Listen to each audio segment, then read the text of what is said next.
Hello everybody and welcome back to LPL English, where we return for another day here in Group Ascension. 2 more best of 3s coming your way. We're kicking things off with Weibo Gaming taking on WE, and make sure you stick around for our second series. We got JDG versus Anyone's Legend, sure to be an exciting one, an exciting day overall as we near the completion of the first round robin here in that Group Ascend. My name is Grapes, joined alongside Alk Battery here for this game. Alk, we got an interesting one to start off here. We got 2 teams that are on the come up and just coming off of recent wins that maybe we weren't expecting them to take. Yeah, it's going to be really exciting between these two. Obviously, we have some still the favorites coming in, but we got a lot of some housework to do. If you're new to the show, if you're new to the LPL, well, we have some different formats than what you've been expecting throughout the world. We're currently in week 4, but the big thing when we look at this is for Group Ascend, top 4 make it immediately into playoffs and do not have to play a best of 5 to make it in for play-ins. And obviously, our group of Nirvana one, that elimination for the rest of the year, we're starting to see which teams are potentially on the out here of the LPL.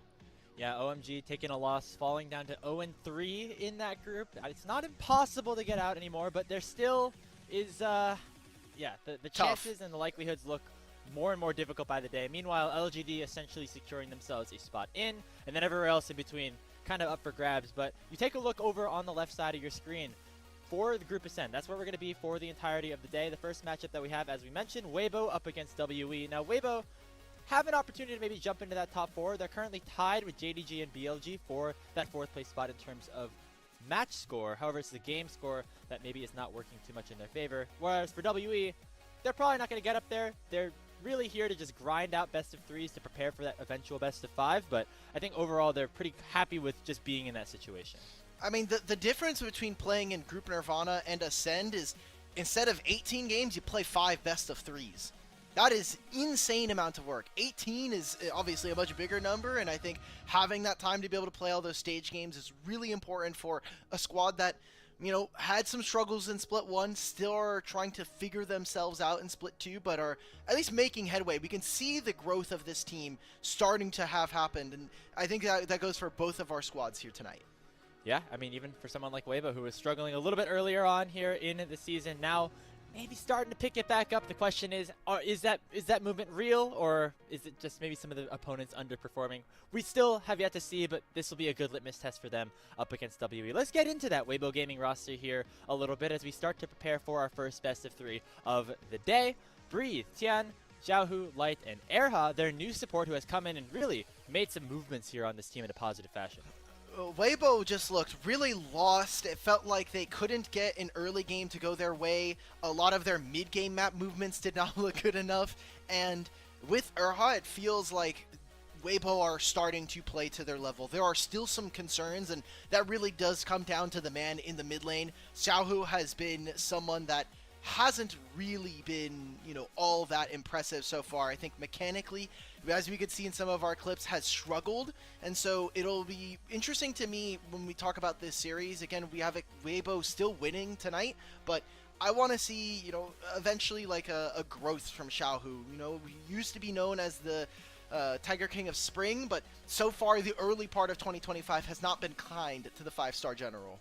It feels similar to last year in that way a little bit, but I feel like we still have something left in the tank here for this player, and we see it in some instances here, like here against a Pays and specifically JDG, where I think Xiaohu overall outperformed Scout in this series. Yes. More about them a little bit later on in the day, obviously, but with Erha specifically coming in, as you mentioned, not only in terms of maybe making the 2v2 a little bit better, but I think in these team fights, really, even on picks where he's not necessarily the primary engage, being able to generate a lot of space, specifically in some of these 5v5s, has been really helpful. He's played so many different champions as well. Like, we have the Lulu in this game, the Renata that we got to see him in his debut. He's also been able to play a lot of the other engaged supports, and I've loved his debut so far. I think he has been the most meaningful change to this roster so far mid-season, and we'll see if that continues to be the case, or if this is merely just a honeymoon buff and saying, look, we have a new player, he's new to the LPL, maybe we haven't gotten all of, his tendencies down. So I think that this is really important to track his progress as a new player. Yeah, especially on a roster full of veterans. I mean, even somebody like Breathe can be considered a veteran at this point. Has played multiple years in the LPL. Compared to somebody like Erha, who's now entering, I think, his just 3rd matchup of his entire career up in Tier 1. So that is a fun matchup to watch, especially when we consider who they're playing against here today in Team WE, who they won their first series of Group Ascend the other day, a 2-0 over Thunder Talk, and this is a team, it was a long time coming. They were taking games off of top opponents. They faltered a little bit against IG, they got 2-0'd by them, but then against TT, finally end up picking themselves up a win. Really exciting stuff for Team WE. I mean, just the fact that we had seen this team struggle all split long. I know it's kind of hard for a lot of fans out there who are just looking at results only, and they're like, how can I ever be excited about Team WE at 1-6 at the bottom of the standings? I think that there's been some really exciting players. Obviously, Vampire internationally has started to gain a fandom of his own, thanks to some LEC casters. But for the most part, I mean, he's making improvements. I think we have to start talking about the good parts of Vampire's play, and when him and Monkey are going off and getting early support roams and being able to control the map on the 2v2 when we talk about jungled support, he has been really impressive. And if he can continue this level of play, if he can continue to level up alongside the rest of WE, we could see this team start to push at the bottom of the standings. I'm not going to say that they're going to make a huge splash in playoffs, but making it to 8th, 7th place, I think is really good for a team that we expected to not even be here in the first place. Yeah, I mean, remember, they had to play through the gauntlet in that, last chance qualifier weekend after they went 1-5 in their initial placement group. And somebody like Taeyun has really been a very consistent part of this roster. I think even before WE started to find more success outside as a group of 5. And he's continued to look really solid. I think Karis has had a good set of games as well to get them back into the swing of things here. And I feel like this team also kind of lives and dies by Monkey a little bit, where if he's able to get himself a lead and get in the advantageous position and be able the one to start fights, that's where WE really do shine. It's been kind of important to see not only Monkey perform, but the rest of this team. And for a long time early into the split, we were saying, okay, it's Taeyun and then like two ward bots and 2 CC bots.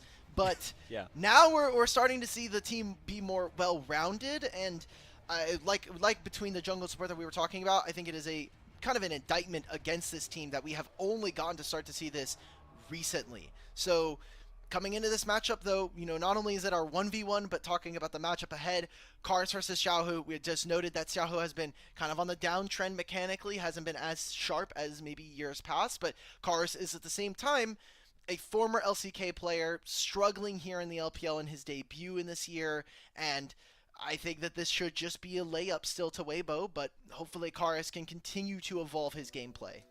You say that, but WE have been a bit of a nuisance, a bit of a thorn in the side of some of the top teams in the LPL, taking games off of BLG, Top Esports, just to name a couple of teams, and then of course them just picking up their first win over Team ThunderTalk, and Weibo's definitely still a vulnerable target. I know they're just coming off of some positive momentum after beating JDG, but after seeing what WE was able to do against a team like ThunderTalk, who I feel like now have kind of become the bottom team, even compared to Team WE, it just shows what this team has been able to do, how they've been able to grow throughout the course of the split. They still have, 12 more best of threes to play here in Group Ascend, which, might be, if you're a fan of the LPL, you might be like, oh man, I gotta watch 12 more of these games, but they're not thinking that. They're excited to get more experience on stage against some of the top teams here in this league and prepare themselves for that eventual best of 5 that could get them into the postseason. That would be, a really incredible story. We'll also have seen WE just randomly turn it on for days. Talk about their Split 2 placements, that last chance qualifier to make it into Group Ascend.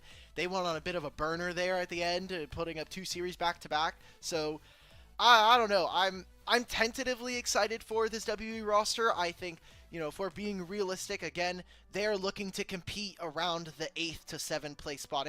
We have teams like FPX starting to make their rise throughout the ranks. They've only played 7 series. NIP is currently on the downtrend. We'll see how far they end up falling down the standings. So there is a world where we live where WE ends 6th this season. It's possible. It would require a lot of things to go right. If they currently, if they end up in 10th the way that they are, that would line them up to play, I think, the 7th seed in a best of 5. That would be somebody around those types in FPX, your Weibos, your NIPs, depending on how the rest of the season unshakes. And honestly, for them, that's a winnable series for them, even if they do end up being in 10th place overall by the end of Group Ascend. So it's just about getting that experience, just about learning how to play together as 5 even more, and making sure you don't take any of the losses too hard, right? Because you always, at the end of this Group Ascend, you're still gonna have a chance to play into the playoffs. You're also still, of course, guaranteed to be around here for Split 3, which is not something that some of the other teams here in the LPL, specifically in Group Nirvana, can necessarily say. So I think already WE is feeling good about how their season has gone, especially compared to the expectations that they had even coming into this split in particularly, let alone 2025 in general. Mm-hmm. And we can take a look for their opponents, right? For Weibo, coming into this year, this should have been a roster that kind of came out of the gate swinging, in middle of the pack, maybe ends up top 4. Obviously, their early season has not been kind to them, and they're kind of hoping that with the support change and what is potentially rumored to be a coach change soon, that they can kind of right their wrongs and right the ship going into the back half of this season. Because I think even just the top side, right, with Tien and Xiaohu and Breathe, they're a team that by itself should probably be making top 5 bare minimum right now. I think what their roster has looked like so far has not necessarily performed up to snuff, and we have a bunch of teams right now. The entire LPL is kind of just in the air right now. Like, BLG's doing some things. Yeah. JDG is having their coach fly back to Korea and getting a new coach there. IG is still doing whatever the hell's going on over there. Like, TS last night. It feels like, TS and AL are kind of towards the top. Obviously, Top Esports eventually won that series against NIP. It took them a little bit longer than they may have expected it to. But after that top 2, in terms of the records, things really fall off. And so if you're a team like Weibo, even though you faced a lot of adversity, faced a lot of struggles early on in this season in Group Ascend, remember, we're less than halfway through the group stage. We're less than halfway through this, regular season. And so you still have plenty of time to turn your season around. And also, you're basically tied with everybody else for 4th place. And remember, that is the goal that you're trying to reach. Top 4 gets you that automatic spot into the playoffs. You don't have to risk your lives in a do-or-die best of 5, even if it's against maybe a weaker opponent. So that is definitely the goal here for Weibo. find a way to improve their game to lock themselves a spot in the top 4. And again, maybe indicative of what an international appearance could look like for them once you get to that World Championship and the like. The top 4 generally means you're looking at a good position in that regard.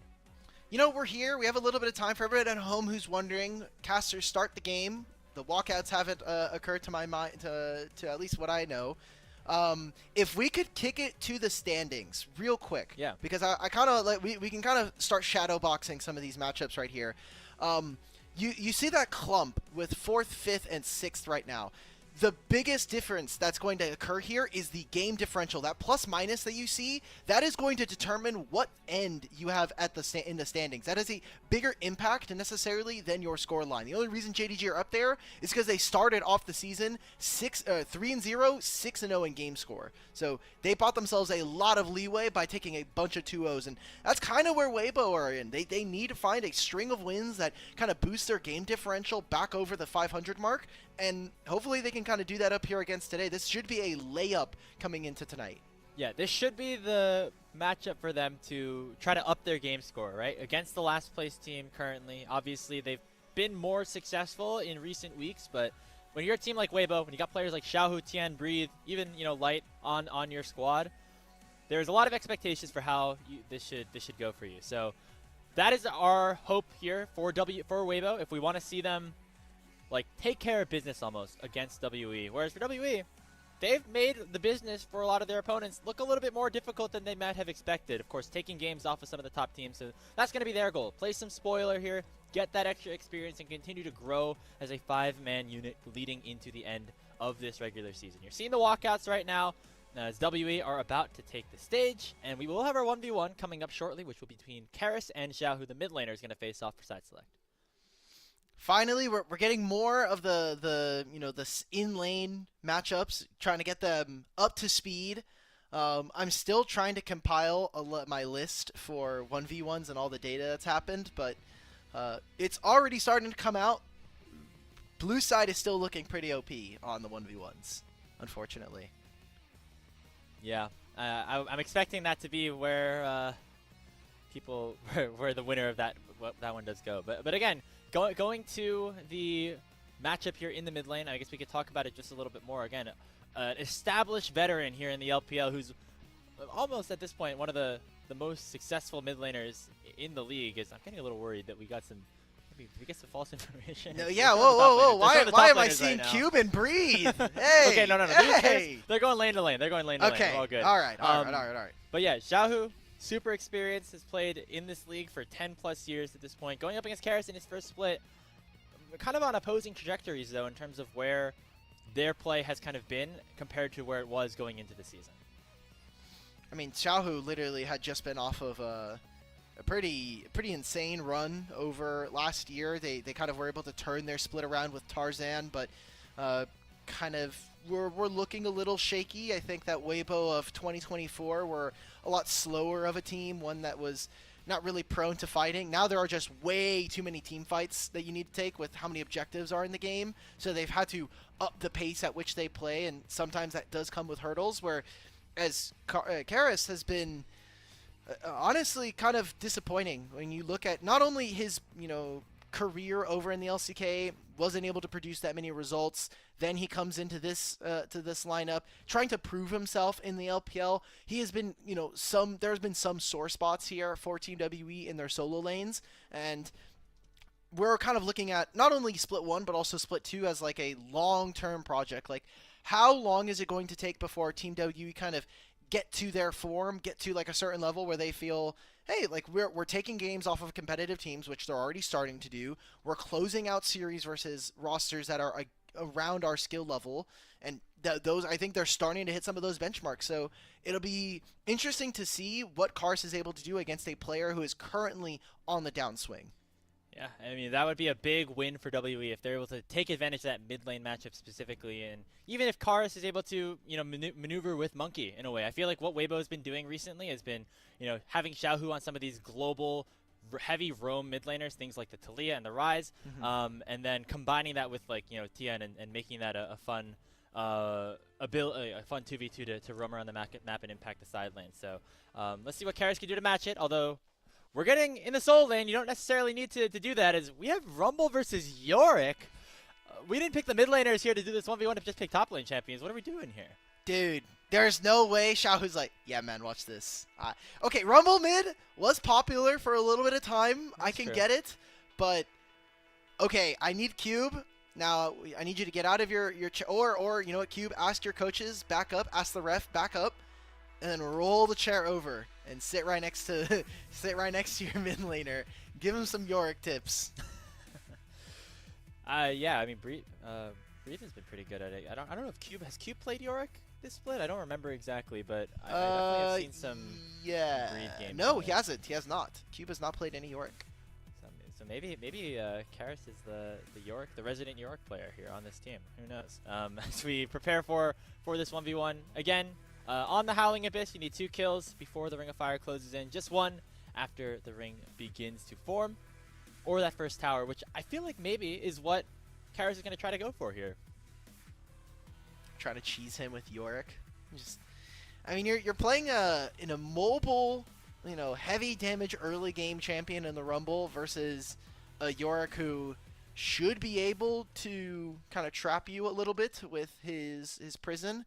I want to remind everybody, not only is this side select here, so if you've never watched this before, it is first to 2 kills, first to first turret, or if the Ring of Fire is open, then it is sudden death.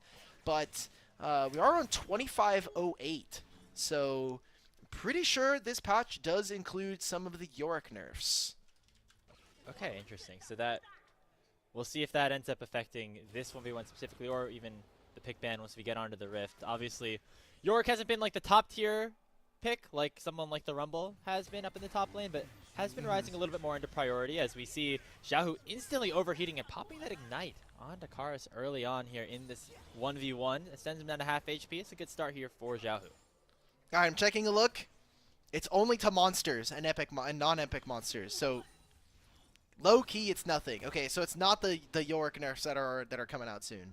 Alright, so the nerfs that I'm talking about is that they made the HP on his monsters themselves, like the little ghouls that he summons, they made them take more damage. So, pretty important, but we won't see that this time around.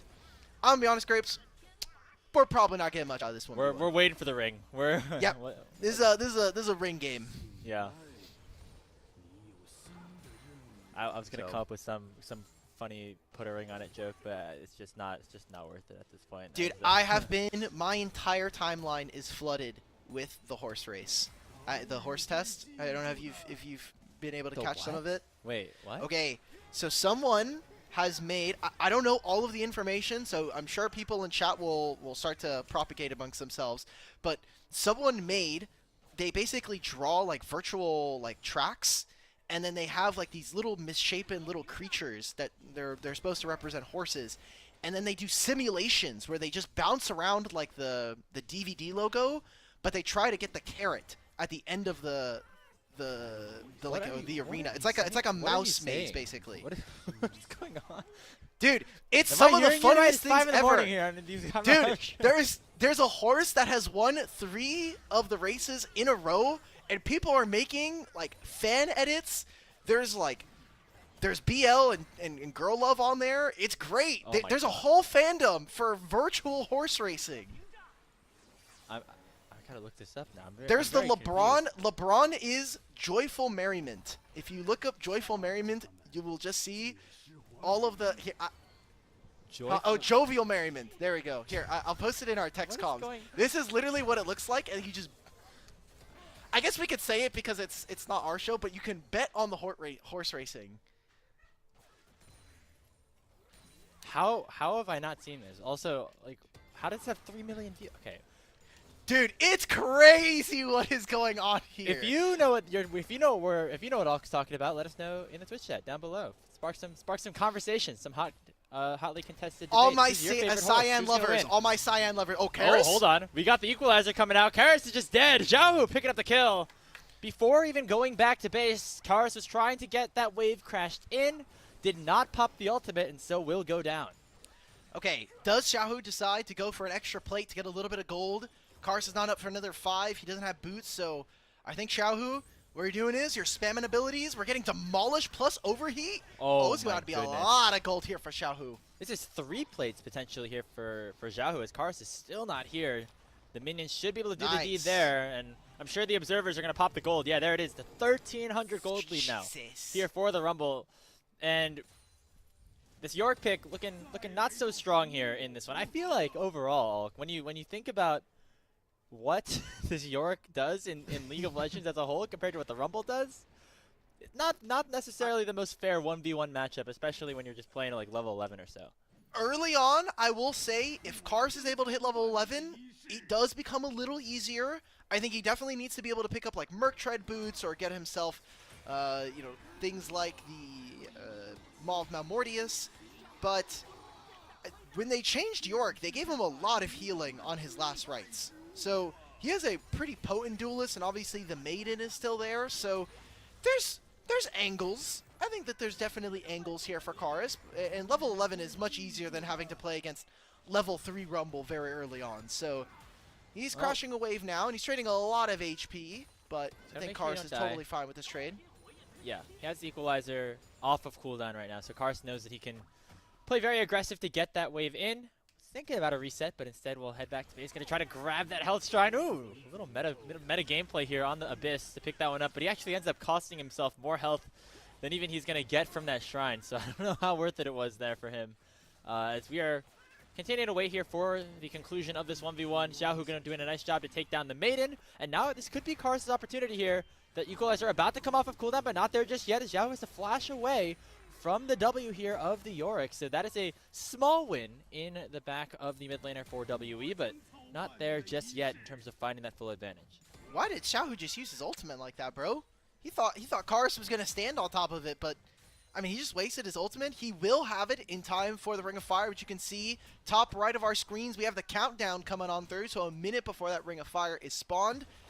I think a very big win for Karis, not only with the plate falling, but having that flash taken away from Xiaohu before the Ring of Fire just means that that is going to be something that he's not going to have available. So Summoner spell advantage, being able to equalize some of this gold lead between the two of them. And again, here for side selection has been a really pivotal part of the series. When we look at these two teams, I mean, Weibo obviously expected favorites coming into tonight and would love to have that blue side if they can have it. And if your WE is the underdogs, you want every single advantage you can take. Yeah, absolutely. And right now, Xiaohu has the advantage in terms of the strength that he has as a champion right now, but Karis about to hit that rank 2 ultimate. That's where things can start to work better for the Yorick, as we are counting down until that Ring of Fire appears. Now, obviously, even though Xiaohu got that 1 kill, now it is just next kill wins. We're in a golden goal situation, so Karis can just get the win with just taking down Xiaohu. He's going to go for one last back, although I don't know if that's necessarily the right move, because the turret could just die if he ends up doing that. So pretty soon, he's going to have to fight for this, and most notably, that ultimate is still not available for him, so he's not going to have it most likely for that final fight. Oh, and he also just doesn't have, I think the boots difference right here with Xiaohu should have level 12 here for Karis coming on soon. Here we go. But I think just having the plated steel caps is a huge game changer, and the Ring of Fire is collapsing.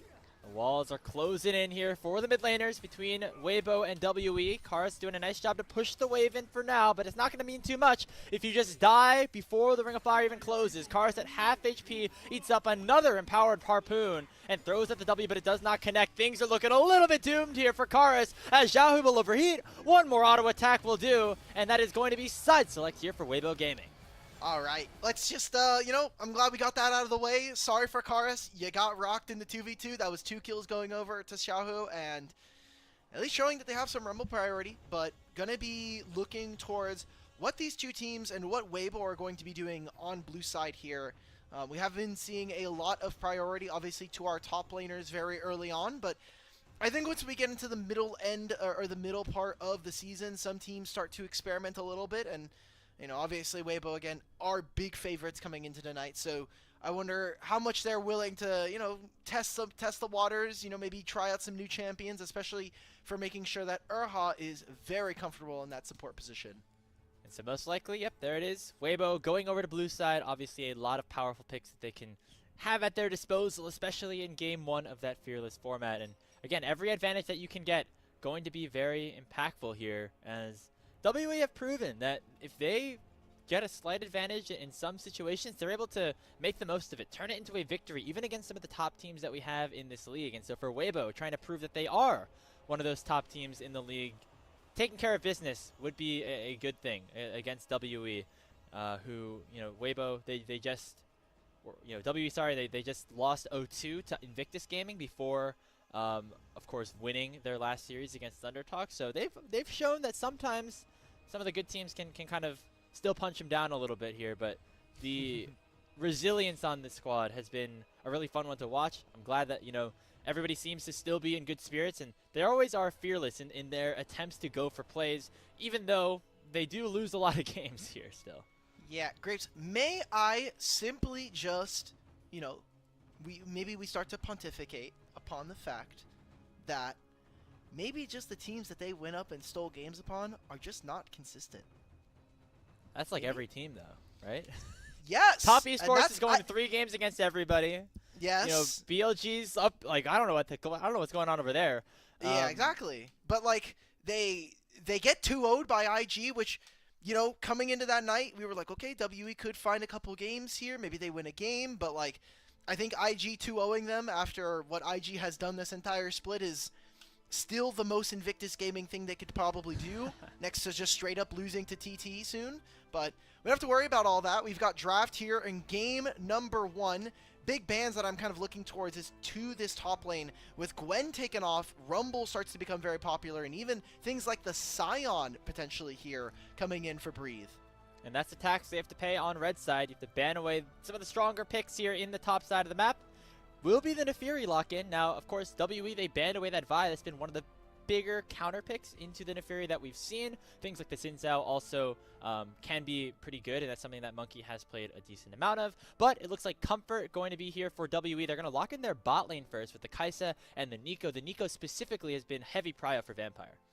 Huh. Okay, so maybe they're just expecting that they're going to be playing into like a Misfortune lane, or they want some kind of priority. Kind of interesting to see that that has been the case here, or that is going to be the case here for WE. I don't necessarily like it, especially because you haven't seen all that much. I would have maybe even preferred to see Karis and picking up Talia versus what they've shown. Weibo, however, have to expect this is going to be a rise. We already said that Xiaohu has been a lot better on champions that can kind of cheat map priority. And when we talk about being able to be paired up with Nefiri, she loves having champions that give her point-and-click CC that allow for her to land all of those Darkened Daggers. Yeah, but instead it looks like it's going to be that Xayah. Still opportunities for some of those globals to be selected. I like the Yorick early here for Weibo because some of the bigger piece champs that are high prio in the meta right now, like Jace and Sion specifically, don't do super well into this Yorick. And so for Breathe, he'll have himself at least an easy later stage of the game when he's going to have like that side laning all to himself. It will just be team fighting that W are going to be playing for with the Scion. They're going to try to scale into that 5v5 as we head into the second phase of bans, and actually have a couple of disparities across the map in terms of where champions have already been selected, but both teams still looking for a mid laner to the Orianna taken away from Xiaohu. Okay, so WE are really trying to buy a lot of time in frontline with this Kai'Sa. Trying to see, we're probably going to be getting on-hit Kai'Sa with where that is starting to trend. And for Weibo, they're going to try to put a lot of priority on making sure that they're receiving a lot of the damage. I'm a little worried about what this mid lane matchup can be. Sion typically doesn't do very well into the Yorick, especially as the game goes on. So getting 6 grubs will be a pretty big win condition here for Weibo if they want to be able to impact them, as WA I think have just a stronger first punch when we talk about team fighting around objectives. Yeah, and especially if you compare that Yorick alongside something like the Rise, it would be big. Now WE banned away the Talia and the Orianna, who have been 2 of Xiaohu's picks, and smart of them to take that Rise away because if he didn't select, if Karis didn't pick it here on R4, Xiaohu absolutely would have picked it up here in that second half of the draft. All right, Rise, very good takeaway. Could be thinking about an Ahri, but Ahri isn't very great into trying to deal with this. You're going to be, kind of trying to slip underneath the Rise in terms of damage. Maybe you go for Victor if you want early lane prowess here, and we have seen Xiaohu kind of been able to pilot the champion before. they definitely need some kind of AP damage. So it could be that or the Aurora if they're focused on trying to win early game. Make sure that they have priority. And with how short range WE is looking, I wouldn't necessarily hate it. We're going for the Ahri instead, so pretty mobile jungle 2v2 here coming in for Weibo.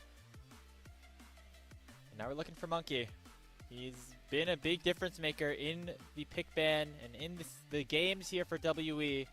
Has a couple of things up his sleeve, but it looks like it's going to be the Pantheon.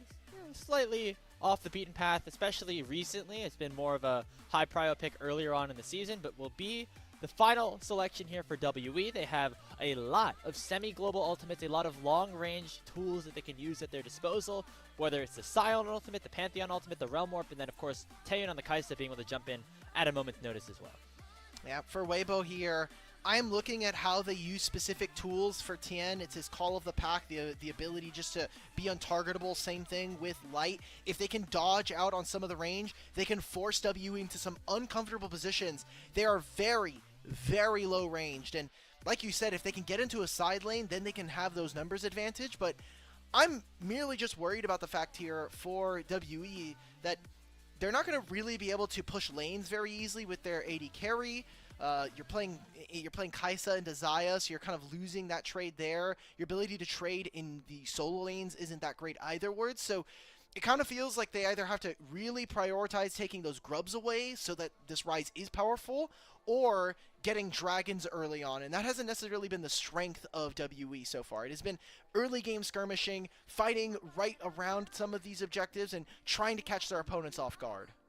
Yeah, and for W, if they don't get some of those early advantages and still try to side lane with the Yorick and the Rise, W have a lot of tools to kind of collapse upon any of these side laners and make it an uneven fight as soon as possible with some of those long range, some of those semi-globals that we were talking about. Again, WE, the underdogs, as they have been in almost every single series so far that they've played in Group Ascend, but always have played that upset factor just a little bit. They've taken games against the top teams in the LPL. They finally won their first series here in Split 2 of the LPL.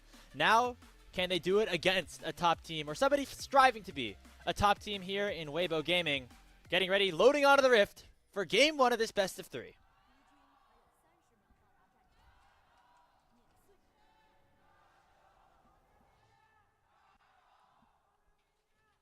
Okay.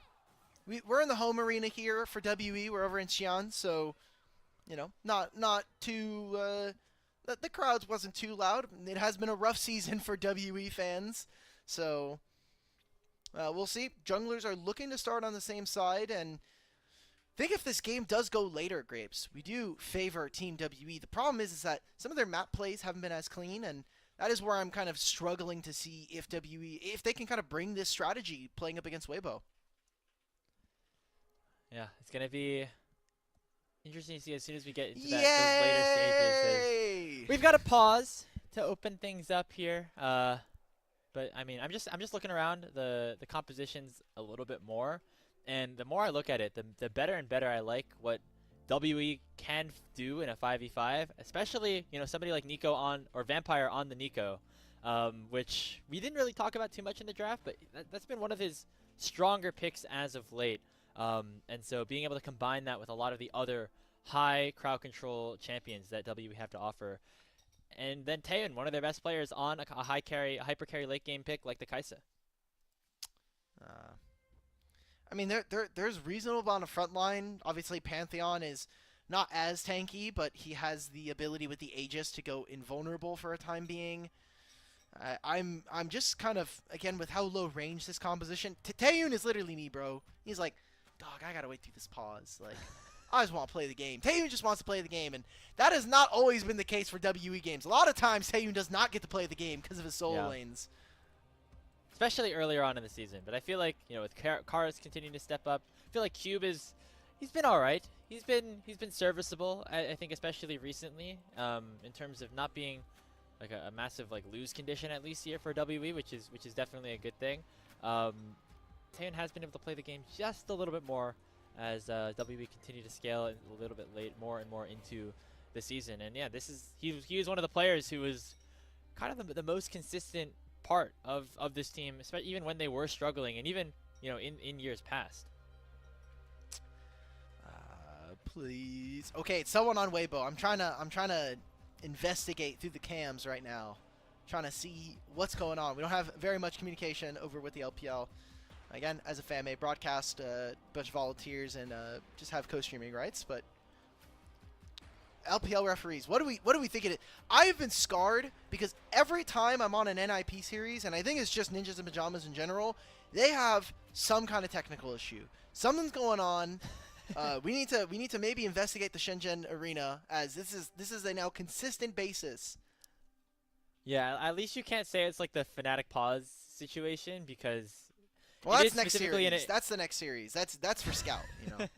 It is specifically in the same arena, right, where this is happening. And now it's somebody on Weibo who's, I think, having a problem, as the referees are, I think, looking at Light's PC. I'm not 100% sure.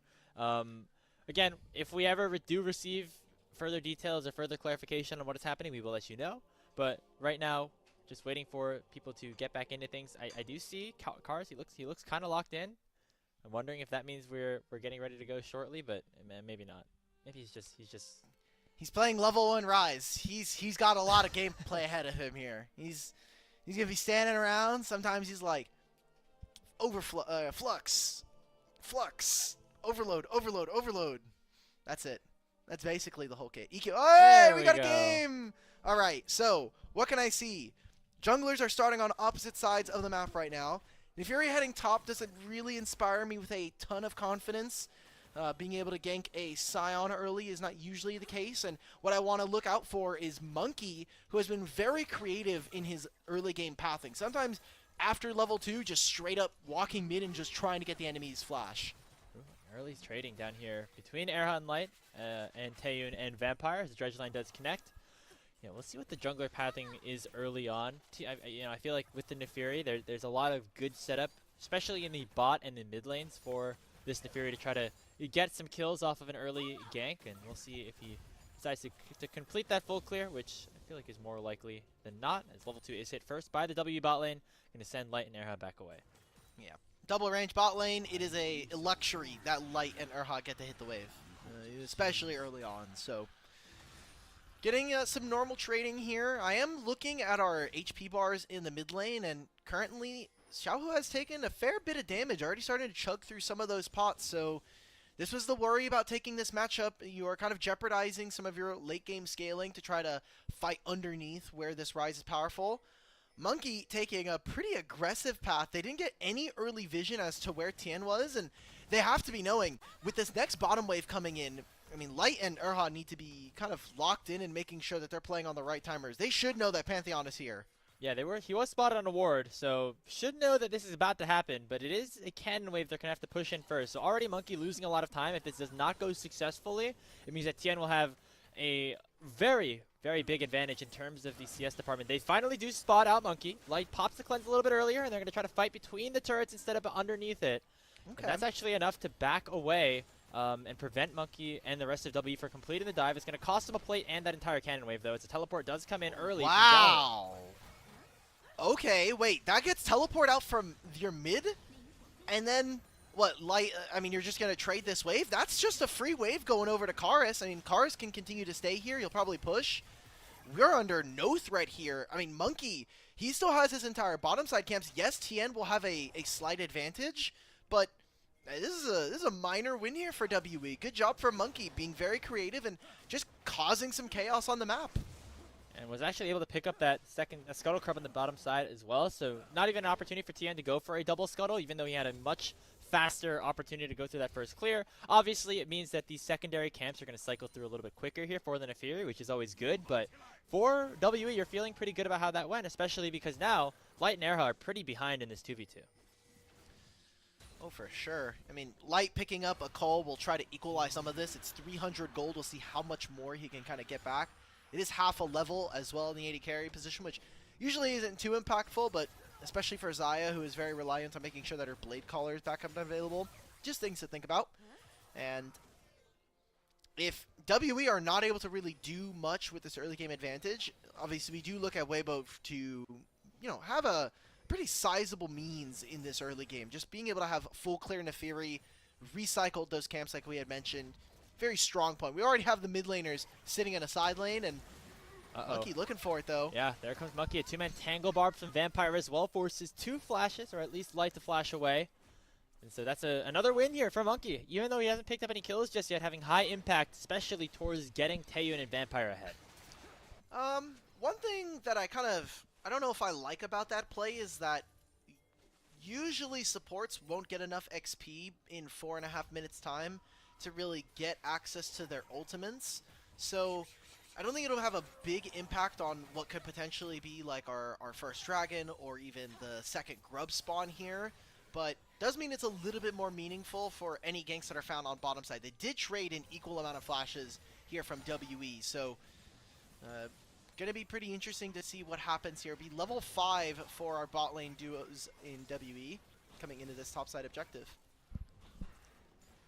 And Monkey pathing or off of a reset, picking up a tunneler and then heading straight up to the top side of the map as well. We see some resets coming through from the bot lane of WE, as it will be Tian actually there first.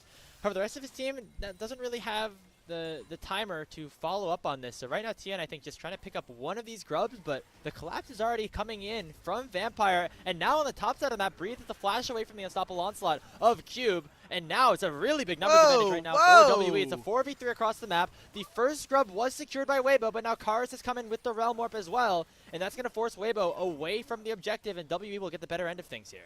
Weibo are getting some gold onto Light. I kind of was watching him in the shop there. He bought 2 culls and then immediately had to sell it and go back. But he is pushing this bottom lane wave. If he's able to at least get a turret play for himself, I wouldn't be too mad about that as Weibo. That seemed like a bit of a weird, some whoopsies there from both of our teams. I mean, Monkey's entire combo got canceled out by Erha, and with them screening on this bottom side of the map, it's more gold over to Light. It's them being able to protect him as well, and they can even start out this dragon. I think you're not too mad about this if you are on the side of Weibo Gaming. Also, minimal damage in the mid lane being done here as Taeyun and Vampire will try to crash this, but Xiaohu will be in the area. It was not the perfect situation of how things unfolded. I think the fact that Light and Erha were both late to that play and also that Light was not at the play at all meant that obviously they had to cede that Void Grub control, but it's not all 6 at least going over to WE, although Weibo, remember we said that being their win condition potentially would to get all 6 of those grubs, so even though that didn't happen, they're still getting resources into places that they want, and right now the gold, still currently is even, so it's still a lot of game left to play. Kars, you have to know, man. You have to know this is coming. Oh, no, you don't have any wards. Okay, Monkey has 6. ultimate. He is moving. He can move on over. We'll see if he's there quick enough as Erha is going to force to that crowd control initially here onto Kars and then use the Dredge Line to get away. Here comes Monkey as well, but the blade color is beautiful. Combined with the ultimate of Tian, blocks away some of the damage, but is it enough just yet? Monkey's bleeding out, but it will not go down. And so WE prevent their mid laner from falling, although they use a lot of resources to make that happen. Now, in the bottom side, Xiaohu tries to go for the charm, but a nicely timed W from Vampire will prevent him from getting crowd controlled up. All right, Monkey takes too much damage. He has to recall, which means Weibo now get access to this dragon. I liked how creative they were, and the just being able to survive for that long was a boon for WE. Rise not having to lose anything, doesn't lose any of his summoner spells, I think is a very important trade. So we can kind of look now at the rest of this map right now. Nefiri has a very minor advantage. Mid lane has a very minor advantage here for WE. It's really just Taeyun right now who has a CS lead versus this Xayah. And hopefully we can see a little bit more out from Weibo in this early game. Monkey is giving no quarter. Smite. Monkey does have the smite, Tian does not, but it looks like the red buff not necessarily priority to start things off, but then it will be, as that's a nice little steal coming away from Monkey, who's having himself a very solid start to this game, as WE keeping things even at the moment, especially through their bot side, as you said. Hey, look, now we just walk mid. Yeah, point click. Goodbye. Xiaohu gets crowd control up. He has to flash away. Still has that Spirit Rush available, but does not actually end up having to use it after utilizing that flash. So another summoner spell, another reset forced here for Monkey as he continues to farm those up without necessarily picking up a kill. And now what he can do is he can just finish his entire top side. This will be an advantage going over to Tian with just the fact that he's level 7 already. He's going to also have his top side camps as well, some of his bottom side camps. Monkey will end on the bottom side of the map, but should be looking for a recall and then looking to play around the top side. You can already see that WE are moving into position around the second set of grubs. Cube really wants to get his reset in, but For the time being, it looks like Breathe is going to have first access to that recall button. They're already moving Karis over. I mean, he has Realm Warp, he has TP. This makes sense. I actually would like to see Cube TP towards bottom lane and then use his ultimate to move on over, with Weibo already putting Ari in the bottom lane. That's exactly what he will do. As we're waiting, of course, for the second spawn of Grubs. Weibo would love to pick up all 3 of these, but we'll see just how much priority they do end up having, with Xiaohu stuck in the bottom lane without that teleport, with Cube still having that unstoppable onslaught, as you said, to try and match. So something's got to give a little bit here for Weibo, as the Grubs are about to spawn in less than 10 seconds, and right now WE have the advantage around going for a play around this top side. So, as you can see, what's happening is because Taeyun finished his first item, having access to Static Shiv is going to give him a little bit easier time to be able to wave clear, and so it is easier for WE to push through mid with their double range bottom lane, move into Fog of War, and then play onto this side objective. Vampire trying to block with the clone here. And this seems like it's going to be a pincer for WE. They have the Nico ultimate. Can they find engage on the Weibo? At this point for Weibo, their goal is to maybe just pick up 1, but that's not even going to happen as Sion ulti has been popped. The Choo-Choo Train comes in, and that will secure all 3 Grubs here for WE. So remember, that was the win condition for Weibo potentially, and now their side lane is going to become a lot harder to deal with. And we talked about when you have the numbers advantage from draft, that if you get into a side lane and Ryze has 1, 2 items, they're getting set up for that. He knows that an enemy mid laner does not have flash, so got to be very careful here as this Ahri. But Pantheon could always come down and help. You can see they're in position. Karis has to be careful. Yeah, Weibo have to make this play happen quick because they know that reinforcements are on the way, and they will do so successfully as Tian's able to pick up first blood here for Weibo, and Monkey not there in time to save his mid laner. Wow, just missing out on that. Surprised they didn't immediately invest in it, but maybe thinking that Karis kind of died a little too quickly there, so instead of being able to trade, that'll just be the ultimate and the ignite from Urha going down. But as you said, found them that first kill here in this game, and does slow down the game a little bit for them. They won't be able to use those 5 Grubs immediately here. It looks like Monkey instead is going to pick up this wave just to make sure it crashes. And we got a minute or 2 before the plates fall, so we'll have to see how much gold WE are able to extract from these turrets in the meantime. And now for WE, they have the Grub advantage now, which obviously will be helpful. It's a nice little cheeky cancel comes through on to Breathe from Cube. But we need to see them take advantage of it, and that's something that specifically I have my eyes on Monkey for, because he's burned a lot of summoner spells. He's forced a lot of pressure. He's gotten Taeyun ahead right now in the bottom lane, but he hasn't found any kills just yet. And now the Nefiri has, and you can see that Goldie started to swing a little bit more towards Weibo's side because of it. And so now Monkey's got to finish off what he started here. Not just take these summoner spells, gain pressure. He's got to find some advantages, help get some kills, get some gold into the rest of his teammates. Something that we've been seeing as a difference between our top-end teams and our bottom-end teams, as I say that, Light gets caught. Man. Yeah, Light, he flashes away, but still going to get knocked up here by the Pop Blossom. Vampire going very, very low. I think that was 40 HP that he was taken down to, but he will be able to survive. That is both summoners now away from the Weibo AD carry, with the Dragon about to spawn. As well as the ultimate there. I mean, we'll take that as WE. You're happy with that kind of exchange. Cube, though, no mana to use his ultimate, has the flash available. They're going to be willing to give up this Dragon so that they can get maybe 2 or 3 plates. With plates falling down, it could be that Breathe just takes this whole turret. Yeah, Cube should be dead here as long as nothing gets completely screwed up. Tian goes untargetable, pops the Conquer, and Breathe will land the final blow. And then it forces WE to now utilize some more resources towards the top side of the map. Erha going to be the sacrificial Nautilus here. Now we can see if the Nefiri and the Yorick will be able to escape. Most notably that Dragon, though, not being taken up. But there's the flash forward from Monkey as he finally gets WE on the board with 2 kills. WE have come to play against Weibo. This is a lot of gold, and that was kind of the reason why we started to see the gold start to swing in favor of Weibo. Xiaohu prioritizing waves on side lane. He's been working at this bottom lane tier 1, and it'll go over to Weibo. So Ahri is starting to get a lot of gold into their back pocket, and we talked about our 2 mid laners having to have pretty pivotal matchups here between the 2 of them. We need to see Xiaohu on this Ahri step up and carry his team, which has been a bit of a struggle for one of the best players here in the LPL in 2025. And he teleports up to the top lane to make sure that that tier 1 turret survives, and with very telegraphed play from Weibo overall. obviously setting up for this dive onto Cube. And W had two options. They could either make the handshake, go for the Dragon, or go for the fight, try to punch right back, and they did the latter, and it worked successfully. Yeah, they gotta, I think the point of this fight is just getting some summoner spells, getting some key ultimates as well. You can see on the minimap, the thing that I'm surprised about is why are we sending Ryze for this play? I know that they are maybe afraid of a teleport coming in from Ahri, but you have a Realm Warp as well. At the very least, have Ryze sit in mid lane. So they wasted a bit of time just to find 2 kills, and it does diminish Taeyun's gold lead. It kind of accentuates some of Xiaohu's strength so far. So that's what I'm kind of worried about here for WE is, yes, they can play the map, but so far in this game, they haven't necessarily shown the best kind of play and macro on Summoner's Rift so far. And that is going to be really important for them if they want to utilize their strong solo lanes and these 5 grubs that they were able to get for themselves. Yeah, I mean, they could have just gone for the Dragon. They will be able to get it right now as Tian was forced off of it because of the better grouping for WE, but it's maybe costing them some other things across the map, as now we see Erha somehow land that hook over the wall. I don't know exactly how that happened, but the 2-man depth charge will come into boot as well. It forces just a couple of backs away as WE will retreat after evening up that Dragon count.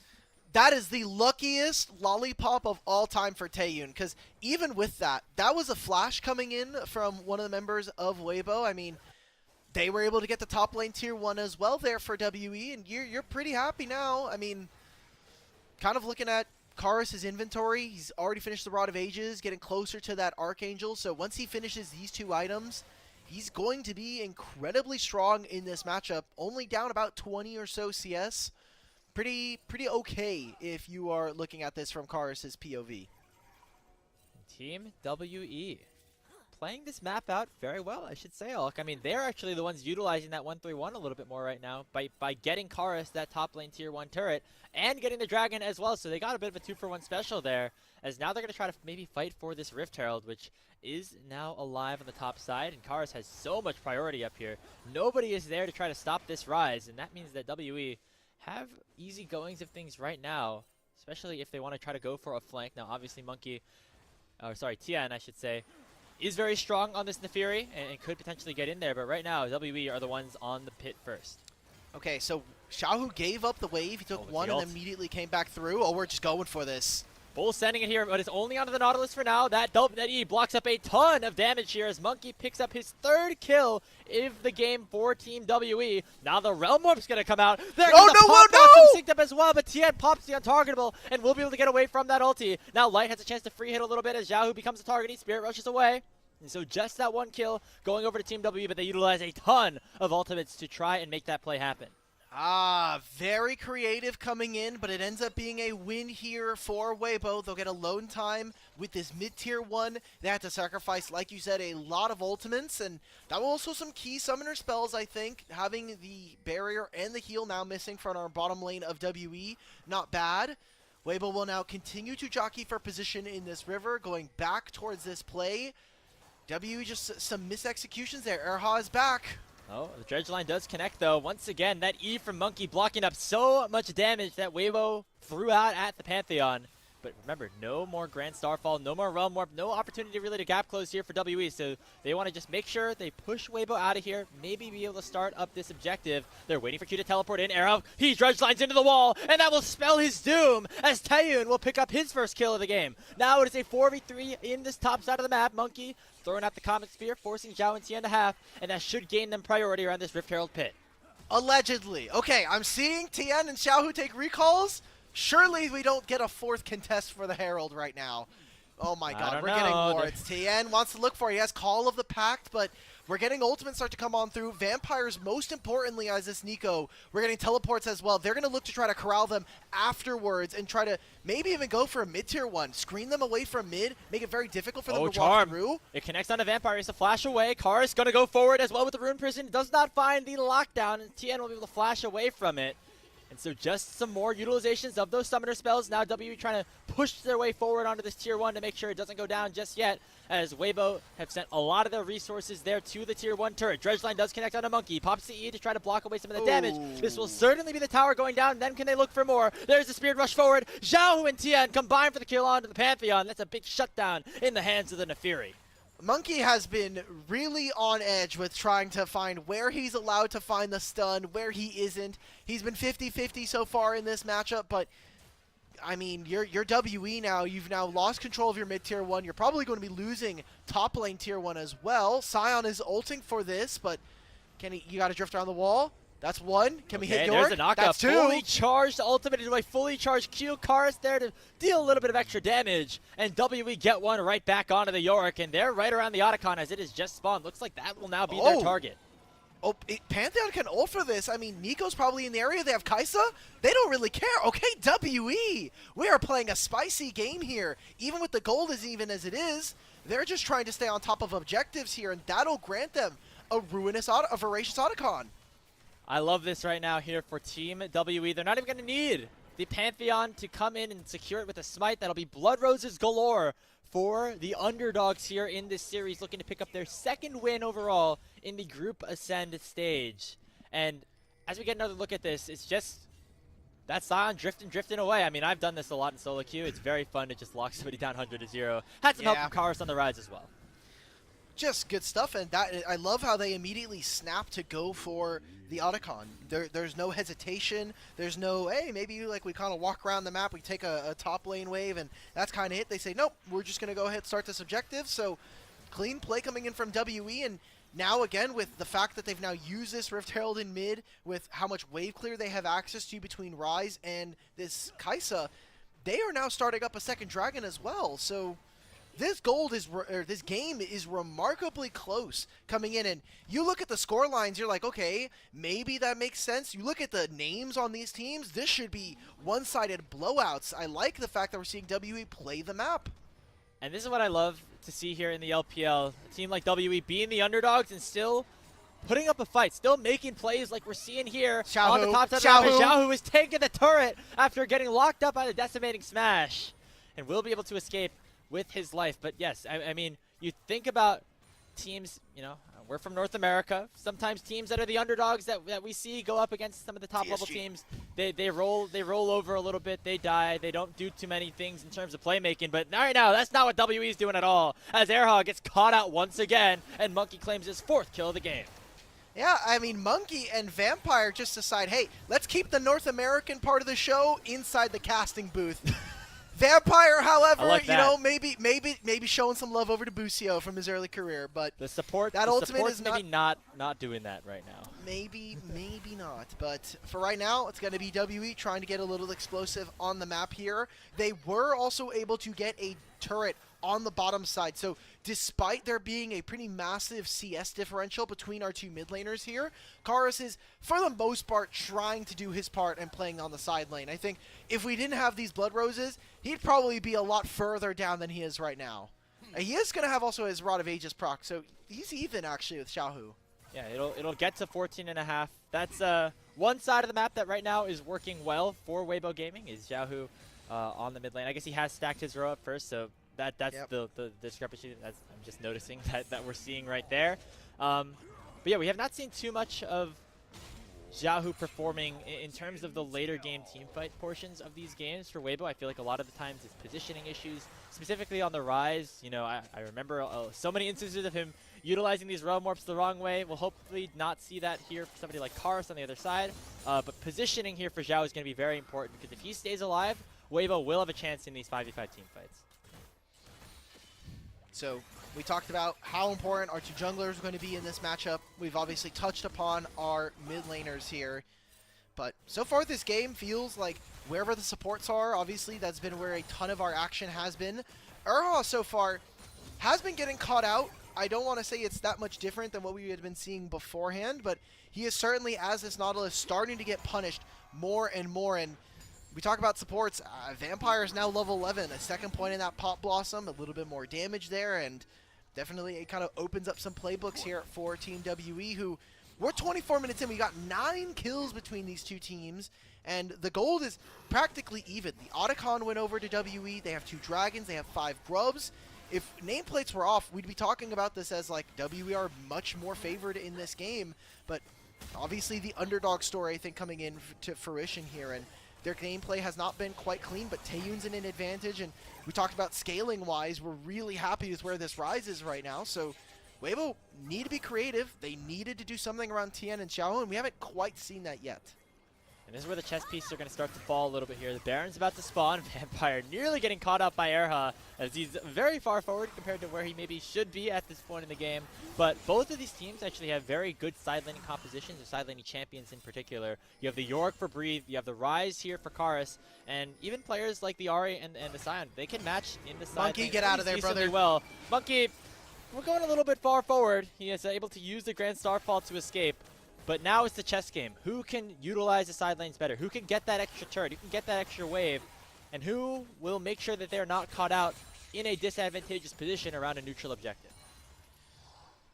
Advantage immediately in my mind does go over to WE. Just having this Kai'Sa who can clear a lot quicker, especially with that static Shiv build with the Nico between the two of them. They should just be deleting mid waves, and that makes it so much easier for Team WE to grab vision, move into the river or whatever side they want to play towards. I want to see WE, however, put a little bit more time and effort into trying to reinforce Karis. It seems like for what they're trying to do, Karis is mostly going to be spending a lot of his time moving from a side lane, going towards mid lane, covering for his team as they set up for an objective. And that's going to be the case here. 30 seconds before Dragon, WBG decide, hey, we're going to send all of our players, we're going to overload in mid lane just so that we can force priority and get ourselves vision all over this bottom side river. It's fascinating that we're seeing Breathe on this Yorick, kind of just grouping with his team where he's not able to do too much, and we'll see if it ends up meaning anything, as in comes Q with the Unstoppable Onslaught. It gets Feather Stormed away from, and so does the Pop Blossom, but Breathe is just dead before the fight even begins. It's a trade on the other side as Vampire's fallen. It's a 1-for-1 overall on the map. Taeyun and Monkey still full HP. Karis on the back line as well with double buffs at level 16. Here comes the re-engage potentially from Weibo Gaming. Here the ultimate is cancelled by the decimating smash of Cube. That means Tien has no way to get into the pit as the Dragon's been started up by Team WE. Can Tien go for anything? I mean, maybe he can flash over the wall, find the smite steal, but between Cube, Karis is even waiting in the side right here. He might be taking a little bit too much damage. Just to flash away. Monkey trying to land the stun. The Dragon's at 4,000 HP. Tien dashes back over the wall. Will he try to jump back in? No, it will be the Dragon secured here by Monkey. And Team W secure it. There goes Taeyun in with a Killer Instinct, forcing even more flashes off the board here for Weibo, as they will run away after losing just their top laner. Team WE, maybe they just go for Baron. They have Rise, they have Kai'Sa. They're now on Soul Point, and Grips, they're about to win Game 1 versus Weibo, who are on a bounce back, in a honeymoon phase with their new support Erha. But here in this game, the 2v2 has been going great in the bottom lane, and Monkey has been a standout player in this game number 1. Not over just yet, though, as they're going to try to fight their way out. The Baron is secured by Team W, and the health bars are low on their side. Pop Blossom does not find its mark, as Tien's able to use it and targetable to get away. Xiaohu tries to find the charge, but it's Zhonya's away by Karis. Cube dashes in, but he's very, very low. They're going to try to 2v1 Tien and take the Nefiri down. It's a 2-for-0. Vampire lands the Tangle Barbs, lights at less than 100 HP. Will this be the fight? Taeyun flashing forward, but he's going to get punished here by Breathe. In the pit they go. It's an all-out brawl in the top lane, and WE are winning it. They pick up the ace of only losing 1. Oh my god, Monkey's Pantheon, man. He was sliding all over that fight. I think Taeyun maybe wishing he had his Killer Instinct back. You look at the fight, though, it's a full ace coming in for WE with 5 Grubs and a Baron. How much of this base can they take? Long death timers here. Instead, they're going to take tier 2s in mid and top lane. And now the gold very firmly in Team WE's side. Yeah, you say 6,500 gold. They pick up 2 of those inner turrets and will head back to base with a very nicely done Baron power play. At least so far. There's still 2 minutes left to go here on that one. And I want to take a look at how this fight was won by Team WE. Look at the health bars. Monkey's at 40%, Taeyun's at half, and they still end up winning this fight. The start of this was a little questionable. I think we've seen throughout this game that trying to land Nico ult onto a Nefiri, not the best case. I think we got to see so many individual moments from players. Karis with that zone is buying time, and then Monkey just in the back end of this fight, getting around the map, even using his ultimate to slide into the back of the pit. You know, I mean, Karis trying to zone on the other side. I feel bad for Light because he has been really focused in this game, not only from the early levels that we saw him with the gank, but he has unfortunately had a lot thrown at him, and trying to stay relevant in this game, but as we can see, we're getting into dangerous spots where this Pantheon is untouchable with the Aegis assault. Yeah, it becomes very hard to engage on him now that he also has a Guardian Angel. 6-1-4, Monkey from minute 1 having a high impact on this game, and while it did not necessarily result into kills early in the game, forcing pressure away, and then finally those kills started to come through. Very, very nicely done here for the jungler of W. He's trying to go up 1-0 in the series over Weibo. They go for the inhibitor towers now. That mid lane tier 3 has been cracked. There's also tier 2 in the bottom lane. Being broken open by Karis. WBG have to make a decision soon. What will Weibo do? Will they pull the trigger mid, or will they try and single out Karis on this rise? It looks like right now they're hovering, and they actually have enough wave clear so far to make sure that this inhibitor doesn't die just yet. However, here comes the re-engage, the retake of the area of the mid lane here for Team WE. They lock down Cube. Here comes the fight. Depth charge lands. It's onto 3 people. Vampire going forward. Finds Pop Blossom in onto Xiaohu. He uses the Spirit Rush to try to get away. And right now, Breathe is first to fall. Already 2 for nothing. Soon to be 3. Xiaohu is down. The inhibitor's broken open. And Weibo are left wondering what the hell just happened. Team WE with a dismantling here of a tournament favorite here in the LPL. And they're going to take game 1 of this best of 3 series. Well, look at that. You know, we came into this series, Grapes, so we're saying, okay, WE are probably going to make this go to 3. Was it going to be in the first game or the second game was going to be the question. We can already see they come out swinging in game number 1. Dominating performance. I think Monkey immediately stands out as an MVP. Wasn't clean, wasn't perfect, but he got so much work done here. And it was off of early game decision making from the jungler of WE. This is the kind of WE I want to see for the rest of the season. Playing fast, playing a little loose, and hey man, getting the job done. Hey, they played their own game. They played their own style, and it worked out beautifully. That's what we love to see, even from some of our underdogs here in Group Ascend. The fact that WB are learning every single series, seemingly, how to continue to play their own game, play together as 5. You know, Monkey just joining them here for the placement stages. This is not a lot of time that they spent with this 5-man unit, but now things are really starting to come together. Obviously, they took that stumble against IG, but then a 2-0 for Thunder Talk, and now up to match point against Weibo Gaming, who, frankly, we had a lot of expectations for entering 2025 as a whole, and maybe we started to see those coming into fruition with that win over JDG, but it still is not looking super consistent for our boys. Look, I mean, you talk about their series, right? 2-1 over NIP. Even that one was a little tenuous at times. Their game 3 was a little bit more one-sided, but NIP have obviously shown that they're a team that is currently slipping. JDG, a team that is currently slipping at the moment. Maybe it was simply a strength of schedule issue, right? Like, you're playing up against the teams that are not necessarily doing as well currently, and WE, they had been stringing games along. They got 3 they went to 3 against AL, BLG, and TES.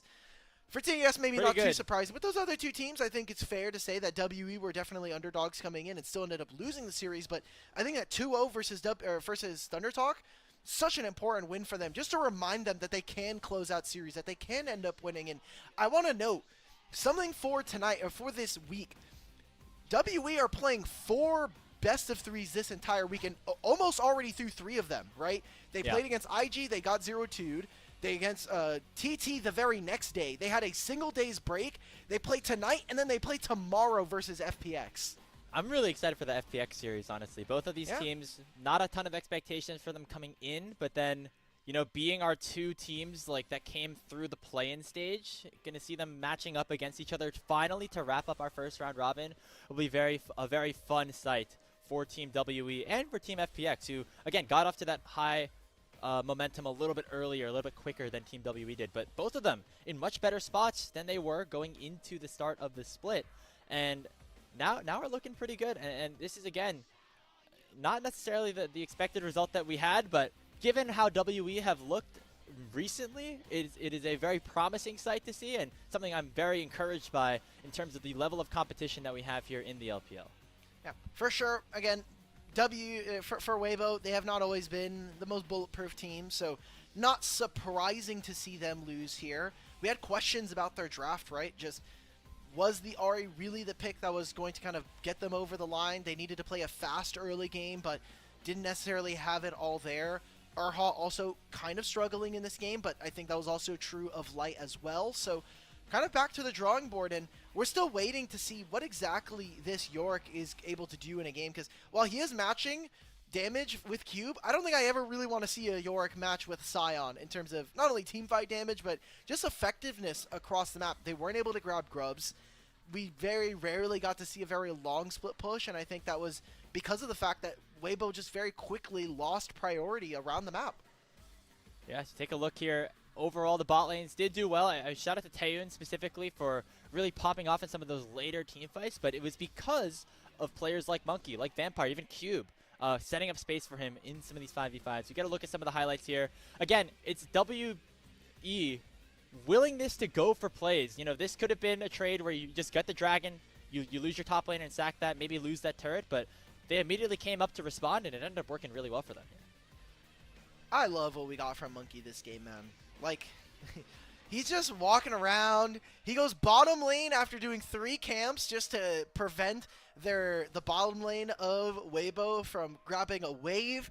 Then he just shows up mid, takes a summoner spell. They're playing on side lanes. I know we had some question marks about how they were doing it, but damn it, man, they did it. They were able to take a game here, and always talk about WE in the same manner, especially recently. It's cool they took a game, but can you close the series now? Obviously, we got some time in between the start of Game 2 here, but if you're Weibo, you're kind of looking, you're saying, okay, we got some pretty important champions away from Kars's champion pool here, taking both away the Ahri and the Ryze, and if we saw anything from the draft, you're going to keep that Azir and Galio on the ban table.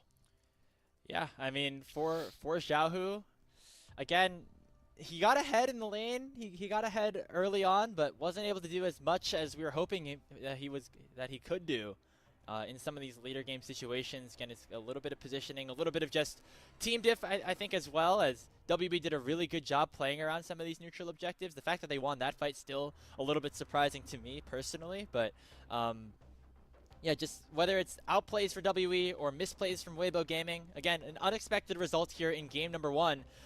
And now we're left wondering, can WE do it? Remember, they've taken games off of some of the top level teams, but still their only win in Group Ascend in terms of series is Thunder Talk, which happened just very, very recently. So now is the question of, can they take that next step? Can they do it against a team that is considered to be in that top tier, that top pack? Obviously not the top tier, which is currently reserved for anyone's Legends and top esports, but in the group after that. Remember, they're tied for 4th right now in terms of series score at 3-3. If WE, look, even if WE win this series, they'll be 9th. Maybe they actually move up, depending on how they do in this game, because they would have a very similar game score to NIP and Thunder Talk, who are both 2-5 and 2-6, but their differential is horrendous right now. It's -7. So NIP have at least a -4 there. Thank you to Monkey for grabbing your MVP. Well deserved. Yeah, very, very well deserved, but they have a long road ahead of them if you are WE, if you want to be able to climb through the rest of these standings. Yeah, so we'll see if they can do it. Again, just in terms of the stakes of winning games and bumping up in the standings, it is just to potentially improve your seeding for a team like WE in that best of 5. Maybe get a slightly easier opponent. You get an FPX instead of an NIP, or you get, you know, something along those lines. But I guess still a lot of season left to play, and if maybe there's an opportunity for them to continue to climb, getting that game score up will be big, and so we'll see if they can close out the sweep or if Weibo Gaming will be forcing that decisive game number 3 in our first series of the day here on LPL English. But before we head to a short break, we want to give a big thank you to all of you watching here at home. Specifically, we are extremely grateful to our Coffee and YouTube subscribers who help level up the show. A lot of the initial payments go into upgrading the broadcast, but a huge bulk of it also pays on-air talent like ourselves and some of the content creators that are making shoulder content for us here on the show as well. You can subscribe to our Coffee. It's currently linked in the Twitch chat to unlock perks like early access to content and the ability to ask interview questions for our unique on-site interviews. Once again, Team WE up 1-0 in this series. We'll see if Weibo can come back after this.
Welcome back, everybody, to LPL English, where we are about to begin coverage of game number 2 between Weibo Gaming and Team WE. But before we do that, a quick question for you. Have you ever heard of MOBA Trainer? It is a new app that teaches you League of Legends with a series of puzzles. Just boot up the program and work through the puzzles every day to improve your game knowledge. You select the puzzles from a map, answer the questions, and unlock more features. And we're going to do one right now while we are waiting for game 2. This is about retreating and advancing here, Alk.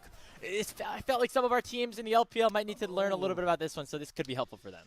We even get Zyru as well. Okay, so taking a look, he's playing Lissandra mid. He's playing into Katarina. Okay. So there's 2 dead on the map right now. We're going to pick up the dragon. Yeah. Then the question is, what do? We don't see anybody on the map right now, so what are our options here? Yeah, we see... Okay, so... Oh, we see Varus. Varus is fighting Kane on the drag. Yeah, Varus is there. There's 2 people dead. I think you're fighting with Kane. I think we're getting another kill. This wave doesn't matter. Fight this guy. We don't have our ult. We just used our flash, but let's try it. Oh, true. Ooh, Wait a okay. minute. I suck. Wait, Fight how is is this losing? I have red Kane. Wait, I have red Kane? Maybe the whole squad is there. Oh, Varus just used ult? Varus just used ult? Let's watch. Let's watch. Oh, we don't have to go through the explanation. Just hit. We can just hit continue. So I want to see. Yeah, okay. Yeah, so Katarina was there too. Katarina's there as well. that. Okay, yeah, I should have known as soon as I know we don't have flash and ult. I made a noob mistake. Sorry, So they played out. It's all good.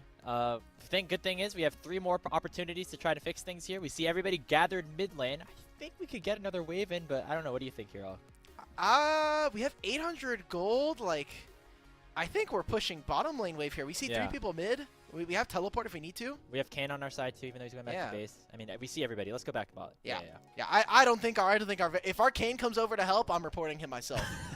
We need to get that guy, get that brother That's on true another solo rift. queue behavior. Yeah, definitely. This guy has 10 HP and he's gonna come help me. Yeah, bro, for sure, for sure.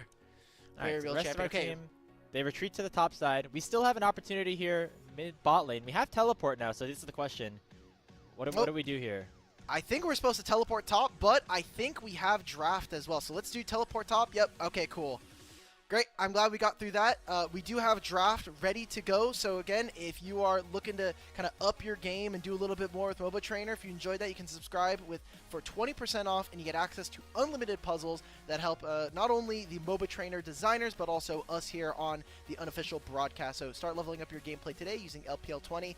Draft number 2, we got Weibo back on the blue side here, Grapes, and the Azir has made it on through. We're also seeing some changes, potentially going to see some more Gwen and Rumble this time around. Yeah, we're going to get at least one of those 2 up, and I feel like now if you're WE, you just leave both of them so you can go for that trade. I think generally the Gwen is maybe a little bit more preferred, although Rumble also has been very, very powerful in the meta. So targeting Xiaohu a little bit with that Talia takeaway, and it's actually going to be Breed, most likely locking in that Rumble. Even though Xiaohu played in the 1v1, I don't expect him to be moving that to the mid lane here in this game. Yeah, and we have to expect that this is also probably going to be a Gwen hover at some point. They seem like, for WE, they have much preferred getting Skarner and Azir on the same team. Less so about having that Xin Zhao. I think just having that front line, the ability to also give Monkey creative pathing, another champion where he can kind of be a little bit of a degenerate on the map, running around level 3. We have the wall slide for him. And Weibo instead going for very strong solo lanes and a great pair in the Sejuani and Yone. And could have this Gwen go completely through the draft because of it here. We'll see what cube most likely we want to select here. I mean, this would be the time to pick the Gwen to make sure at least that you don't have to worry about it in the future. The other thing is, if WE lose this game and forces game 3 for Weibo, they will be on the blue side, so that'll force Weibo to then take it away instead. Yeah. But it looks like Taeyun's Ezreal is going to be the focus. This is one of the highly prized pickups here for the bot laner of WE. So they're just getting themselves comfort, getting themselves the powerful picks in the meta as we open up the second phase of the bans. I think the Ezreal's really smart here. Obviously, we're putting a lot of priority onto picking up Gwen, but when you look at AD carries that are going to be able to peel or mostly get out of the way of a Rumble Equalizer or a Yone engage, it was going to be either the Ezreal or kind of what else, right? Because Kai'Sa and Xayah were already taken off the table, so I like this from Team WE. Showing in the back end, though, maybe some focuses on supports. And what is the bottom lane here going to be here for Weibo? Because kind of looking, Varus is already taken off the table. We talked about our 280 carries that are gone already. Are we going to get another Aphelios/Sivir game? I think Sivir here for Weibo could potentially be very dangerous. Yeah, just getting a little bit of extra wave clear. for this Weibo Gaming comp that already has so much hard scrapping on the top side of the map. The Sejuani Yone, we didn't talk about it when it first got selected, but this is always a very powerful 2v2 when combined with each other. We haven't seen too much of Xiaohu on the Yone, I believe. It's been much more of these control mages and roaming, mages in general. So interesting deviation in play style for him, but still I think somebody that we are excited to see some improvements out of. Obviously didn't do much with the Ahri in game number 1, so maybe something with a little more agency could help him out, as we see a ton of bot lane focus here, obviously, in our second phase of bans. Cube, pick Gwen. Don't just lose the side lane. No! Okay. Weird. Okay. They're going to have a monster amount of front line. WE are trying to play very long range. They're trying to stop their opponents from moving on forward. I think when you look at what Weibo have, first couple items, you're going to be very strong in terms of early priority. This Rumble is going to grab you whichever lane he really wants and is also very good by himself in dives. But my worry here for Weibo is, what happens when the tanks get a little too strong? It's all about that backline access, and now they're trying to make sure that they have some strong team fighting going into the back end here. It'll be the Zeri and Rakan with an instant Poppy response here from WE. I love this draft coming in for Team WE, and they've set themselves up quite perfectly here in game number 2. Yeah, this Poppy support pick, I think we've seen it pop up a little bit in the LPL. It has very high value here against Weibo, where 4 of the 5 champions on WBG have dashes in their kit that can be easily canceled by that steadfast presence. You also, of course, are able to potentially have some high impact in the 2v2 now with Taeyun. It'll be a really fun time here. And again, name of the game is team fighting, grouping up as 5 here for WE. You can use that Keeper's Verdict even to make it an advantageous numbers for you as well. And then, seeing where we go from there. We're on the other side here for Weibo. I feel like the mid game is where they want to look, especially with the top side of the map being as volatile as it could potentially be. Okay. I mean, the Zeri Rakan, however, they don't add too much in value. I will kind of add as well that with this Rakan, this kind of opens up some more plays. We'll see how flexible Erha is. Just typically, I think early on into the year, we saw a lot of Rakan and Nocturne as a pair, just being able to fly across the map and have that Rakan also meet you at the same destination added a lot there. But Rakan, alongside a Yone, potentially adds some more backline access coming in for Weibo. And yet again, we fall into this thing where we're talking about individual players and what their matchups mean. Supports are obviously going to have a pretty big impact in this game, especially for a player like Vampire. But my eyes here, Grapes, glued to the mid lane.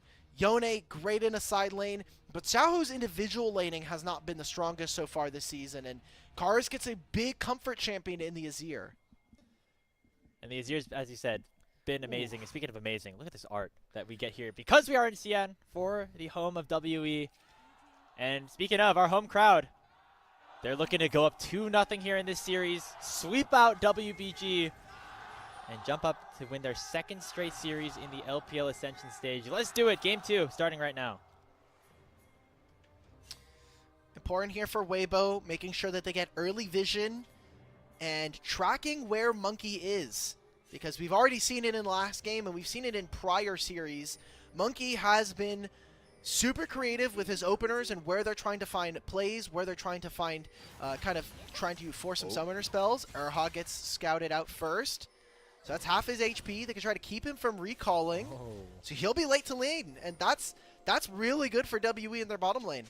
And you're starting to get to this point as we were wrapping up the draft. But this Zeri does not do a ton until we get to that 2-3 item mark for her. So especially in the 2v2, after burning out Era's health bar, forcing him back to base, this could be a very big advantage here for WE, for Taeyun and Vampire, who I will say had a very good game number 1 against 2 players that we were pretty high on, especially going off of their recent performances with Erha coming into this lineup.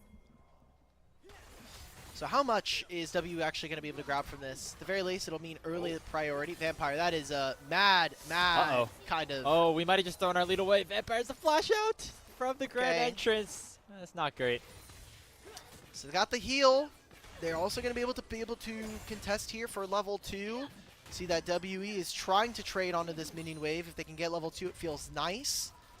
Wonder what Vampire is going to be starting level 2, because you can go for the steadfast presence with the W, but the Q would obviously add a lot more damage to this repair and kind of opens up a little bit more for them, but seems like we're going to just have the wave in a pretty good position here for Weibo. And I'm looking at their junglers now, both pathing towards the bottom side, but an early ward from Weibo spots out Monkey.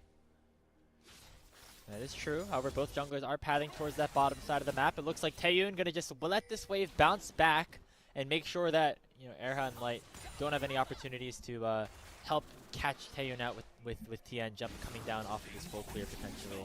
The mid lane we go, as again, this is a matchup that Xiaohu can maybe take advantage of if he's able to play it out correctly.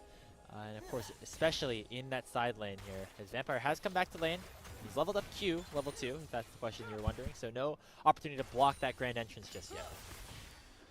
Will mean that Monkey is going to be down at camp here. Sejuani is ending on their 6th camp here. So expecting with the wave coming back onto the turret that they're probably not going to be able to contest. They will spot Tien on this wave, or once he moves into river. So it'll be at least the start of the first scuttle here, with also Xiaohu coming down to the bottom side. And Monkey just saying, look, I thought I was going to be able to do something bottom lane. Maybe we could be a little bit cheeky, but doesn't seem like that's on the cards. So why not? Let's just put our efforts towards top side. Tien's also going to be able to match if he really wants to. I mean, you can pull over Rumble, but instead goes for the recall. Yeah, so not too much early on. After we got a little bit of shenanigans in the bottom side of the map to start things off, looks like resets will just be pulled through, and then the question now, of course, once again, we'll turn back to where those neutral objectives and how they will be focused. We see early on Light actually pathing back up to the top side as we see a lane swap opening up here for Weibo. They want to get grub priority this time around, which is interesting because they didn't necessarily look for it in the last game when they had a Yorick on their team. So it's like they've learned from their mistakes a little bit. Yeah, I will also say the last game may have started with a little bit of a banger for WE's for Weibo's bot lane. So I think it's fair. We end up seeing them make this move on forward. With their bottom lanes not being there, obviously WE are going to probably be looking for the Dragon in 25 seconds time. There was a Scryer's Bloom that was propped, so they do know that Monkey is on this side of the map. Breeze's got to be careful, though. Ooh, Vampire here Hex flashes over the wall, then lands a heroic charge back onto Breeze. He has Flash, but doesn't have to use it just yet. Just taking with that HP bar as much as possible. Dodges away from missing shot and will be fine. I mean, Breeze can recall, teleport back. My only worry is maybe they go for a dive. Mini Wave's not particularly healthy, so this should be fine for Weibo. And instead, I mean, Monkey is just trying to make some very creative paths throughout this jungle right now. Not working out too well for him just yet. We get the grub spawning in less than a minute right now. Both junglers are bot side. And with the bot lane of WE here, Monkey has actually a timer to start up this Chemtech Dragon. We'll see if Era and Tion are able to get there on time to try to put a stop to it. I think they were just mostly worried that there's a potential dive being set up here for WE. The Dragon had been started, but he's going to call it off. He's also going to pull it so they know he's in this brush. Wasted time for both junglers, and I think you're very happy as Weibo. You're preventing a dive onto your top lane. Your Rumble's going to be able to catch this wave very safely. Your Zeri is currently in top lane picking up farm with a Cole versus Cassante. So minor gold lead starting to be built here for Weibo Gaming as they are continuing to move their support around the map while WE are very focused with this Poppy to get some action done. Back on a Breathe. This time he does have to use the flash to get away from the Excel's impact. So Monkey finally showing himself in a lane and giving a little bit of impact over there. Looks like they might go for the guys, we can't go for this. He's going to get one more minion. He's going to have level 6, guys. We'll see if they get it quick enough. There goes the level 6. Equalizer comes out. Will it be enough to take down Breathe? He hasn't overheated just yet. Vampire takes one more tower shot. They will make it a 1-for-1 trade. Unless Taeyun goes down as well. Here comes the rest of WBG. And it makes it a double kill in for Breathe. That is a nightmare scenario. I think WE not recognizing how much experience Breathe has. Now this is going to be 3 kills. That'll be the feat of warfare immediately going over to Weibo.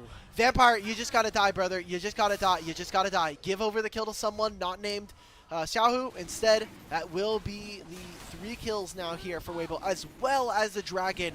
A magnificent win coming in for Weibo, but some pretty big mistakes coming in from Team WE. Yeah, not what they were looking for. Obviously, they don't have the XP counter on the screen like we do here, so they weren't sure exactly how quickly Breeze was going to hit level 6. Turns out it was a little bit quicker than they expected. He threw the equalizer out, got a little bit of extra health, obviously, as well by leveling up, and so was able to make that 2 kills, obviously chunking down Vampire, making him a 3rd. And so a bit of a mistake coming through from WE and Weibo, I should say. We're able to punish it. Now the response on the other side is Monkey picking up the first 3 grubs of the game, which is certainly a good thing, but this is a much better thing for Weibo that happened down bottom. I just don't know why we're not just going for the plate here, guys. Like, the plate has to be worth way more than the kill at this point. Obviously, as soon as he hits level 6, that should just de-incentivize us for going for this play in general, right? Just recall, group as a team, and maybe even just like kind of push on back, stop Weibo from collapsing on you, and those were, I mean, at the very least, no summoner spells burnt from WE, but we lose a pretty large portion of their map there by doing that, and seems like our junglers are going to go back to doing what they do best. Again, getting spotted here is a boon for WE, but can still very easily slide on through. Monkey trying to be a little cheeky here. Yoink. Gets it stolen. Yeah, not too much else to be done here off of this, I don't think. Yeah, there's the Arctic Assault away. They had a little scrap in here, and then they remembered there were 2 tanks, and they're actually never going to kill each other. So nope. Tian backs on out of there after claiming his prize. 3 giant spells split between the 2 of them. So they knew. They're like, yeah, you know, this guy has like 400 bonus HP. No, I'm just not going to deal with it. And no damage, especially. Yeah. Right. You know, Karis and Xiaohu were in the area. Xiaohu has 1,000,000 dashes because he's playing Yone. Karis, unfortunately, his champion was released a little later than Yone, so he only has 1. 1.5, I guess, if you count the EQ. Or no, it's still. That's it's like still a reposition. That's still 1 dash. Like. Yeah, I'm not counting that one. And those dashes, of course, give Xiaohu the advantage potentially here in the mid lane when it comes to fights, especially away from the Emperor's Divide. And speaking of those dashes, there comes the Soul Unbound. They try to get matched here. Nicely done by Karis, landing the Emperor's Divide immediately after the snapback here. But Xiaohu is able to get back in time, use the Fate Seal to escape, and the mid laner for Weibo will survive. As now we get a bit of a trade on the bottom side. No dragon to fight for, but it still looks like the junglers are brawling. Light gonna flash away from the Impale and make sure he picks up another kill. In the mid lane, Xiaohu's getting dangerously low, has the second win proccing. Now we'll dash forward once again, just clearing out that wave. Weibo Gaming getting the advantage there in the extended trade. Just too many plays, and we've seen this before coming out from Team WE where they make too many plays on sides of the map. We're seeing Monkey try to go for the control on bottom side, but Vampire is showing mid. As soon as our Poppy's showing, just retreat. Give them access to that Dry Brush. It is not important for us to fight. And that was also just a comedy of errors in mid lane. Now we've used both of our flashes on Karis and on Vampire. Meaningful amounts of gold now going over to Weibo. It will also be the first dragon. I mean, you're fine with this now. I mean, the grubs are spawning in a minute. Maybe WE get all 6, but I just don't know how meaningful that's going to be. We'll see if maybe they can get any further advantage here on this top side. Cube throws out the all-out. It's going to be matched by the Equalizer. Breathe. Cube was going to be able to dash away from that Harpoon, which could have meant a lot more damage that he would have taken, both due to the Magic Shred and the Slow, which would have sent him into the Flame Spitter. So Cube's going to try to get this wave in. We'll see if Erha can try to cancel any sort of reset of his, as there's a lot of Weibo members heading towards the top side to try to even up this grub count. So they even up the grub count with the desync and timers between Dragon and grubs. It will mean that Weibo, if they get these uncontested, they can maybe try to look to save some of their spells and play for that Dragon as well. Maybe more so just prioritizing gold. Oh, okay, he got spotted here for sure. I've seen this before. Okay, Breathe using his flash. No ulti, obviously, as he actually teleported down in the bottom lane. So that means that actually Weibo will not have the opportunity for their Rumble to join a potential fighter on the grubs. And a reset comes through from Tian as well. So even though Weibo sent a ton of their players to the top side of the map before the grub spawned, and it looks like they ended up resetting and reallocating some of their resources towards other areas of the map. As we now get, once again, some junglers trading things out here. Taeyun getting attacked by Xiaohu just a little bit. Nice movement there from the Ezreal. It's going to get matched by Tian dashing forward a little bit. Look at the lane assignments, though. Like, you're perfectly fine. I love what we've gotten from Weibo in this game, where recognizing that Breathe is picking up a lot of slack. He is playing this Rumble, so Erha always plays to his side. Always makes sure that he's there to maybe prevent a dive. Sejuani the same thing, and we're having Zeri match into the Cassante. These are just free. This is just free gold going over to Light and Weibo. The lane assignments have been really good. I liked how they've been playing the map as well. WE really over-forcing in a lot of plays and feels like maybe a little desperate. You have scaling in this game. We like their draft as the game goes on. I just don't see why exactly they're trying to make all this happen around the Rumble. He doesn't have any of his summoner spells now. You should be looking to try to wrap around in mid and get yourself prepared for this dragon. Well, looks like Weibo not actually at the dragon first. It'll be Team WE starting it up. It's at half HP right now, but with Taeyun using a couple of spells to get away right now, the priority might remain with them, but Vampire with a really nice Keeper's Verdict. Gonna send Tian away and make sure that dragon is secured here by Team WE. Now they're looking for a potential fight as Monkey dashes forward but not able to find any sort of crowd control. Cube burns his TP to join the fray as well. There's all 5 members of Team WE here, but they're not gonna get anything more than just a Drake. Okay. Kasante's going to walk down bottom lane. Probably won't pick up very much of this wave. It will also be the Grubs going over. They will not have their top lane for this play, and currently they're trying to escort the Azir. Azir has a very tough job right now where I want to be able to walk into this top lane brush, but I don't know where any of the opponents are. I could potentially get engaged upon if there are more members than just this Yone and this... oh my god, he actually stole one. Wait, no, he didn't. Okay, he got very close. He was at 100 HP when he queued forward, but somehow Tian was able to secure that last one. Almost for Karis, as he had full vision of the pit at the time. But it'll just be that Grub count evened up at 3. And Weibo holding themselves about a 1,500 gold lead as the plates are about to fall. I'm taking stock of the map right now, Grapes, and while first item power spikes are coming through for WE, you are a little worried about what's going on the opposite side. 80 carries in the Zeri are going to be very strong on 2 and 3. Taeyun is what looks to be nowhere close to getting his Muramana. Also down already to his opponent, almost 1,000 gold here. And this game in general just hasn't looked very clean from them. I mean, we were kind of very excited coming out of game number 1 with what Cube and what Vampire were able to do, but kind of showing the other side of these players, especially Vampire, who, especially coming into this year, had a lot of criticism levied towards him for some weird engages, some kind of weird angles that we saw from him, and maybe we're getting a little bit more from that, the Jekyll and Hyde of WE. Yeah, I'll go back to Vampire a little bit. He's had some nice plays so far in this Poppy. The level 1 and then the Keeper's Verdict that he just had to try to secure that dragon for his team. But also, I think the big blemish right now is that decision to go for the dive onto Breathe. It resulted in 3 kills out of the 4 going over and potentially putting a halt to what WE wanted to do here in this game. So eyes will turn to Vampire as we, again, are awaiting the 5v5s really coming in here for Team WE. Whereas Weibo want to try to take advantage of the advantage that they have over the map right now. Equalizer comes out in a 3v1 onto Cube. He's able to flash out and away. And now Monkey going to have to drift on out of there as well. So full bot control now belongs to Weibo, as now WE are going to try to make play on this top side. How much can they get done here, though? Oh, doesn't find the stun. Oh, God. And so Vampire has to flash on out. Keeper's Verdict, though. And the Ignite will chunk Xiaohu out at least. Make it at least a little bit more dangerous for him to try to clear out this wave. Doesn't get the cannon, so that's a little bit of a +1 here for WE. But now we'll see what the other side of the map has in store for them. As Weibo getting targeted here in the mid lane. As Light underneath his turret with the Ultra Shock Laser should be able to clear out the wave rather nicely. And overall, we remain without any blood being shed. I feel like they would have really wanted this. Hold now. on. A lot of damage onto Xiaohu. Oh! He's dead.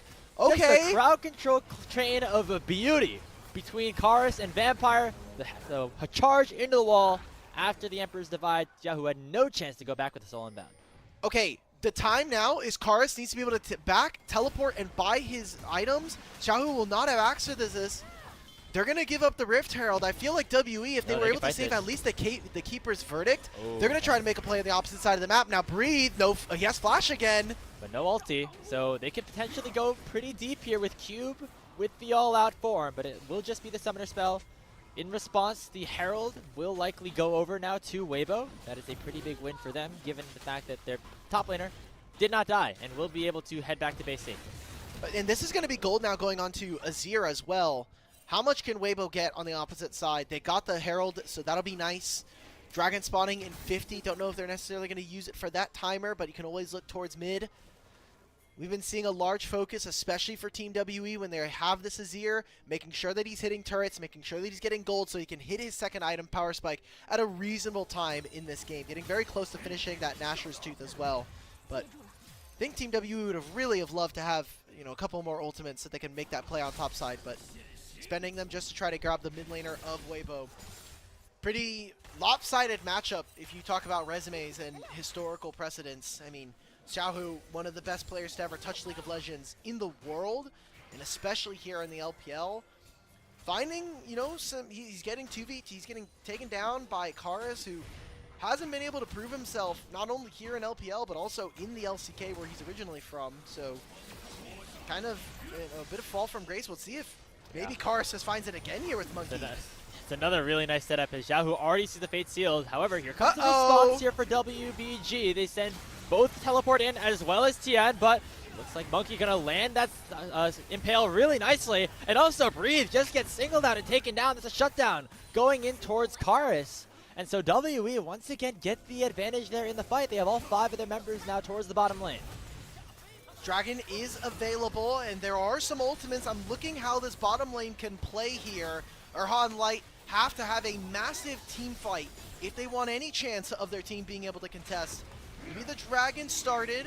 Breathe will not be able to teleport for this play, and you still have a 0 ultimate. You still have the ultimate from this Cassante. Light has now dashed over, so he won't have that ability available for him in this fight. It's just gone, I think. The Dragon will go over to Team WE. Question is, will they be able to push this wave or even go for a fight? Then Tofo Strikes goes wide from Cube. Laser comes out from Light, and it looks like both sides will retreat, with WE claiming the second Dragon of the game. Woohoo! You can get the heal. See, they're playing a little bit with fire there. We just canceled the recall of our support because we hate him. That's fine. That's chill. You know, happens. I get that. Oh. Right. That ward in the banana brush there, giving a little bit more damage, but Team WE gonna get their mid lane turret assaulted. Shouldn't be the full thing, however, and should be also this Herald falling. So not the best usage here from Weibo. Yeah, not really. And after they had themselves about a 1,500 gold lead in the early game, Alk, it's gone right back to even. As we take another look at this mid lane play, Karis has had himself a really good time on this Azir so far. And with him and Monkey now being able to force here, they get the ultimate, and that right there should have been a question mark here for the side of Weibo. They weren't necessarily expecting the instant teleport coming in, but this Impale sets up so beautifully for them.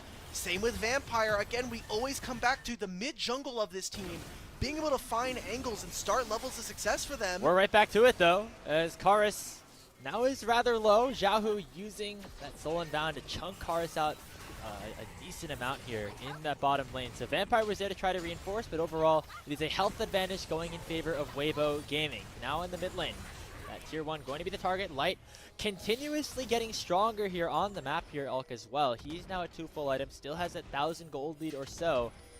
And that bot lane tier 1 also going to go over. You see, it looks like actually Karis got caught out just a little bit, and that's what resulted in that play starting off. Shout out Erha, being able to grab the ultimate out from Karis and friends. Monkey trying to make a play onto Xiaohu. He has teammates coming. That's the flash missing. He has no ultimate either.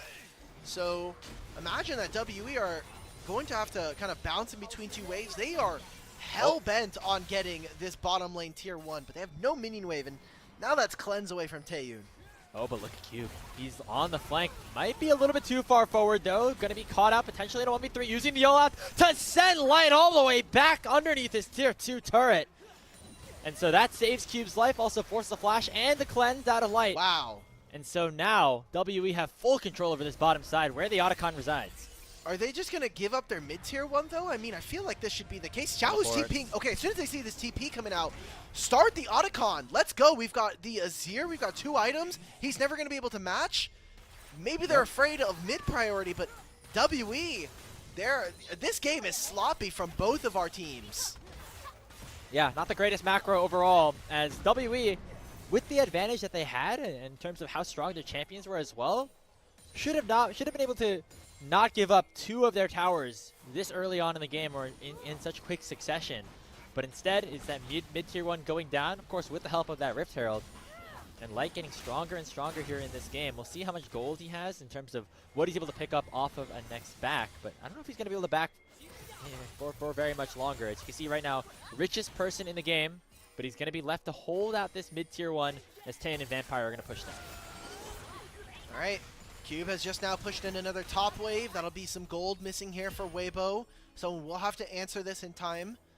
Seems like it's going to be Breathe, and we can see that WE instead. They want to try to reinforce in mid, overload onto one side of the map. While Karis has TP and is picking up these bottom lane waves. Now has finished 2 items for both carries of WE, with Karis and Taeyun getting into that break point. So this is going to be a pretty big timer for WE. What fights can we get from them? And can they stand their ground? Because if they're able to win this next fight around either this Dragon or the Otacon, I think that Weibo are going to be in a pretty tough spot. It'll only come down to basically light on this Zeri, hitting 3 items and getting an Infinity Edge on the Zeri. Fascinating trade of teleports there, kind of for no reason, as everybody just kind of stands there, looks at each other, nods, give them the little head tilt, and then heads back to base to go reset again. As Taeyun was out of mana, so he's able to pick up a tunneler for himself as well. And now we make our way back to this Dragon. It's going to be spawning in 30 seconds. It'll be soul point for WE, so Weibo want to be there first, want to make sure they are able to secure it to make sure another advantage doesn't go Team WE's way. Grapes, I'm not going to qualify that as doing cardio this time. I know that's been kind of a running joke. That one is that was cardio. Catching, that was a cardio. They TP. That's more like getting airline points. That is true. You call the Uber Eats delivery. Yeah, like we're just getting points for our reward system. Okay, we're all right, finally well, engaged. Here comes Vampire. Yeah, on to Erha only with a knockup though, and now WBG gonna go forward. That's a 3-man Fate Sail from Xiaohu. That's a double kill's already been picked up for Breathe. Cube gets stunned up by the Permafrost, has to dash away, but will get taken down by Light. It is 4-0 in favor of Weibo as they finally break this game open in the mid lane. It'll be the Dragon, maybe even the Otacon afterwards with no Baron spawning for another minute. WE's carries were all over the place, desynced and not able to catch up with each other. And then Weibo with their Wombo having Tien and Erha fire off at the same time. Massive objectives now going over to the side of Weibo Gaming after a pretty huge team fight as well. And I want everybody to watch. Look, Taeyun is firing away. This equalizer splits them in half. Xiaohu's also marking the Azir. Beautiful quickness coming in from the new support of Weibo Gaming. And they finally find themselves their first big win here in game number 2, where it's kind of been back and forth between these two teams and finally jump out to a pretty sizable gold advantage. And when you look at what was thrown back at them by Team WE, I mean, Azir, Xante, and Ezreal all did not use their ultimates in that fight. And the ones that were used were not up to crucial targets. It was support, locking down support here for Vampire, and it was Monkey only hitting the Sejuani with his Impale. So that is why the fight went Weibo's way and not Team WE's. They get themselves the Otacon as well as the second Dragon. You can take a look at the Blood Rose count right now on the top of your screen. 47-10. That is going to be a lot of experience going into the hands of Weibo as they're looking for another fight. Equalizer comes out. Vampire forced to splash away. Monkey very tanky on this front line, but still continuing to get stunned up and taking a beating here in this side lane. There comes the Impale. It lands onto Xiaohu. This could be WE's opportunity, but the Fate Seal comes in. Xiaohu is still alive, but now he'll finally drop, and Arrow will follow. Team WE get 2 right back. It's a double kill for Karis, and now they're going to start this Baron Nashor as well. Hey, their counterparts in jungle and support for Team WE come up clutch in that fight. They've got this Azir firing away on this Baron, but Breathe, Light, and Tien want to see if they have something different to say. Cube still has that ultimate, and that'll be a big game changer here. Oh, they're going to go straight onto Tien. Remember, Light does not have his ulti. Going to make it much harder for him to fight in this 5v3 situation. Tien, can he go in for the steal? No. It's going to get secured by Taeyun, and now W are going to try to force WBG away here from the Baron pit. Weibo, though, they still are waiting. They're hunting. They're searching for something, with Zhao having teleport in 3, but they don't want to take the risk, and they will retreat with the Baron going over to Team WE. All right. We're getting some gameplay here, Grapes. We're getting Baron now. We'll see if WE are able to use this. They've had a hard time pushing out waves, so feel like this Baron may not go to the best of use. Now with no dash here from Light, I mean, this fight is just so clean. Also, that was a pretty clean sweep away there from Karis, being able to get out, and he does so much damage in this fight. Then this Impale from Monkey, just perfect timing alongside with Vampire as well. Even using the ultimate to knock the Zeri away just opens up a perfect fight for Team WE. And Karis having the better fight, and honestly at this point the better game over Xiaohu at this point. 2,000 gold in the lead right now. That's a fat stack of cash. Exactly, and I thought I missaw it on the replay, but it's real. Vampire win for Mikhails. I love this pick, especially for some of our champions who don't have cleanse. Monkey, Clean's not going to help you there, bud, as he gets taken down 5v1 in the river where nobody else on his team is. That was not the place for the Skarner to be, but it's okay. Baron buff still in the hands of Team WE, although now they're going to not be able to do nearly as much with it. As in goes Light, he dashes forward here on the Zeri. Here comes Era as well. Quickness lands in on to Taeyun. Taeyun in some trouble. Taeyun has to flash away. Wow. But a really nice Keeper's Verdict here from Vampire to save his AD carry's life, sending the Sejuani straight back. WE are looking at this like, okay, we lost our jungler. Now we've lost both of our summoner spells as well on Taeyun. Taeyun thought he got hit by Tien's ultimate. It was just barely off. So getting that cleanse as now the flash, I mean, that's tough for Team WE. This game is getting closer and closer between these two teams. If WE win, they move up to 2-6. They're going to barely be able to contest for a 9th, 8th potentially here in the split. Still double round robin here for both of these teams. And Weibo are trying to continue that honeymoon phase of bringing on a new support, finding some wins against some teams that are starting to trend down in the league. And for Weibo, they need this win so badly. They're the people expected to win tonight's match. And I mean, across the board, Team WE being able to string wins together would be a massive momentum booster and potentially bring them much higher in the standings as we go further throughout this season. Yeah, remember, this was a team that was 0-6 in terms of match score just a couple of days ago until their matchup against Undertalk. And so now, potentially having the opportunity to 2-0 a team like Weibo, who just took down JDG, who were one of our favorites here in the split early on in this Ascension stage, would be a very impressive victory for them and show that really the competition is leveled up across all levels of the LPL. That 5th dragon has spawned. It will be an Infernal Soul point for whoever picks it up. As right now, WE have inner control of the pit with Weibo trying to push down mid lane and force some sort of response. Yeah, Weibo have to be more happy about this. The Baron from WE was absolutely useless as we thought. And even if Weibo aren't able to grab this dragon, you're not mad about this, okay, but Rakan's no longer in the area. Oh, it's going to be a smite fight, secured by Monkey, and now WE have Soul Point. What can they look at in response? A really nice equalizer. It forces Monkey and Cube away. Glacial Prison only lands in on the Cassante, and Mikhails will save him from Vampire. Still a 5v5. Battle lines have been drawn, but now it is WE looking to go forward first. Vampire in with the heroic charge, not going to find a target just yet. Era lands a 2-man knockup at the grand entrance, but now Zhao is forced back. Taeyun still pushing forward, and WE have forced Weibo to run away. Wow. Erha not being able to get into the backline with that ultimate. I loved what we got from Cube. Karis as well. This Vampire, I mean, look, Vampire's Poppy. We talked about how much value this champion was going to get, but the Mikhails on top of that, if they're fighting as 5, WE almost feel like an impenetrable wall here. They have so much front line to be able to build out for Karis and Taeyun, and we just haven't seen Weibo get into the backline. The only kind of saving grace for here, from this point on now is Xiaohu hitting level 16. He's going to be looking to finish what looks to be an Infinity Edge here. Light instead going for the Bloodthirster Force, so just getting some survivability. Who thought that Team WE versus Weibo was going to be this close between these two teams? And so far delivering, WE now on Soul Point. I don't think Weibo was expecting it. Remember, they were just riding off some high momentum. They just beat JDG in a very close series, and then we're hoping to probably take care of business here and move along as they wrap up the split 1 or the split 2 first round robin. But that's not the case right now. As WE making them work for it, they're gonna have to pull off a win off of a very close map state here in game 2, and then win game 3 after that if they want to jump up back to a winning record, go back above 500. And right now it's looking challenging as all hell. That Baron spawning in less than a minute right now, that'll be potentially the next breaking point here for this game. If WE can get that one, then they're really going to have to try to crack this base open, because you look across the map, only 5 total towers have been taken at the 31-minute mark of this game. Okay. So we're here now. I mean, you have Azir who hits 3 items, also now has a Zhonya's completed, looking to also pick up whatever Blighting Jewel item he prefers.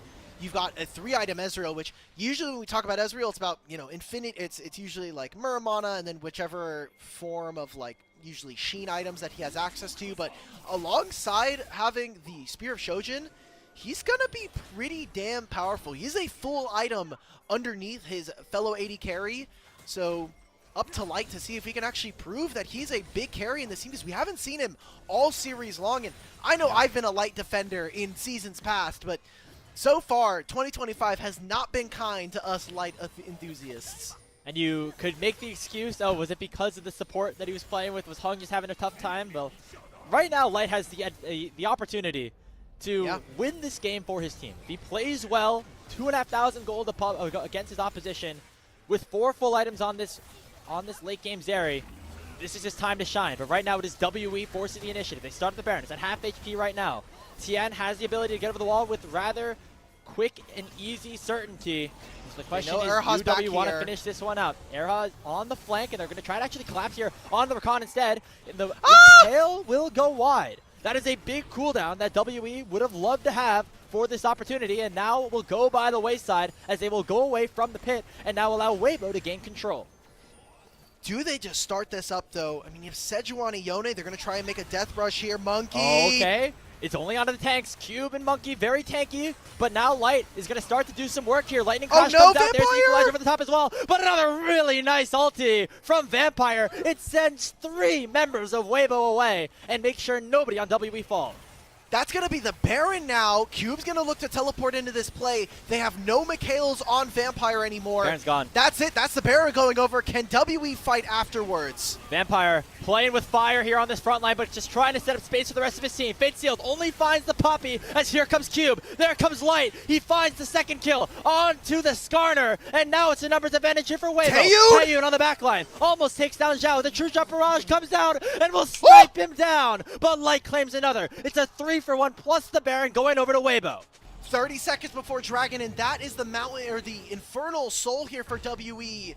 They're not going to be in time to contest this. Weibo should be looking to recall, get your items, and get right back onto the map. You have a ton of movement speed as well between all these carries.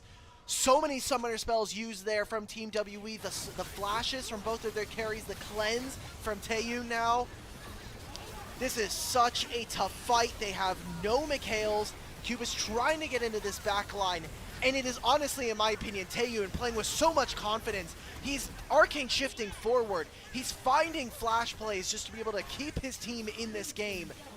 Being able to find Xiaohu there is, you know, icing on top, but I just don't know if it's going to necessarily make a difference here. 7 dragons now is what we're going to be here in this game if we make it another 5 minutes. Doesn't land onto Erha. Monkey. Oh my god, he's in the bounce house right now around the blue buff. But it's not going to matter. He will be able to escape after just burning the heal. Oh, what a play that could have been, as now WE have to defend their turrets. Remember, the Baron buff still in Weibo's hands for the next 90 seconds. The tier 2 tower in the mid lane will fall. I will say, that was another fight around the Baron that Paris did not do too much in. He left the fight with his ultimate off without using it at all. And Xiaohu overall has been more impactful as we've gotten later and later on in this game. Bro, we got a Karis Hate Watcher on the broadcast here. Dude, I was hyping him up at the start of the game. But he hasn't been doing much recently. I mean, he's 2,000 gold up too. We should have the same pressure on him as we have had on Light, and right now Light has delivered more. That is true. So we're kind of waiting, right? Like, we wanted to see whether or not the carries of WE, whether this Azir versus this Zeri would have enough. Some good damage down, but honestly, Monkey has had some questionable fights back-to-back missed impales here from the Skarner. And obviously a massive part of their team fight no longer available. So looks like with these last 30 seconds, Weibo are probably going to be pushing what looks to be a last mid-wave here, but probably not make too much progress. And we're going to be back into a bit of a lull state. Summoner Spell is going to be coming off of cooldown in time for this Dragon. And that is, again, going to be the big difference maker here. Baron will spawn about 45 seconds before the Dragon. And I wonder which team is going to be prioritizing grabbing that Baron. Because I could very realistically see a path where one of team kind of get trapped on the Baron. And then they have to back out. They lose all their HP. Kind of similar to what we just saw from WE. I don't think Weibo would be too upset with that, as they currently have the advantage in terms of towers. They're able to get that tier 2 turret in the mid lane. Meanwhile, all tier 2s for WE have yet to be taken on the blue side of the map. We get closer and closer. You see a big Baron power play has been opened up here by Weibo, but now W trying to make a play on the other side. Karis dashes forward, forces the flash out of the Rumble. That's a big answer back right now here for Team WE. Okay, then they will have those ultimates. I misspoke, everybody. I thought the timers would be a little bit close. They literally are going to be spawning 5 seconds off of each other here for Baron don't do math on and broadcast. Dragon. That's the rule. Yep, that's my bad. But hey, that was the perfect time for them to be able to find that play. Getting that flash means that he will not have that available for this upcoming fight, and this has to be the most impactful fight of the series. Are Weibo going to be giving themselves another chance to win here, or are WE going to take a surprising 2-0 over Weibo? As, like now, finishing Gunmetal Greaves, so those improved boots from the feats of strength already there. Also has his QSS. Xiaohu's probably not going to be finishing his QSS anytime soon, but I'm looking at items, and Taeyun and Karis on 4 items. This has to be the moment where we kind of see them step up or step down. And it has to be light right now. Look at the gold lead and then look at the bottom of your screen. The entire gold lead for Weibo is on light over Taeyun. He has to have the biggest impact out of any 10 players on the Rift right now if Weibo want to even up this series and force a decisive Game 3. Again, a top team in terms of expectations going into 2025. They have not met it just yet, and now potentially staring down the barrel of a loss to the bottom team in the LPL Ascension group if they cannot close this one out. Baron and the Dragon about a minute away from spawning. Right now, Weibo playing very well with the vision in the enemy jungle. Nobody from WE can get into any sort of area to contest vision around that Dragon pit. But for the time being, this will be gold here for WE. They'll be able to get a lot of experience, catch maybe some of their members up on their opponents. Remember, Otacon was taken by Weibo, so they have the Blood Roses. They have the improvements as well. Epic Monster Rewards that much stronger with 3 dragons in their back pocket. And we come into this fight, flashes available for everybody but Breathe. Ultimates up for everybody on both sides. And with Weibo having control first, it'll be down to whether or not they can find a flank. Vampire has been very good about trying to find angles. Same with Urha here. Okay, there comes the Tokyo Drift onto Cube. It's just the ultimate from Tian, though. Here comes Errol, lands a knockup only on the front line as the True Shot Barrage comes out from Taeyun. Overall health bars in a better spot for WE off of that play, especially because they burned a couple of those ultimates. Tian does not have the Glacial Prison, and now WE have to work their way into the pit as Weibo are going to try to claim this Infernal Soul first. No lightning crash here for Light, and what I'm looking at is the supports. Urha with the flank with a quickness could end this game. Okay. Monkey going in. Oh, Vampire! He sends Tian away! That's going to be the smite of the Infernal Soul to Monkey! But now Weibo going to try to win the fight in response. Light flashes away from the Impale. Karis has to dash away. Breathe overheated, now going to try to go on to Taeyun, who's getting collapsed upon by Tian. The Arctic Assault will seal his fate. And Weibo have won themselves the fight despite losing the soul. Karis is now on the run. He has to use the shifting sands to dash away, but I don't know if it's going to be enough. Already 3-0 on the side of Weibo Gaming, and they're going to try to put an end to this game right here, right now. Arif jumps over the wall, going to be responded to by Cube, and now it's going to be up to the soul laners of WE to save the game. Okay, Breathe and the rest of this team, they can TP. It's all 5 members here. Next one up is 10 seconds for Vampire. How much more can Weibo get? Can they bring themselves to game number 3 versus an Infernal Soul? Here comes the wave. It's crashing in. Karis has to do a lot of damage here. He uses the Emperor's Divine, but it is just too late. Xiaohu picks up the kill. Vampires arrive, but it's not going to be enough. Weibo Gaming lose the soul, but win the game. They're going to open up the Nexus, open up the base, and send us to a decisive game number 3. 41 minutes, and like you said, they lost with Infernal Soul here. Weibo fight back, find their moment, and maybe channeling some of that 2024 Weibo roster. Some of that early game was not clean, but WE faltering and finding, I think, some of the same patterns that we have seen from them in losses from prior series.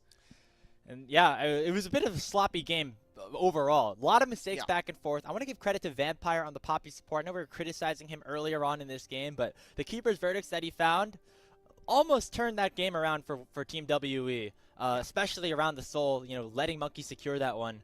But it was just the carries of Weibo being a little bit stronger, and most notably Light on the Zeri, and then Xiaohu on the Yone, I think actually had one of his better games that we've seen from him in a while, especially as we got towards the later portions of things. Sure, he did not have a ton of high impact early on in that game, but once we got into those team fights, into those 5v5s, the disruptions that he was able to provide, specifically on Karis, who had the lead here for Team WE, but was unable to do anything with it.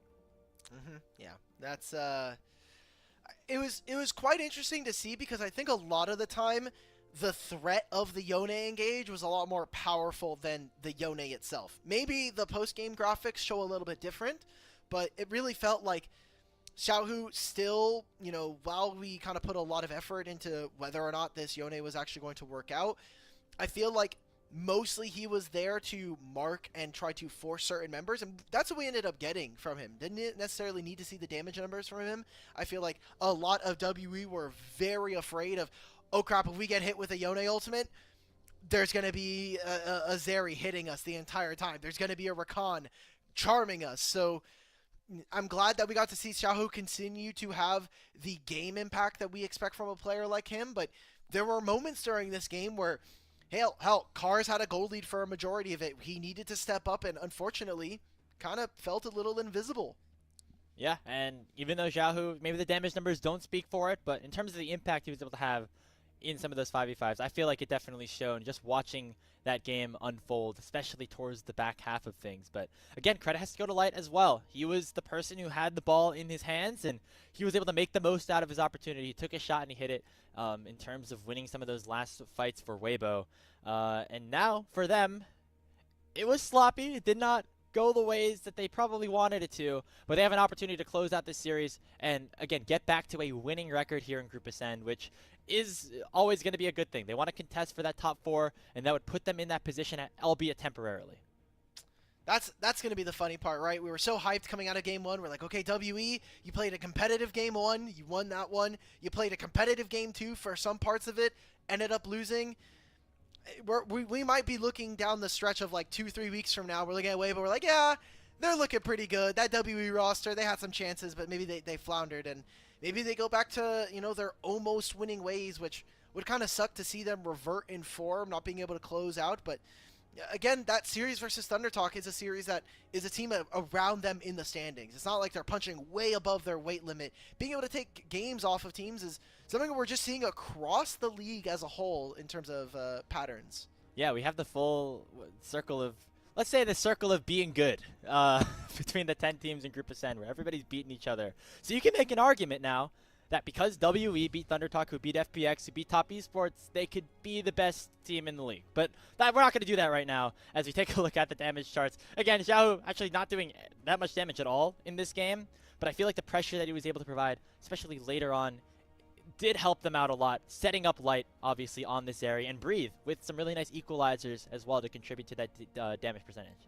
All I'm saying is that if my Yone does less damage than Sejuani, we might have to talk. We're gonna talk after the games. There's a reason why we don't really see Yone coming out from Xiaohu, despite it being, I feel like, one of the champions that he was able to have a little bit of splash in seasons past. Gotta be thinking about MVP here for this game. I think clear front runner is Light because of how much damage he was able to do, but I think Breathe and Tien had very big kind of plays in this series, or in this game in particular. I'll be honest, if there were ever a game that we give it to Erha, I feel like it has to be this one. I feel like it has to be this one.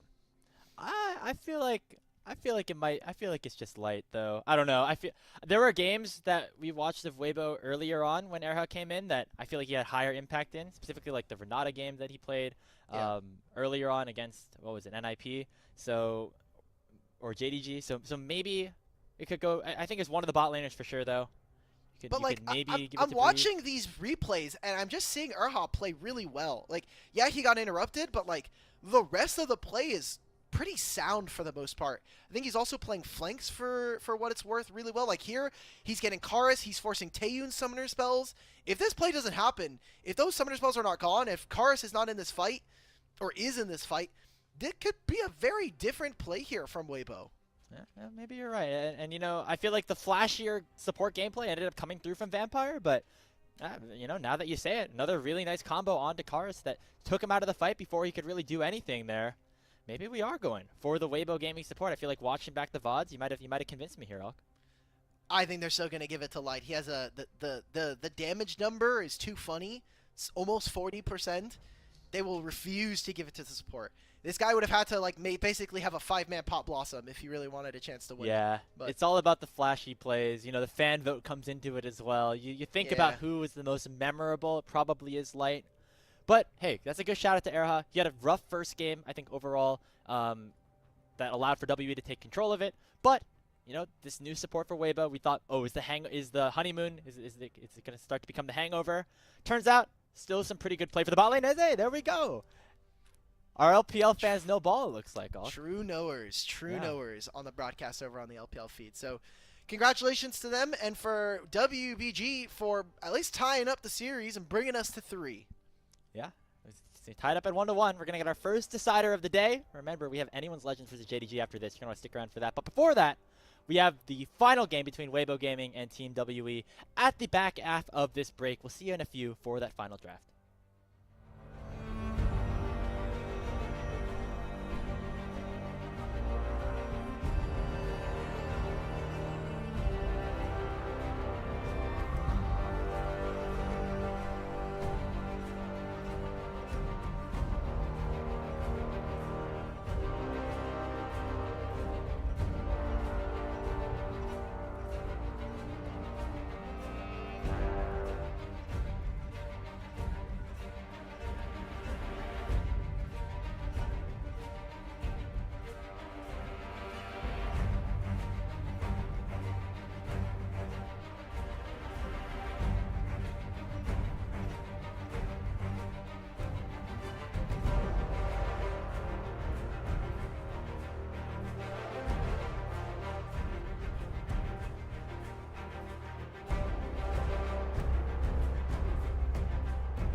Welcome back, everybody, to LPL English, where we have our final game of our first series of the day between Weibo Gaming and Team WE. That's right, WE, the team that started 0-6 in series score to open up Group Ascend, now is an opportunity, like they have against some of the other top teams here in the league, to take a series against Weibo Gaming.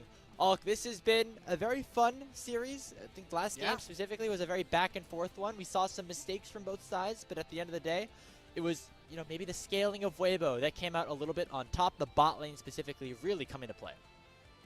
This was, I think, a really exciting series just in general, right? Because we came in with Weibo being the expected favorites today, already having to struggle. And even in game number 2, there were some instances there where we really got to see kind of WE start to flex some of their strength, maybe some of their faults starting to come to bear and show as the game went on. But I'm still really excited about what we're getting from this mid-jungle of WE. I think that Taeyun's obviously still firing, but the big question coming into tonight was the mid laners. What form of Xiaohu are we going to get? Was Karus really going to have a much better game and maybe a step-up performance compared to what we've seen in series past? And so far it has felt, even with game number 1, Xiaohu has just been better than his opponent, which is what we expected, but not with what's happened recently.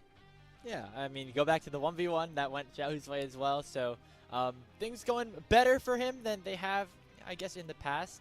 I thought Karus' rise was impactful, but maybe not as impactful as like a really good rise could have been.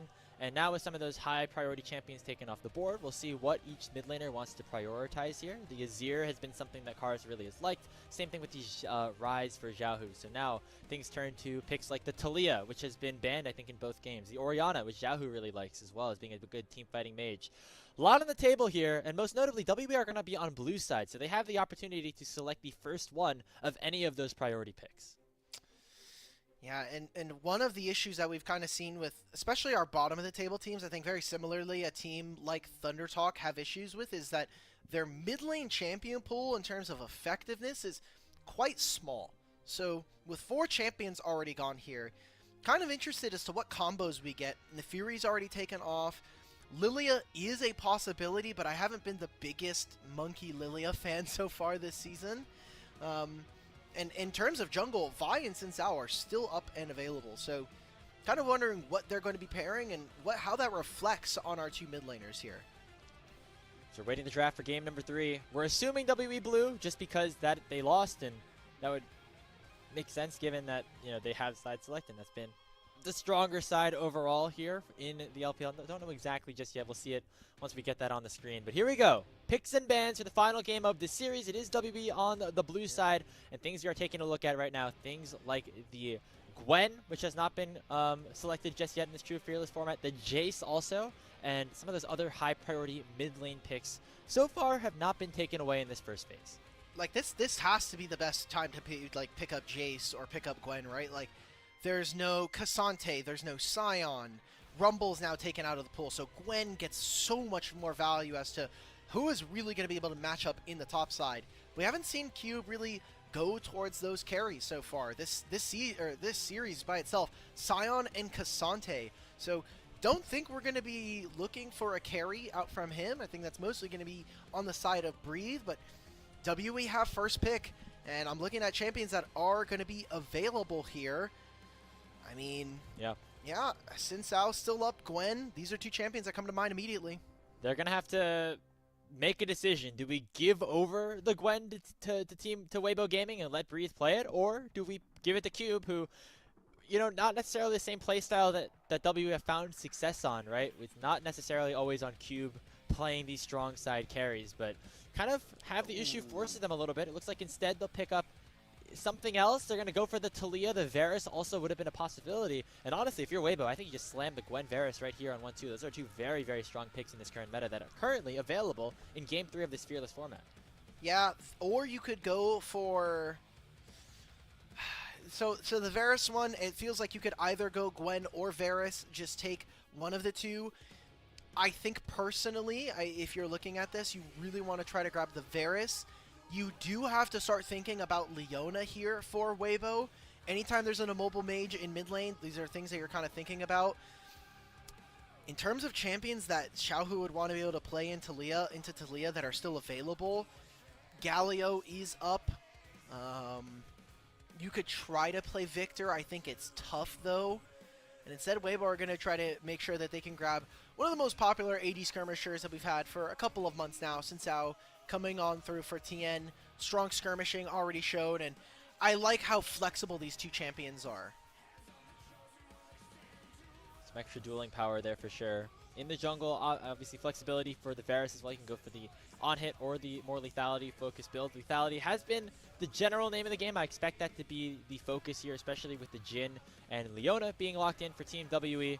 We'll see what Weibo want to respond with on the other side. Again, that Gwen continuing to fall down in the priority charts. If Weibo don't pick it up here, I imagine it just goes unpicked throughout the entire series. Yeah, could be. Now, Braum being hovered would be good for the lane matchup.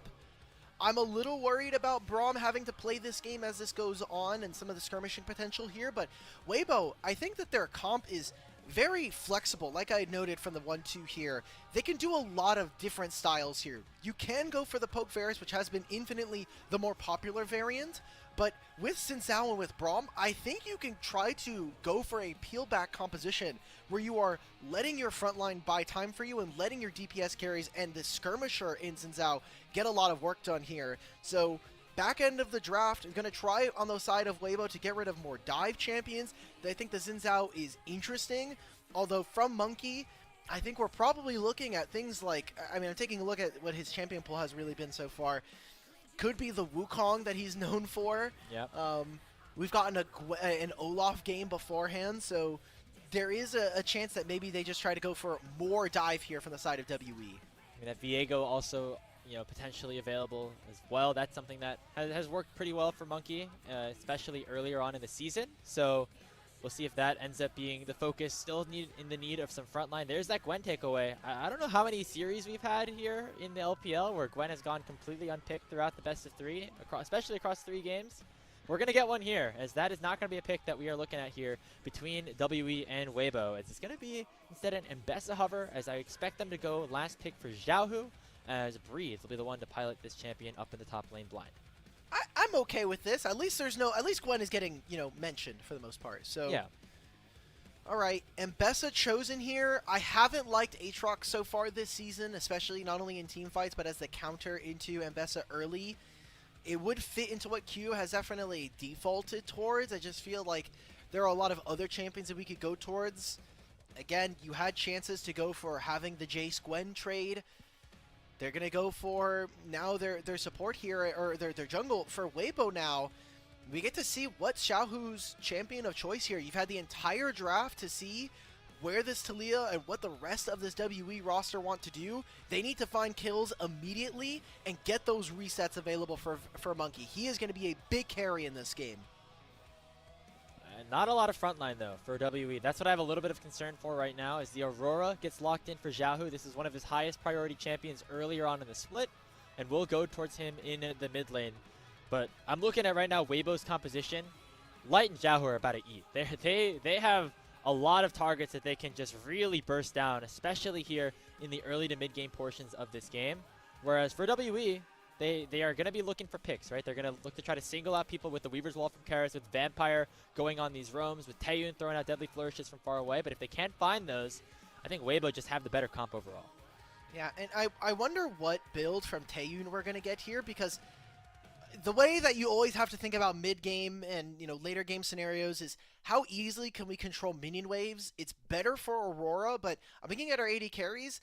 Weibo just have a much easier time of being able to push from their roams. I mean, this Xayah or this Varus should one-shot the minion wave very easily. Jhin, unless he opts for the static Shiv build, is going to have a pretty tough time. So it almost feels like either they're going to have to, from the side of WE, give up mid-priority and be on the objective first, or look to enter fights late, which I think is possible with, the Viego and this Talia, how they can enter fights through invisibility or through the Weaver's Wall. A very close game here, one where if this game does go late, I think Weibo do have the possibility to be able to win this a little bit easier, but Team WE have been fighting and very competitive in this series so far. which has been a very fun thing to see. Obviously, Team WE coming into the start of split number 2, probably the favorite to finish in last place. Remember, they had a very rough going of things during the placement stage, had basically one good day where they won 2 best-of-3s in a row to secure themselves a spot in the Ascension group overall. And of course, after the slow start that they had, things are starting to come into fruition here for this team. We're in the hometown of Xi'an. Here we go, game number 3 between Team WE and Weibo.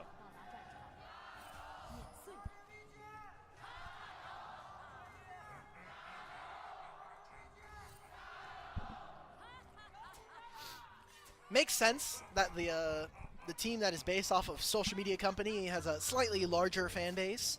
Yep. Have also just been, I think, more competitive for multiple years in a row now, so you know fans can hope to have some expectation of success here in the LPL.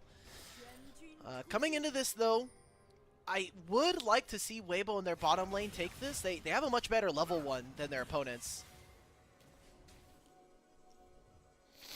Yeah, just a little bit of trading back and forth. Vampire gets poked up here. Speaking of poke, we have the Poke Varus coming through for light with the Arcane Comet in. Okay. Very expected, I think, just given the lack of resistances that are likely going to be available on Team WE outside of Vampire. So you should be able to burst down a lot of these priority targets rather easily, and also just in the more popular build overall. How Xiaohu performs in lane is going to be a big predicator as to whether or not we're going to see this Weibo roster succeed. Oh my God. Hold on. That's a lot of damage. Tane did not have the fourth shot available. Now Era could get flashed on here by Vampire. There's the fourth shot! Era just dies his first blood to WE. Well, that's not good. I mean, him and Light have not been getting the concussive blows fully stacked up. They've been left at 3. And, you know, fair enough to Weibo. Thankfully for them, the Varus is able to clear minion waves incredibly quickly. Junglers are both pathing down towards the bottom side of the map.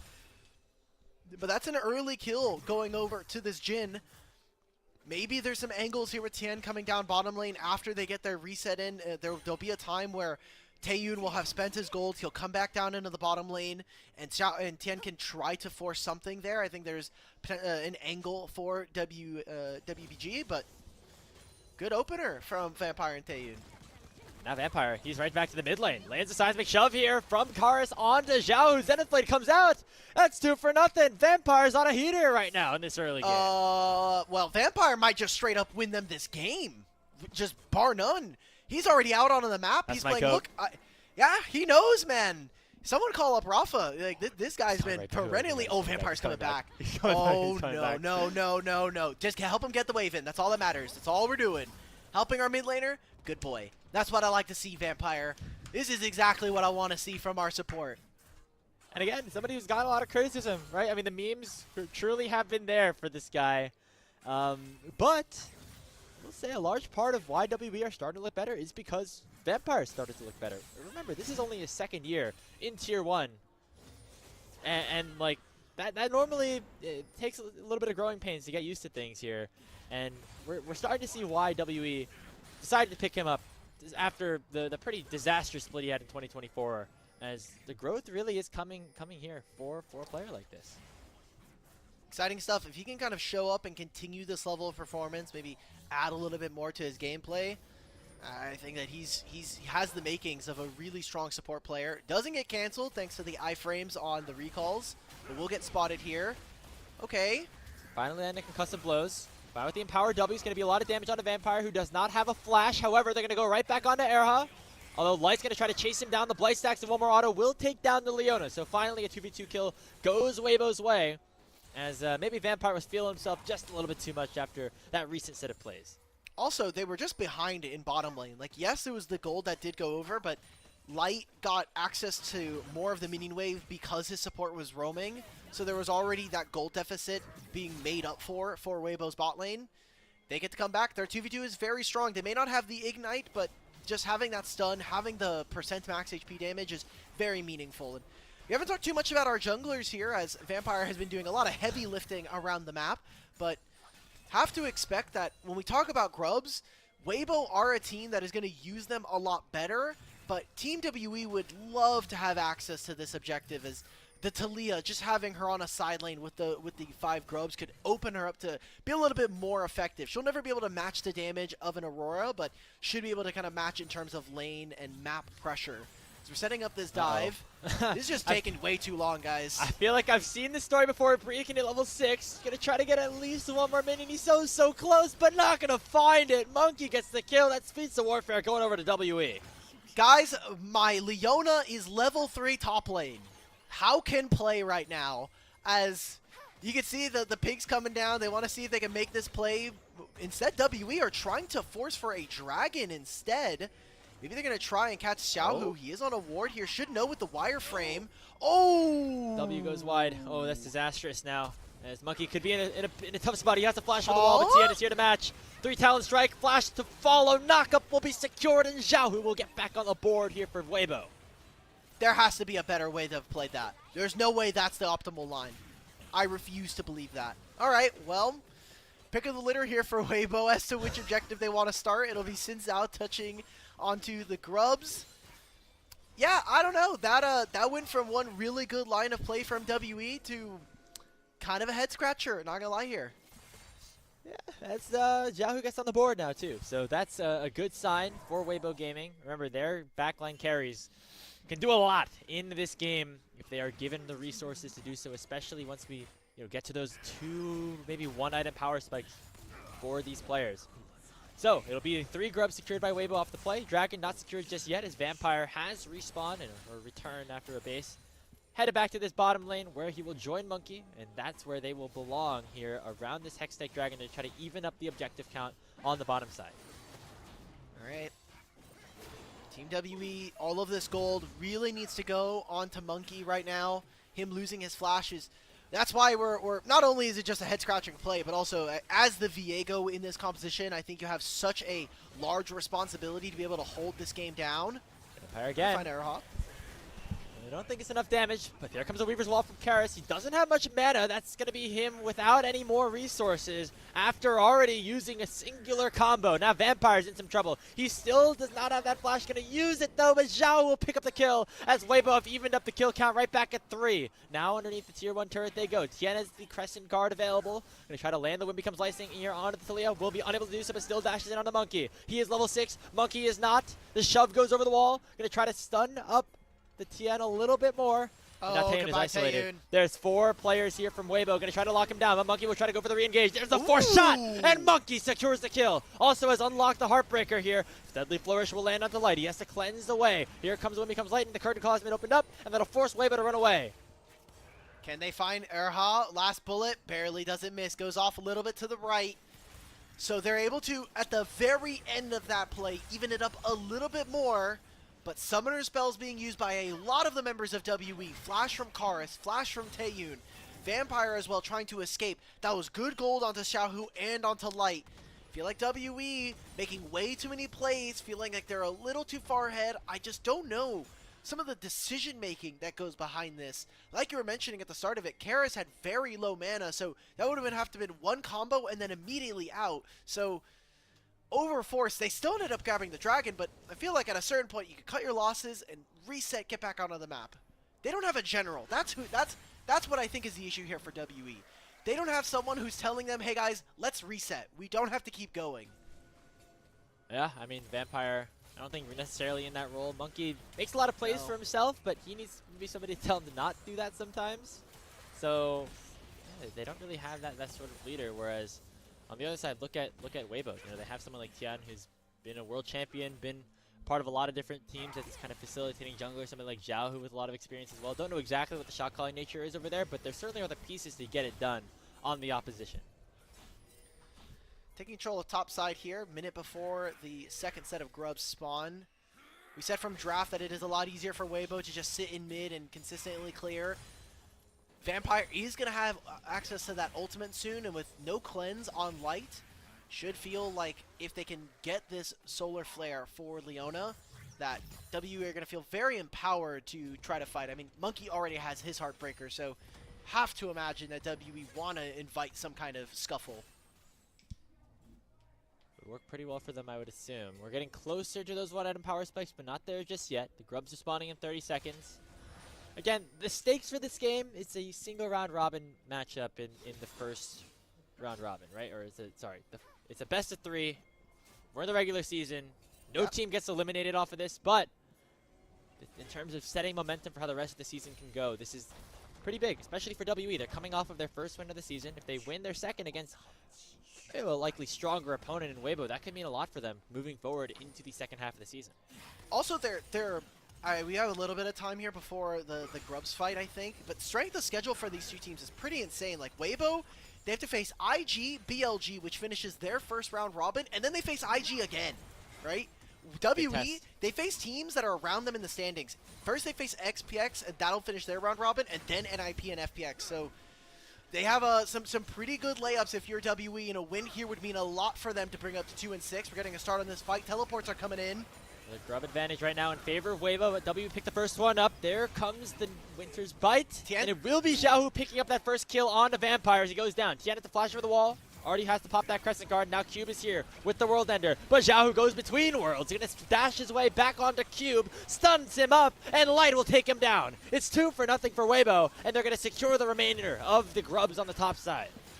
I mean, Tien flashes out of that play, saves him from getting heartbroken by Monkey. And with those Grubs now going over 5 here for Weibo, they've been better about stepping onto side lanes here, and being able to hit turrets has definitely been a bit stronger on their side of the map.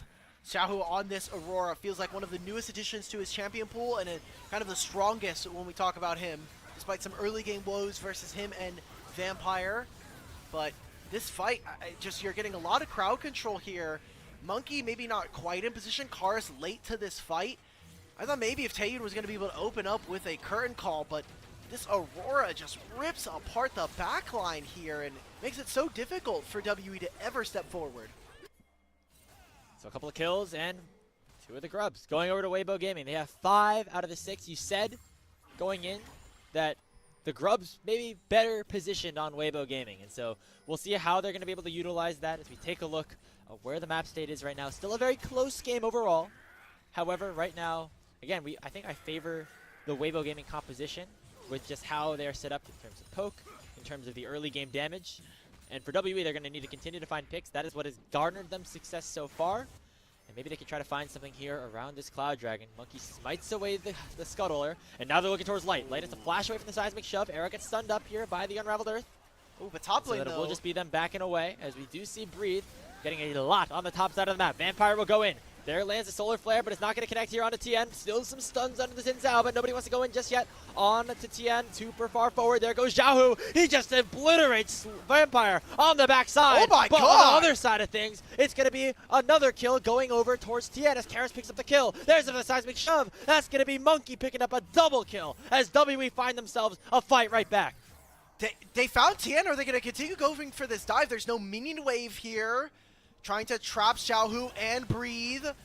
Little bit of CC. Oh my god, he's just barely able to get out with all those Drakehound steps plus the flash. There's no dragon started yet. I mean, Weibo can come right back onto this play, honestly. Breathe hasn't taken too much. He still has his ultimate. They're going to redeploy right back out, and there's not enough damage here from WE. I think this is a mistake. They're going to try it. As on the bottom side, we still see Breathe and Xiaohu going after Cube. Remember, he doesn't have any ultimate because he used it earlier on. Karis comes in with the Weaver's Wall, trying to find a shove back. He's going to flick Xiaohu away and try to target out the Mbessa instead. The Dragon and Breathe have been secured by WE, but now on the other side of things, it's going to be Light picking up another kill with the Piercing Arrow. It's Tien that lands the final blow on a Monkey. As they get one right back. Still a very close game, but WE currently have the advantage in terms of the Dragon department. Look at what they traded for all of this. They moved themselves into bottom lane. The team with 5 Grubs is not going to be able to hit mid lane tier 1. A massive win here, in my opinion, for Weibo, despite the kills and some of the gold going over. Oh, yeah. He's in trouble. 3 Talent Strike comes out. Oh, the turret shot on Tien. The minions will take him down as Taeyun will secure the credit. And now Solar Flare goes in onto Erha. They're going to try to stun him up again, but Taeyun just doesn't have enough damage, but he's starting to get a little bit stronger. Like 3-0-2 on the Jhin. Ooh, not electing for the Essence or for the Static Shiv build. Instead going for first item collector. He has the Scout Slingshot in inventory, however, so is he going for rapid fire? Or I don't know. What do we... don't do. Okay, you know what? I see rapid fire. I usually am a big rapid fire hater, but it's usually because I have to see mosquito damage Jin, where he has static shiv and rapid fire. So this I'm okay with this. There's a shorter range. You want to try to max range with the Varus and deal some damage onto Xiaohu. Okay, I get it. Makes sense here. But especially because the range of Weibo's composition is already very, very long, and so getting a little bit of extra distance here for Taeyin will be big. Okay, so setting up in mid though, pretty tough for WE. Like we have said, they've always had to play second fiddle when it comes to getting to these objectives. They're now starting to set up first onto this top side, and grabbing themselves Herald in 15 seconds wouldn't be bad. Aurora is going to preemptively make the move on over, maybe just picking herself up the blue buff and then going to look to teleport into this play. But, I mean, there's some summoner spells missing. I feel like if you're Weibo, you're saying, if we're timing summoner spells, Monkey and Karis no longer have that spell, let's just try to punish them and try to pick them out from a fight.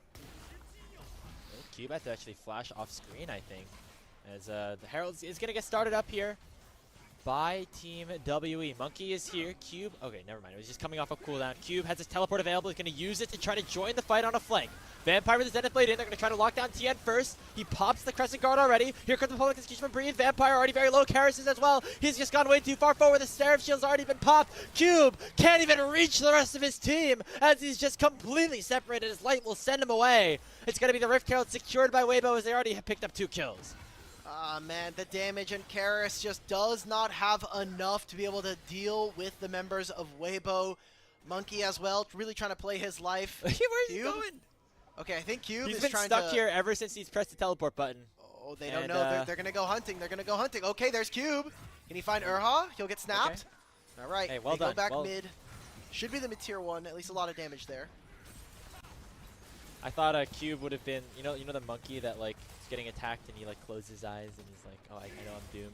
It's over at this point. You know what I'm talking about? That's what I would have felt like in that situation. But hey, he actually had a real monkey, his jungler, to help him out as he ended up pathing down towards him and surviving off of that play.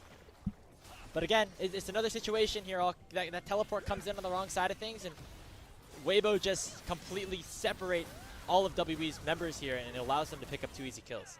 Just where is the damage, right? Like, Taeyin hasn't even gone to this fight yet.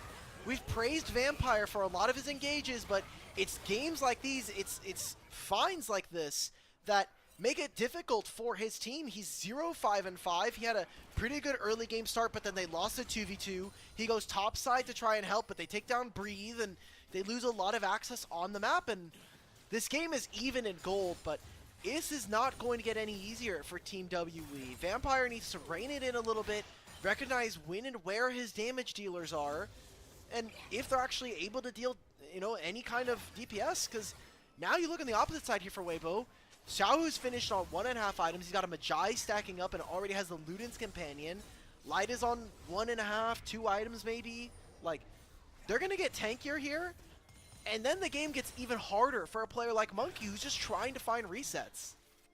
Yeah, and Light's picking up, I think that's an Edge of Night next as well. He's going to be even more hard to take down and target, even when he's throwing out these spells from long range. And this is what we thought Weibo's composition was going to be good at here, all finding the damage with their backline carries onto these squishier members of WE. Whereas WB don't have the damage just yet to win these fights, to get that reset, unless they find an isolated member of Weibo, and Weibo's doing a good job at making sure that doesn't happen. All right, Cube is trying to find an entrance into the fight, but Xiaohu is stopping him. Mid-priority gained here for WE. Breathe is probably going to have to teleport after catching this wave. And now we just get battle lines here. Weibo drawn towards the bottom side of the map. Ooh, potentially getting engaged upon. Should be out of this. That's another wave pushed in here by Weibo onto the bottom side. Maybe even a bottom tier 1, so WE need to pull the trigger on a fight, and they're just lost across the map at this moment. Because they know they don't have the damage to take this dragon down if Weibo commit to one area or the other. So even with Breathe away from them, they feel worried to start this up, as Xiao is just able to get that tier 1 turret for free. Here comes Vampire over the wall with the blast cone, only going to set up your air hub for now, but the support will do at the moment. It'll get Monkey a reset. It is 1-0 so far in the fight, as Breathe has teleported in to make it, once again, a little bit more even.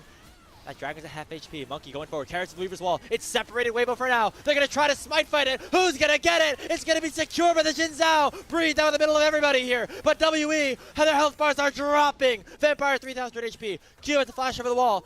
It's going to be Carrots throwing out a little bit of artillery. But Breathe still on the chase. Gets hit up here by the trap. And going to be a little bit of trouble here. Pops the Eclipse Shield. Going to survive. It's overall 4 for 4. The curtain call comes out. Light in some trouble here as he gets targeted up by that second shot. But Taeyu not able to find the kill. He finds the fourth shot in on a Tian. And now W can try to win this one here. Cube gets another one on the light. There goes Karis here. Throwing out the swords. But Breathe is trying to win this out in a 1v3. He's got himself a double kill. But will likely go down to Karis. He's not dead just yet as he's still going to try to escape. Out of mana now. Here goes Breathe. Going to try to do the unthinkable, but no. Taeyu shuts him down. Okay, Dragon still going over to Weibo. Lots of summoner spells used in that fight. And at the very end of it, it becomes WE favored because they're able to outplay of that situation. But, I mean, now the carries kind of have to shift, right? We've been putting a lot of focus on the Monkey. He has kind of felt a little invisible in this game. And Vampire, with this Leona, he is putting so much priority onto picking out this Braum. Braum having such a high value against this team. But the damage dealers, I mean, I want to watch this fight again. The wall from Karis, it's great to stop Xiao, but Xiao can jump over this wall.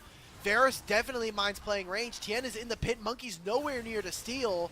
And Breathe kind of carrying this fight from front to back, even able to waste a lot of WE's time on the map.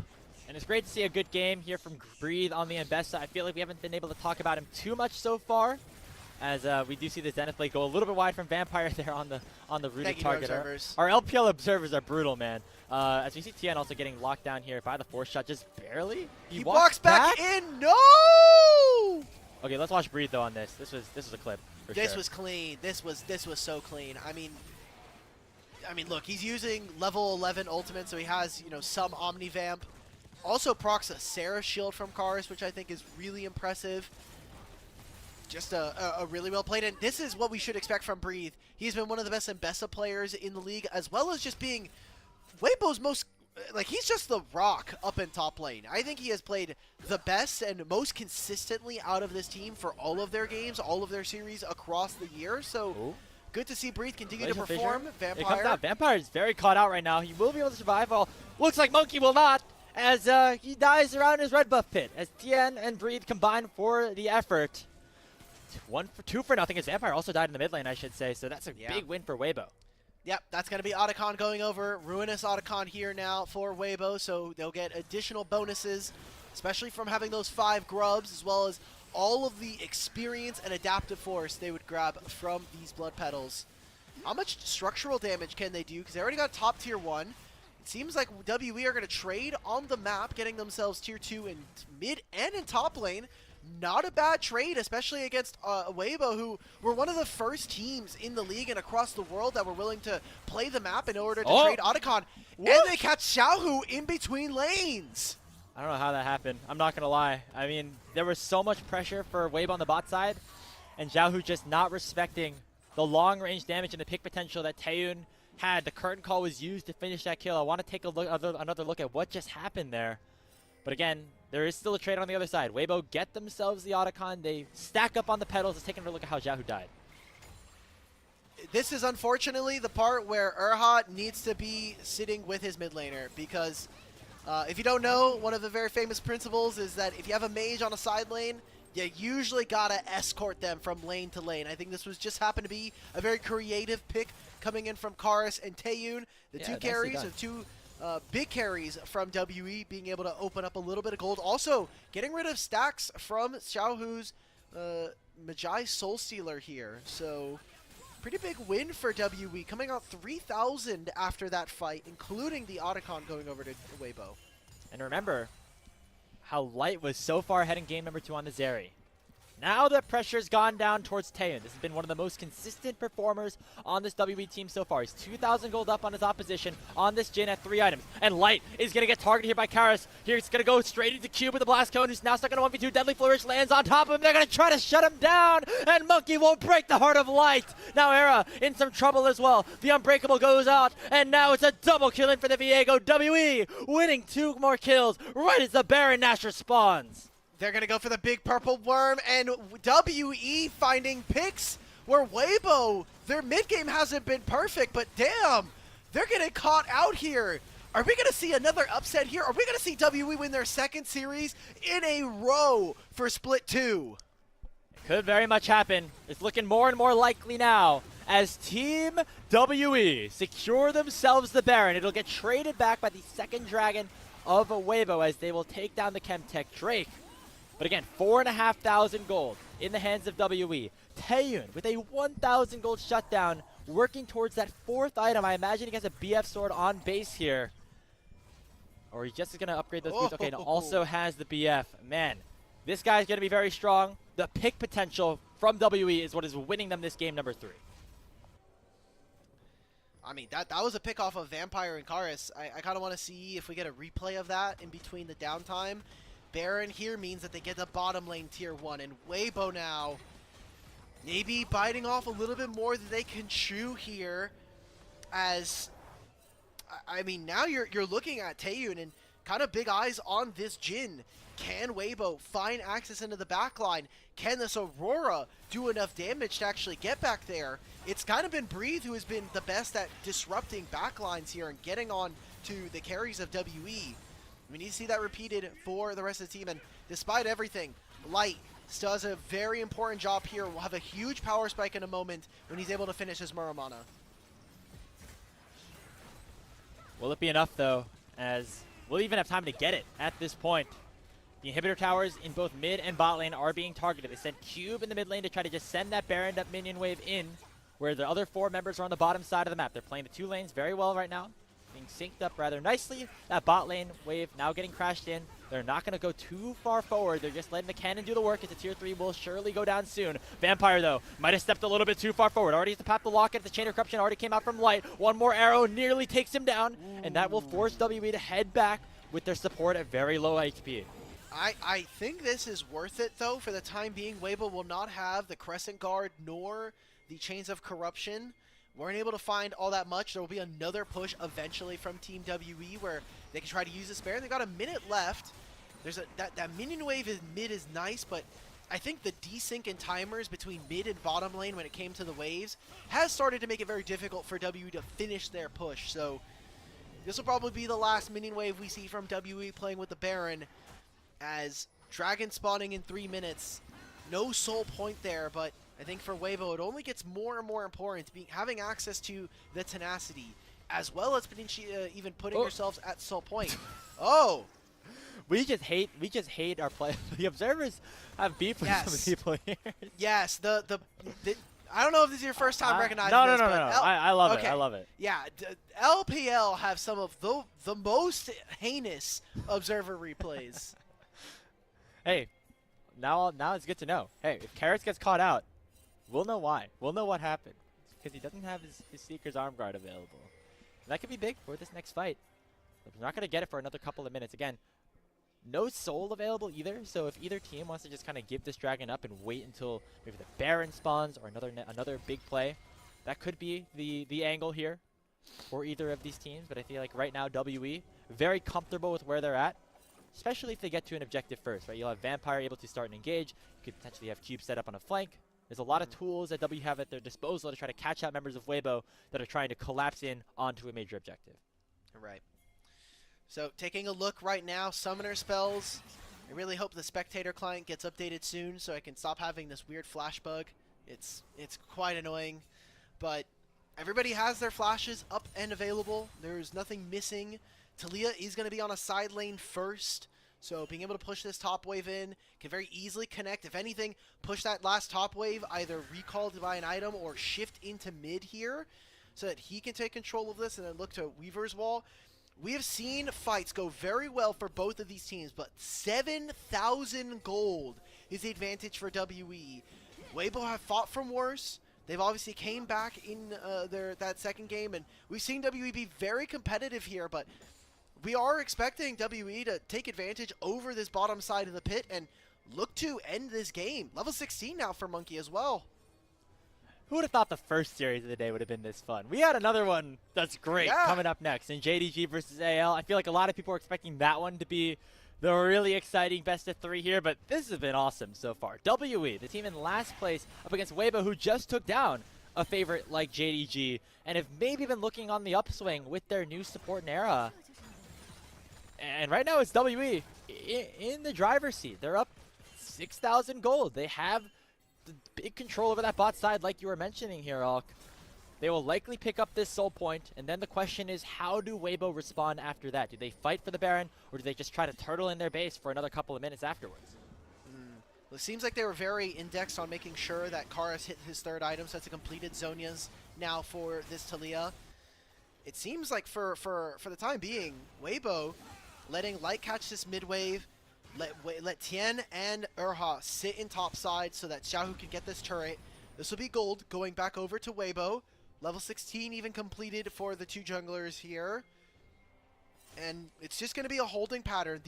All these wards that are in the top side of the jungle need to stay up if Weibo want any chance of a flank TP. So I like what we're getting from Vampire. He's doing his due diligence and just clearing out all this vision from Weibo. So it's now all dark when they come back out onto the map. Yeah, 0-7 for Vampire in this game, but honestly, like, he's been doing his job. Sometimes you got to do the dirty work as a support. And yep. Has he gotten caught out a couple times? Yes, no doubt. But his ability to find picks and you know, even the little things here like clearing out the vision has been big. Do I wish he was level 11 so he'd have rank 2 ultimate? Yes, he just stings it around the Baron. Your wish is your command. I was going to say, I feel like the caught out of position may have been his fault. Yeah, no, definitely. He's in a position now to maybe do some work, because Era now has to flash away. Here comes the curtain call from Taeyun, actually. Going to try to chunk out Era. He just gets one shot. Oh, my God. From the crit of Taeyun. That IE doing some work here in this game, because Taeyun now goes godlike in this game. And now WE, without having a support on the other side, are going to likely pick up this Baron easily, and Weibo are going to have to try to match something on the bot side with Breeze split pushing. Yeah, Breathe can teleport after taking this. Remember, they have 5 grubs. They don't even decide to push. Vampire with a good flank here. He goes. Fights Xiaohu.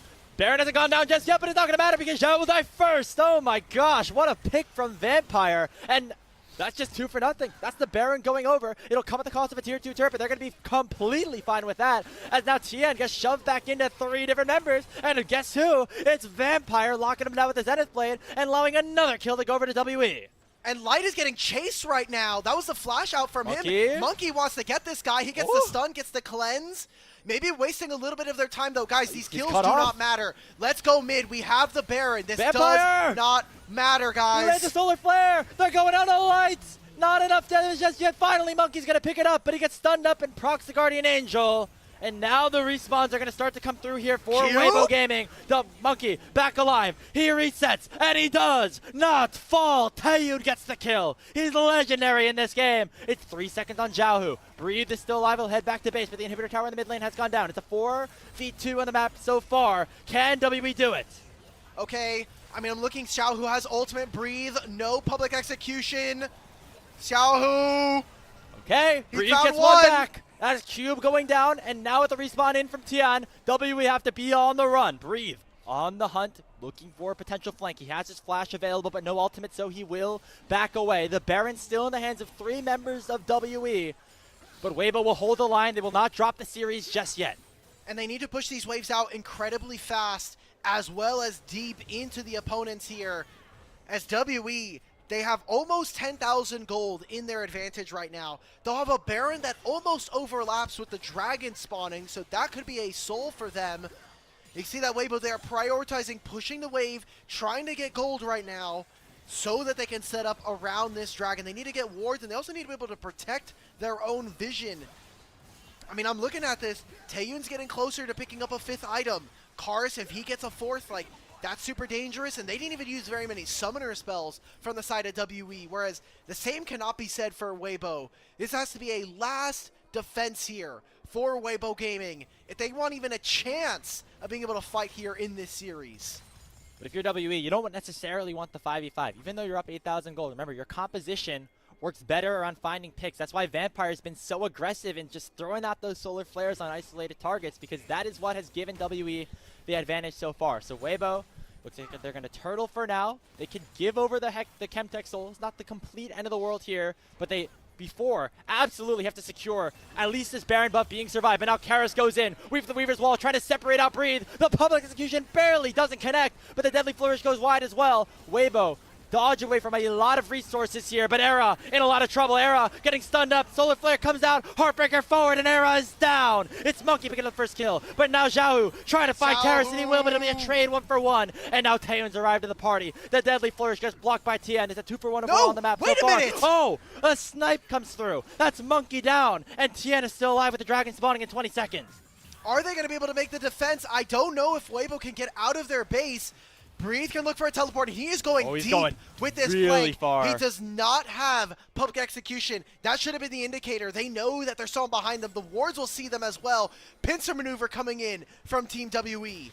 W have to make a decision. Do they go one way towards Breathe or the other way towards the back line? Looks like it'll be the latter. They go in on a Tien who pops the Crescent Guard. Who's going to be the first casualty? The Guardian Angel's been popped. Now Light's now going to be the target. Breathe has finally arrived. He'll pick up the kill on a Vampire, but it'll be traded on the other side. And Cube lands a big Q3. It's a 2-for-1. And Breathe is still alive here, trying to stop this soul from going over. A teleport comes in. Not just yet, though.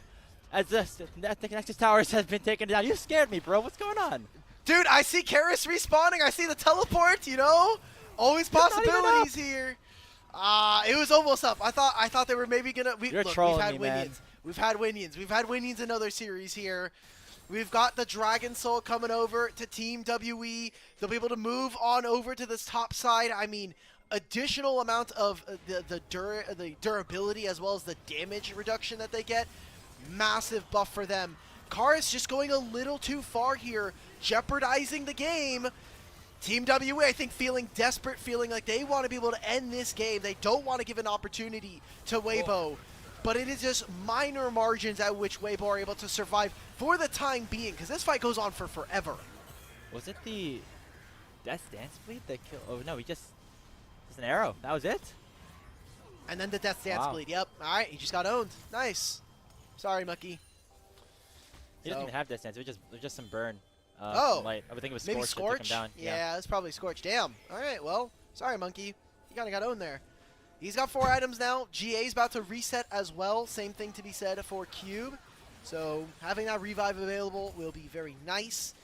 And this should be finishing touches. I mean, even with the the Dragon Soul, even with getting Baron, they're only 6,000, 8,000 gold up. We've not seen this gold meaningfully advance. The base is open here for Team WE. They just need to be able to go in. I mean, Nexus, I'm looking at Nexus turrets. Nexus actually respawns in 50 seconds. Yep. And same thing with an inhibitor in 30. That's big. That means that they can't just go for a backdoor anymore. Not that they would really have been able to do it anyway, but here we go. Set up in the mid lane. That Baron spawning in 20 seconds. Actually, right now, Weibo in a decent position to try to go for it. Remember, they still have the poke Varus. That's going to be able to get priority in the mid lane. And Breathe is now very strong on this Mbessa. Has a Guardian Angel to stay alive for a little bit longer. Go end. Monkey will back away.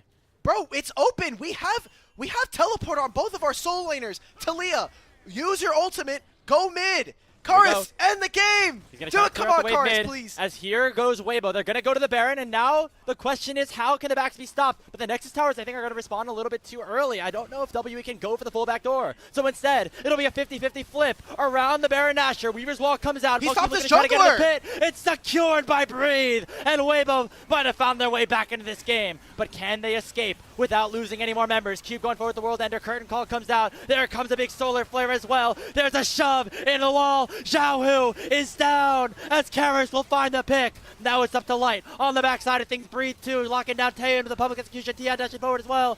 Cube trying to find a little bit of peel for his AD carry, and he'll be able to keep him alive. Monkey chasing out Light on the backside of things. This should certainly be the game as Team WE are going to win the fight. Light goes down, only Breathe alive, and mid lane now going to be the target.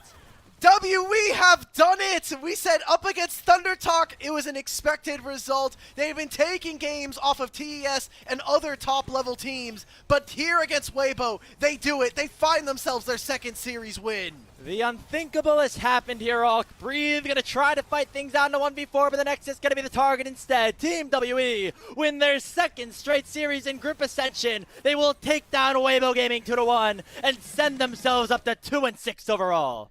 Well, it was a honeymoon phase for Weibo, but that seems like they have come back home. They've had to do some dirty laundry and unfortunately find themselves the losers up against Team WE.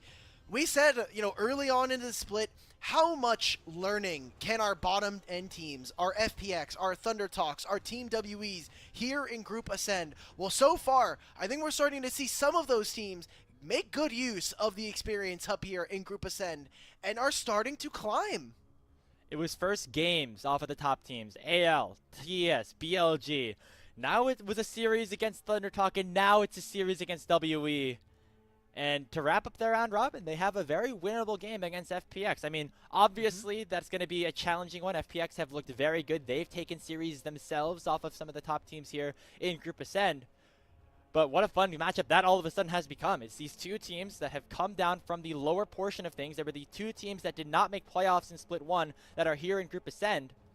And they suddenly match up against each other with pretty big implications on the line as they wrap up their first round robin. Yeah, Weibo especially are really going to want this game back as we look at their standings, right? Like, they're now 3-4. You're going to have to still battle other top teams, and you're already saying, like, hey, we have to try to split the difference and find wins where we can. Losing to even teams that are below that in the standings puts you at a major deficit, potentially, when we talk about tiebreakers and being able to qualify. I think for surely, I think this leaves Weibo kind of in the bottom half. They don't think they're going to be in that top 4 from what we've seen. I'm looking at our predictions from Twitch chat. I'm looking at some of our people voting. Almost 60% of chat thought that Weibo were going to win that game. Honestly, I'm surprised it was that little. I thought it would have been more, because of the expectations that we had coming in. Obviously, WE looked good in that game number 1, but still, our expectations was that this would be a Weibo-controlled series, and after they kind of ran away with that game number 2, finally, after what was a pretty back-and-forth game, maybe more people I thought would have been, okay, Weibo are here, they're gonna take care of business. It was just an oopsie game 1, but that wasn't the case. I thought WE's composition was not as strong as Weibo's. I thought that Weibo would have been able to take advantage of that mid-game a little bit more, but even with in my opinion, maybe a slightly more difficult to execute comp for WE, where they had to find picks. They had to play around these side lanes a little bit more efficiently than Weibo did. They did it successfully. It was a lot of Vampire. There was a lot of Monkey getting into the back line, especially in the back end of things here. And despite the heroic efforts, I would say, from Breathe specifically on his Zambesa, it just was not enough, as Weibo are going to drop to 3-4 here as we are, of course, getting closer to the end of our first round robin in Group Ascent. Yay, Team WE being 2-6. I'm so happy for them, man. Like, it would have sucked to have a 0-18 team in the league, but being able to kind of find this and I think start to have a little bit of confidence. Again, I looked at their schedule and they have 4 series this week. They've now won at least one of them or 2 of them now. So feeling pretty good. Their schedule does get a little bit easier. And what did we talk about coming into the series, right? Jungle support for Team WE. If it's on fire, it looks like it's good. We got to see another big carry performance from Taeyun, and I don't know. I'm really excited for this team now that they're showing a little bit more and being able to take some other teams that are expected favorites in there. It feels like Team WE always have come in as underdogs, so every win is going to be a pretty big reason for excitement. It feels similar to how we were getting more and more excited about FPX, after they went from 0-4 to 2-4, now to 3-4. As we get a look at the late game, the post-game graphics here, it took a little bit longer for WE, but I think that might have been more expected as they, of course, took the harder way out through things in the play-in group. They were definitely maybe not as hyped up as a team like FPX, even being a third-place team, or they were actually, I think, a third-place team. So it's good to see them finally come in, as I feel like it was a really well-combined effort overall from Team WE. If you had to have me name an MVP, I actually wouldn't really know who to go with here. Probably Taeyun. Taeyun kind of got grief for a little bit in that game after what happened, like the bot lane situation in the trades after Vampire died. Like, he had a really tough game to play as this Jhin. I think he had a lot of great fights.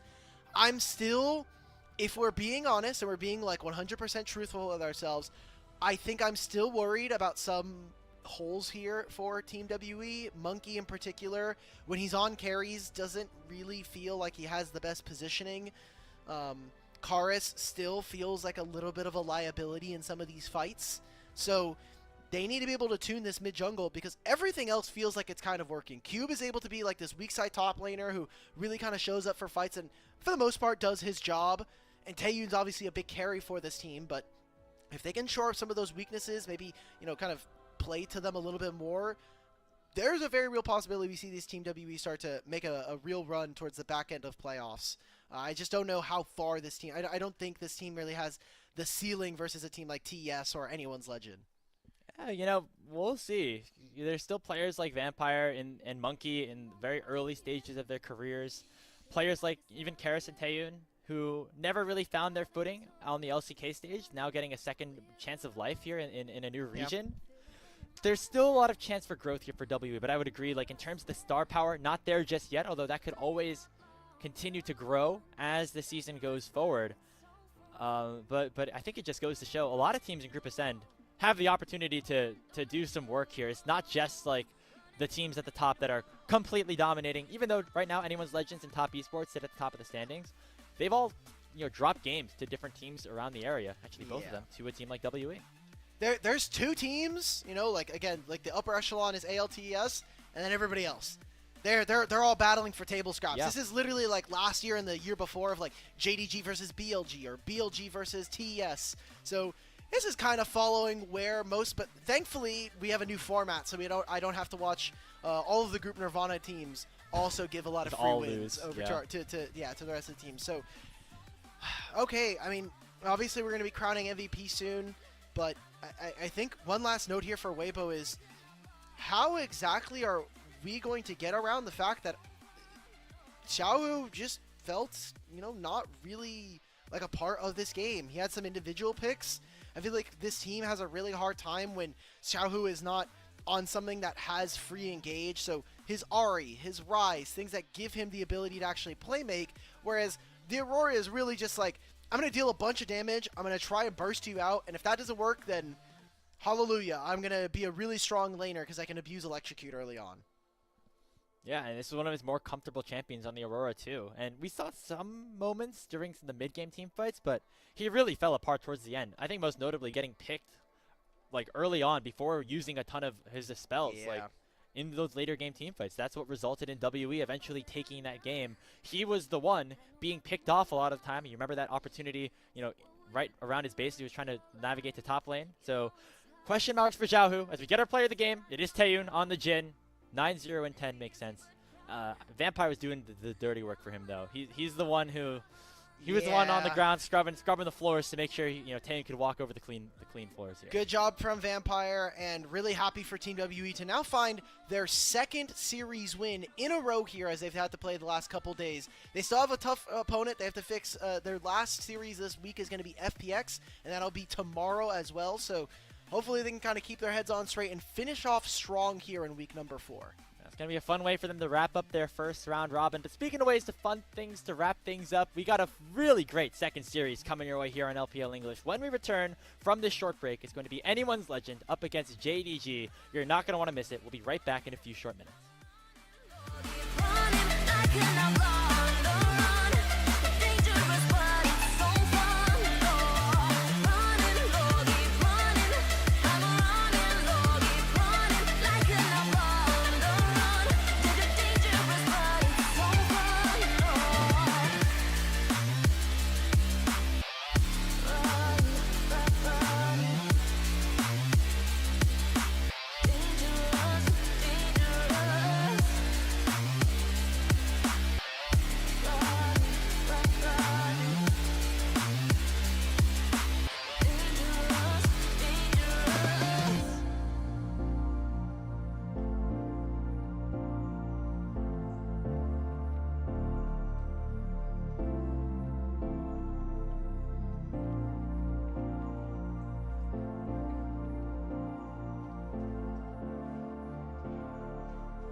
Welcome back, everybody, to LPL English, where we are here for our second series of the day. My name is Grapes, joined alongside Alkbatter. We just watched Team WE take down Weibo in a upset 2-1.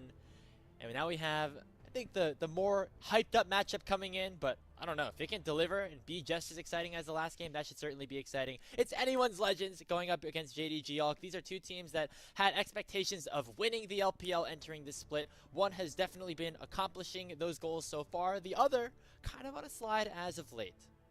Yeah, JDG have not been looking good, but we can take a look at AL, and their roster has been pretty dominant so far, all things considered, winning Demacia Cup at the very beginning of the year. Unfortunately, not being able to translate that to Split 1, but being in the grand finals nonetheless. And it feels like, despite some hiccups, AL are continuing to bulldoze the rest of the league, with Hope having some of the best performances that we've seen across the league in the AD carry position. And then it kind of feels like Shanks sometimes can turn it on with Tarzan in throws. Yeah, Tarzan has looked awesome on this team as like the new addition. Flandre doing Flandre things up top lane, but I think the big story of this team is the bottom lane. Hope and Kyle have looked like the best 2v2 in the entire LPL, and that is definitely a lot of credit to them. I think these are just clips of Hope popping off, you know, and that's kind of a lot of how AL is winning their games. Hope has just been he's back to 2022, 2021 JDG days, because those were some of the best games that we got to see from him. Unfortunately, his career kind of took a backslide, just being on some pretty meh teams here in the LPL. But now with the team around him, with him kind of being able to find synergy with Kyle, who is another player that he's been able to play with for at least the last couple years on Anyone's Legend and Team WE, I think this has been a very exciting roster that I came into this year with. I thought, okay, they'd be okay, but again, Flandre had been coming off of a pretty terrible year on JDG, all things considered, and Tarzan, unfortunately, was great in season, couldn't pick up some silverware, and still kind of sucked at Worlds. I didn't think that this roster would have been that much of an upgrade, but it seems like them, alongside having Coach Tabe with them, they have just absolutely leveled up across the board. And most notably for them right now, they sit at 6-1, currently top esports. They just passed them in the standings by winning against NIP last night. That means that if AL want to match pace with them, continue to be towards the top, they have to win this series here, obviously. And a large part of that is going to have to be for Hope. But you take a look at their opponents in JDG. They're kind of in a reverse situation here, Alk. They We're off to a really hot start. They were 3-0. They were looking like one of the top teams as well, but have been on a bit of a slide as of late. Last 3 games, 1-2, going all the way to 3. I think the worst one of the bunch has to be the IG series. Even them losing to FPX kind of felt like, okay, FPX on the rise. There were a lot of mistakes in that FPX game, but a one-off was fine.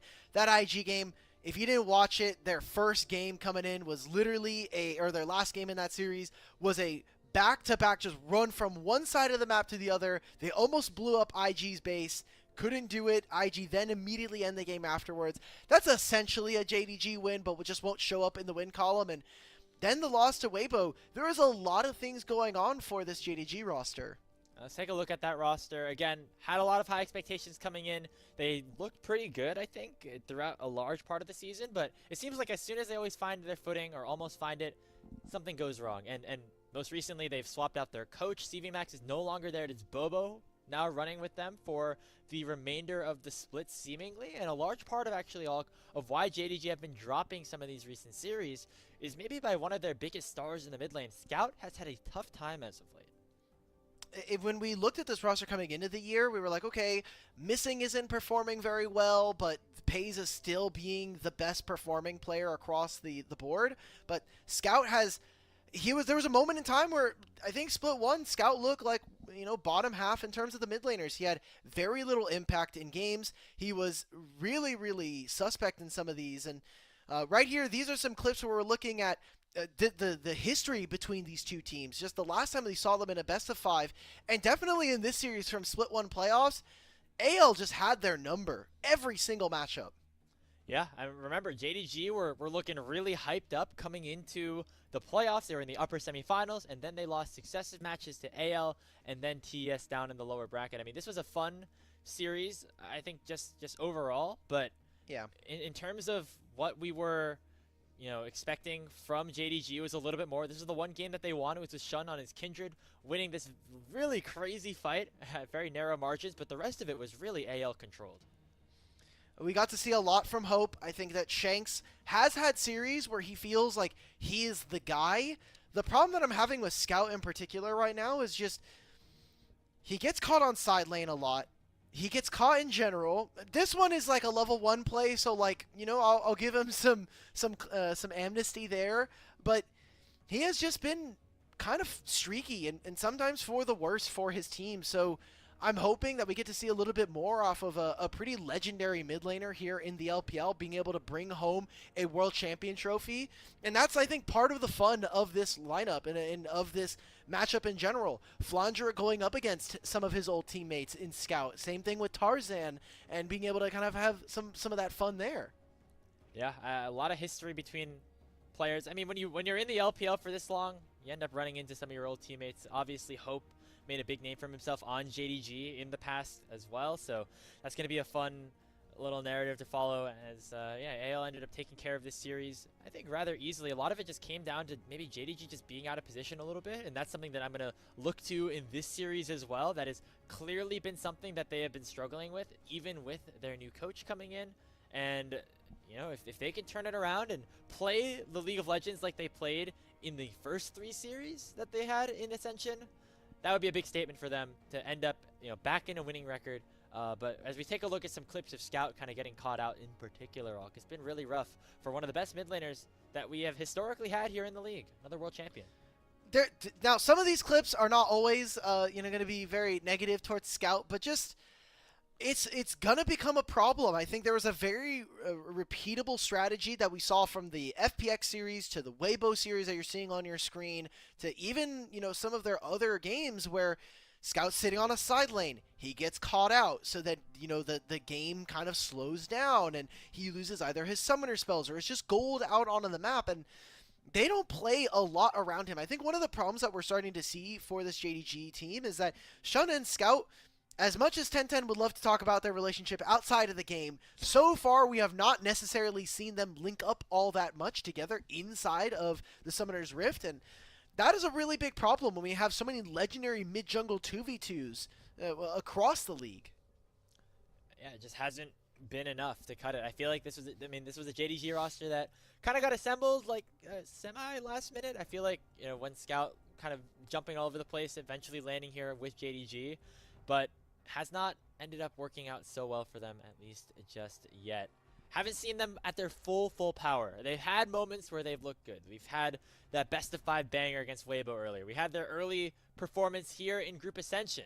But now, they're on the downswing. If they lose 4 series in a row here to AL, some serious questions are going to have to be put into place over how good this team actually will be and how good they can be moving forward. All right, we're getting walkouts here. We are in JDG's home arena of Beijing, so gonna have a lot of fancy stuff. They definitely made a couple of upgrades from years ago.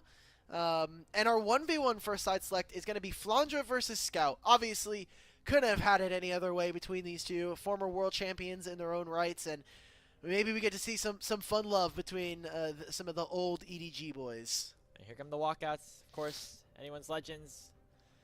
They've looked very good overall.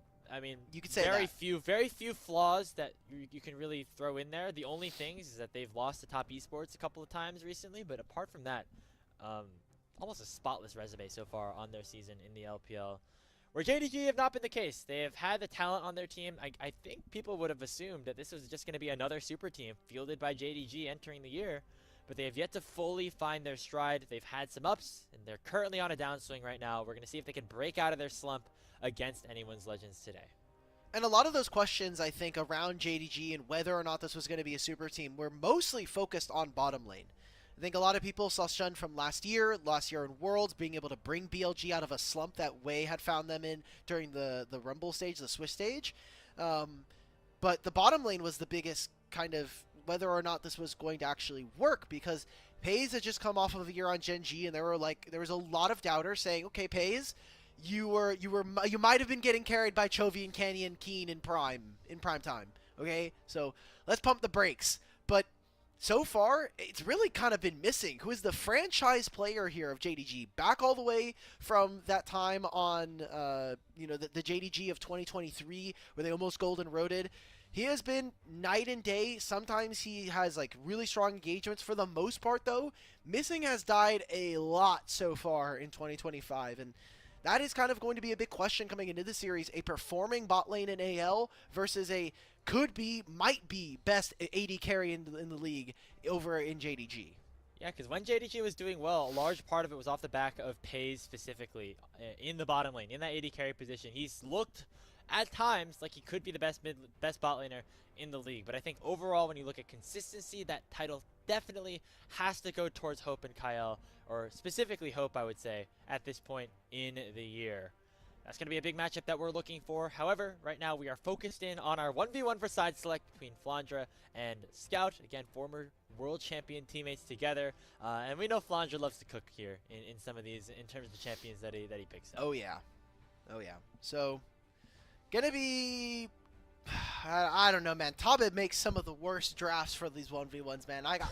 I've had to watch too many Jaces, too many Corkis, too many Heimerdinger. I don't want to watch any more Heimerdinger. Please, Tabe, please. If we just permaban that from the 1v1s, that would make our lives way better, honestly.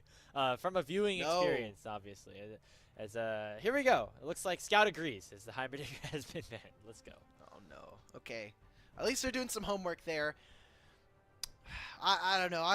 I'm wondering what JDG's even draft approach is going to look like, even outside of the 1v1, just because of the fact that they have a new coach, or their assistant coach stepping up to the head coach. If you missed out, CV Max did move over. He is no longer with the team. He had to leave due to health issues, so he's back in Korea, is I think the exact wording.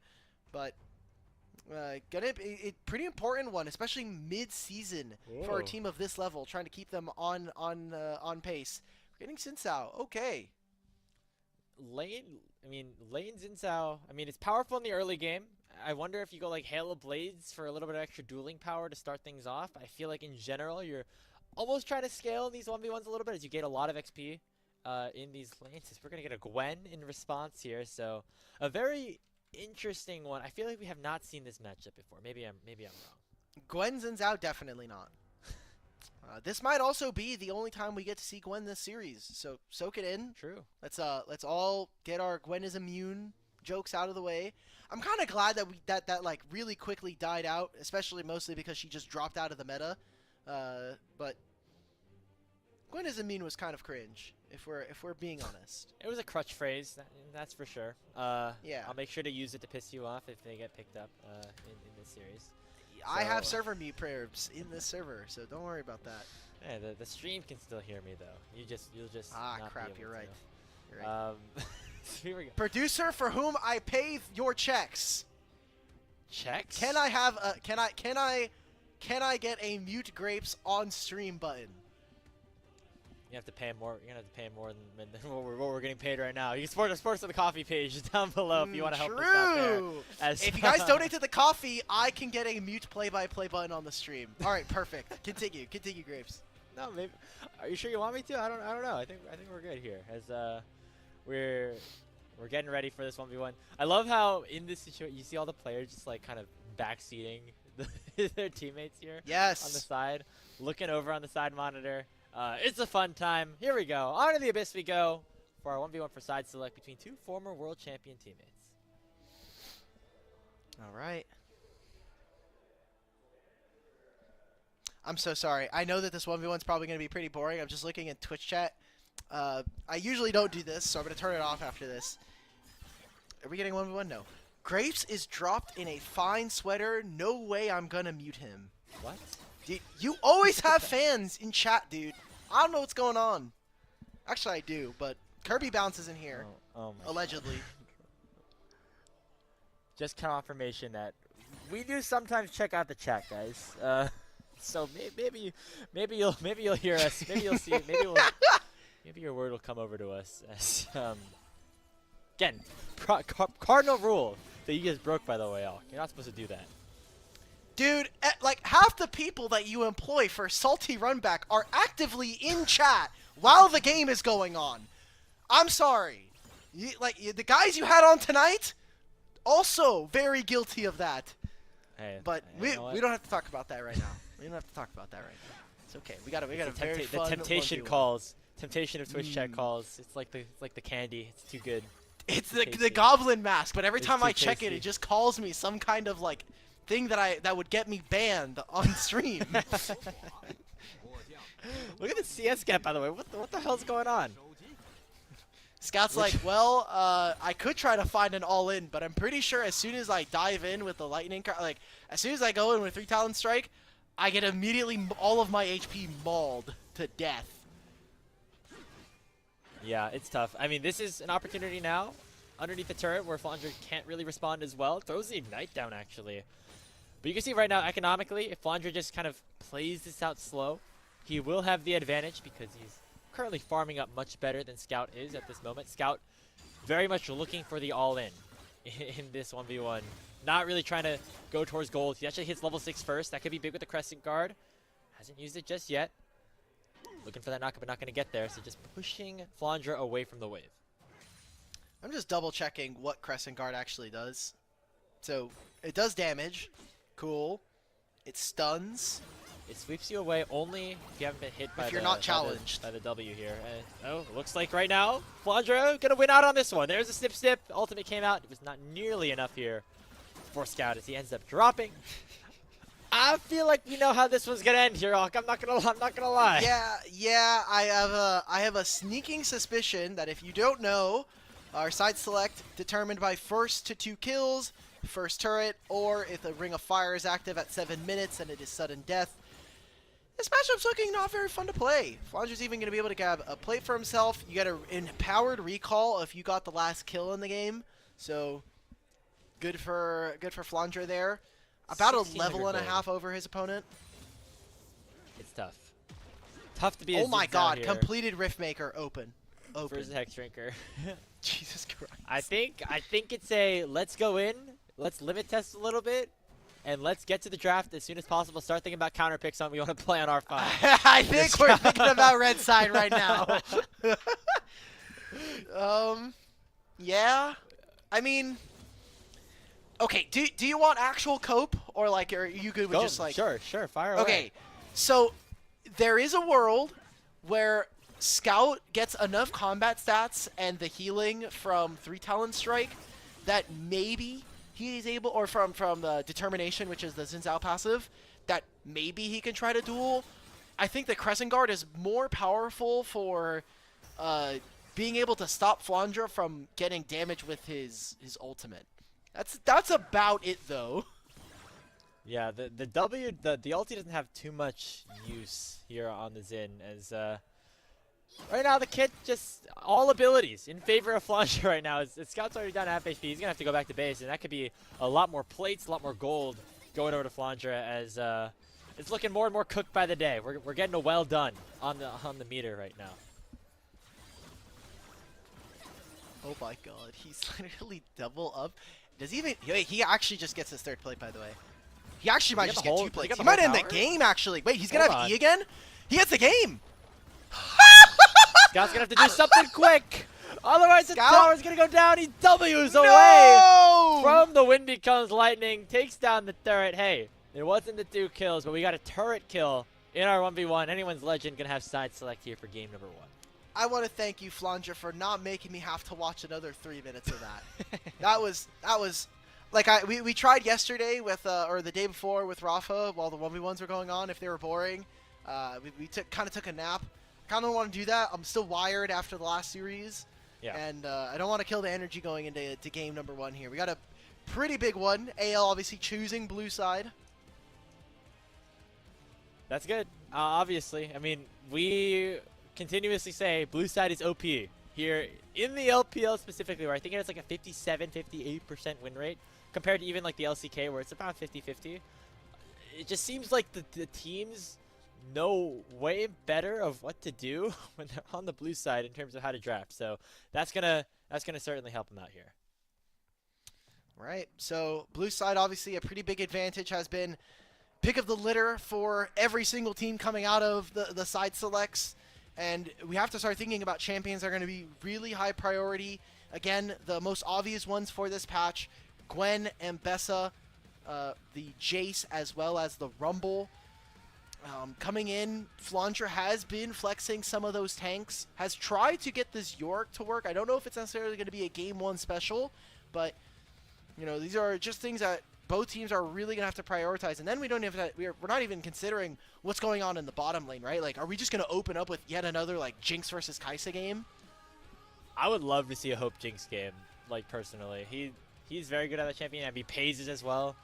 It's been a little bit down on the priority board, but we'll see how it ends up unfolding here as we're getting ready again for the draft of game number 1.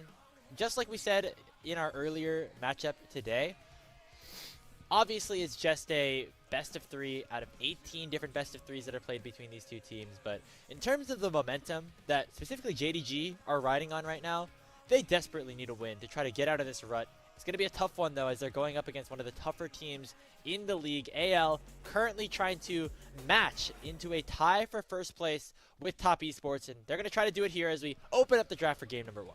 All right. Gwen Talia banned here from the side of AL. JDG matching with a Kai'Sa and a Rumble. So my first thought is Sion becomes a viable first pick here for AL. Nefiri potentially making it on through would mean that Jinx would want to play Ryze. Don't know how many combos with Ryze JDG has quite ready and up their sleeve. If that is the case, we'll probably see a Victor trade.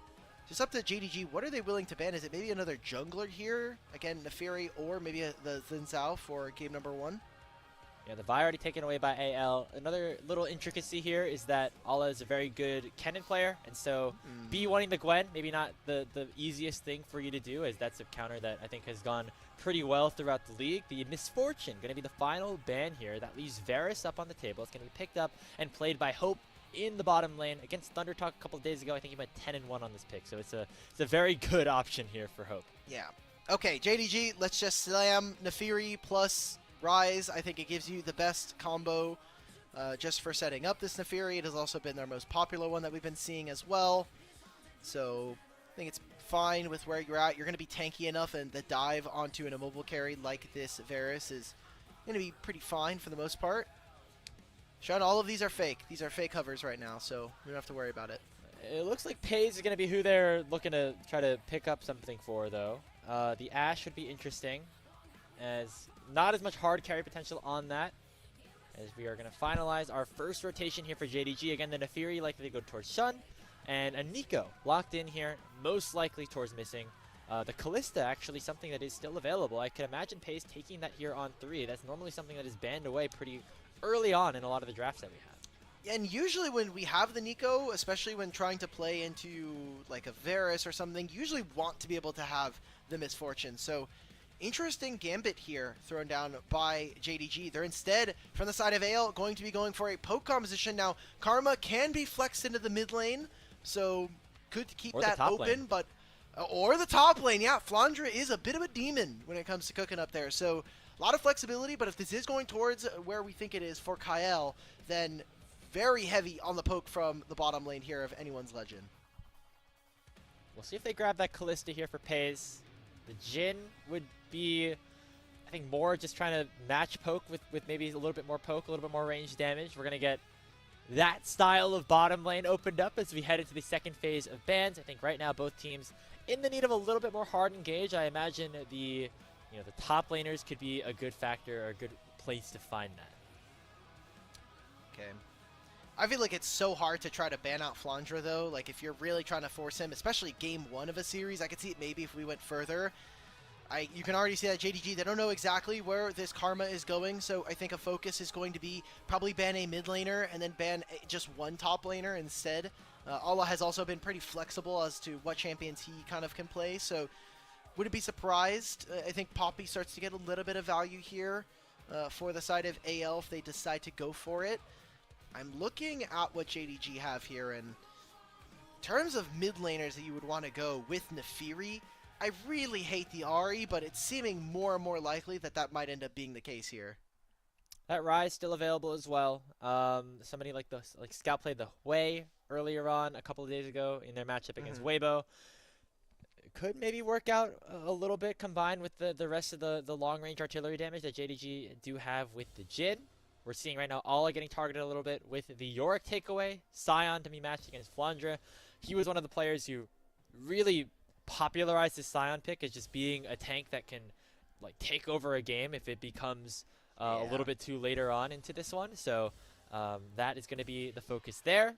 I'm very curious to see how the rest of this draft does actually end up working out, especially when we take into account the flexibility of that Karma here for anyone's legend. All right, I like the Silas. I love the Silas into whenever enemy team has Xin Sao. Just means that won't have access to get really deep into that back line. We end up getting that Rise that we teased at the beginning of draft when Nefiri was chosen. At least hovered for the time being. Should definitely be the lock-in here. So JDG are going to have solid enough early game. I think that their bot lane getting pummeled, though, is going to be a bit of an issue for them. But hopefully this mid-jungle duo can kind of take over and roam into side lanes. That's going to be the point that I'm looking at is how do Shun and Scout actually get this game going for themselves? Because Scout early on is going to have to basically be running around like a madman as AL are going to finish off their side of the draft. Yeah, we're going to match semi-global with semi-global. The hero's entrance for likely Shanks up in the top lane unless we see some interesting flexibility. And as I say that, there comes a Jace on that 5th pick. So I think what AOL can do is wait for this final lock-in here for JDG to see what Alla wants to play, and then try to pick their matchups the right way to see exactly where their soul lanes are going to be situated. Ooh, Jace here for Flandra. Now, depending on what this topside matchup, I know they can get spicy with it. We have seen Galio in the support position. You can I kind of want to wait. Top into the Ornn. I mean, that's Karma okay. Top into Ornn, Jace versus Rise. Not a bad matchup there, honestly. I think that's what they're gonna do. Okay, never mind. Yeah, I think they want to be able to match. Jace in this game 1 does also mean that Gwen starts to get a little bit more priority, as that's another champion that usually we should be able to push her around very early on. But here for JDG, they want to play on sides. They really want this game to go late. If they can get to 3 and 4 items, I think they are very happy with this game. Any early dragons they're able to steal away with the bot priority of AL is great. But AL, dive, being able to play at range between Karma, Varus, and this Jace. It's going to be very important for them. How do they take space? How do they control vision around fights? And can they actually deal enough damage to kind of break open some of JDG's champions? Because Rise is going to be particularly difficult to deal with as the game goes on, and Nefiri has untargetability, so where does all of that damage actually end up landing is going to be really key. Yeah, it puts a bit of a target onto somebody like Pays on this Jhin as an immobile backline target that doesn't have the same level of escape tools or maybe durability that the rest of JDG Esports' comp does have. Or on the other side for AL, I feel like overall very well-rounded composition for them. I'm curious to see what Hope and Kyle can do in this kind of poke-oriented bottom lane. If they can get an advantage there in the 2v2, that'll certainly be big. And also to see what that poke kind of turns into later on. The Jace, actually, we didn't mention this, but it really rounds out how they want to play this in terms of just being able to siege up these objectives as we get later on in this game. Yeah. So, AL, big focus for them is I want to see what objectives they're prioritizing, how many of them they can take, and if they can kind of take to JDG to task. Let's do it. It's our second matchup of the day. Anyone's Legends against JDG, sure to be a banger. Let's do it. Game number 1 starts right now.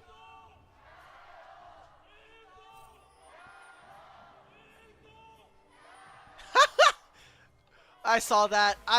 One of the fans had the big circle of, as you named it, circle of win, circle of improvement circle here. Of win. We're at positive LPL, here on LPL English. The positives, yes. We were not spending an inordinate amount of time flaming a player earlier, so it's fine.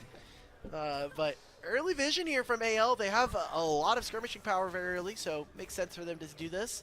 Want to see if they could track where Shun is going to be starting as this Nefiri. Maybe try to get a little bit of poke damage before the lane starts. And just in case you're wondering, hey, is AL going to try to dominate this 2v2, or are they just going to try to sit back and try to play for later? Double Comet for Hope and Kyle. Double Comet. I feel like Pays should have asked, like, are we all going Comet here? Because out of 4 people here, right. 3 of them have Comet in this matchup right now. Oh, man. Okay, well, that's clearly established what Hope and Kyle's goals are going to be.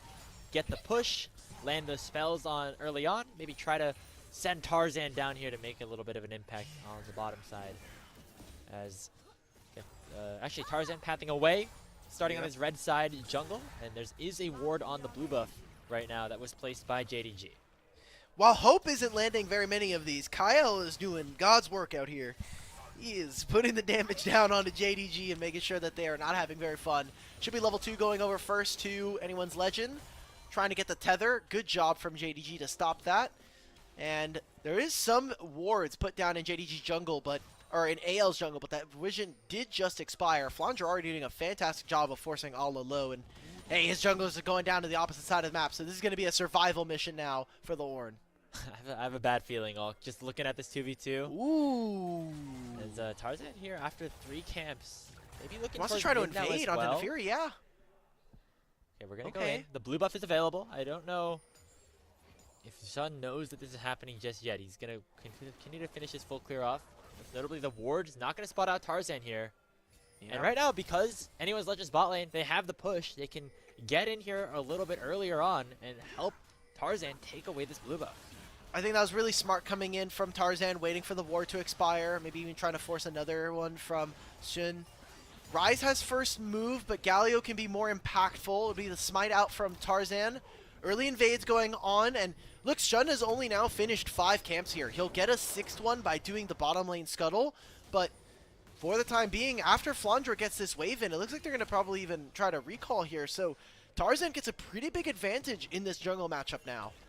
Is a little bit delayed, but we'll have the entirety of his topside still to clear out, as well as that topside scuttle crab that should belong to him, as he's going to get there first. And so for Shun, the question is, like, what are you going to do for the next couple of minutes on the map? Because your camps aren't going to be spawning really anytime soon, whereas Tarzan still has a lot more opportunity to pick up gold across the map.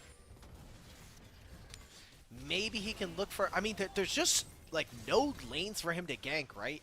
Like, you can go mid, but you're playing into Galio as early Nefiri. Like, that's really unappetizing.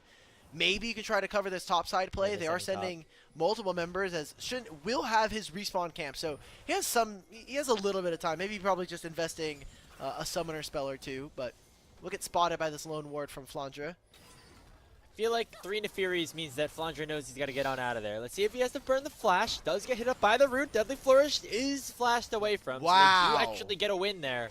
Nicely done by Shun and missing. That's tight timing, though. This is just some very fun trading coming in from Shanks. He's like, guess what? I have phase rush, so I don't have to care about you hitting me for the time being. I do a quick combo, leave the trade, and teleport's now coming in. They're gonna commit to this lane here. They're gonna put Karma up alongside the Jace, which still I think accomplishes some of the goals that we said, being able to have long range, deal a little bit more damage to some of the squishies of JDG's bottom lane, and giving over a lane that Varus should be able to very easily poke onto. So how does Tarzan use this priority? Is this them going to be looking for these grubs, or instead prioritizing the dragon and maybe looking for a little bit more? I think maybe predicated on the fact of when Shanks is able to complete his level 6. Yeah, we'll have the ability to join a fight anywhere, as I feel like right now, if you're AL, you're perfectly fine with how this is set up, especially with that root landing onto missing. Hope gonna get free experience down there, and also just a free lane against Ala, and now actually heads up to the mid lane to try to join his team around these grubs. So it seems like something that maybe AL want to prioritize. No, they're actually just gonna send him right to mid to pick up that wave, as it is Shanks actually rotating down to the bottom side.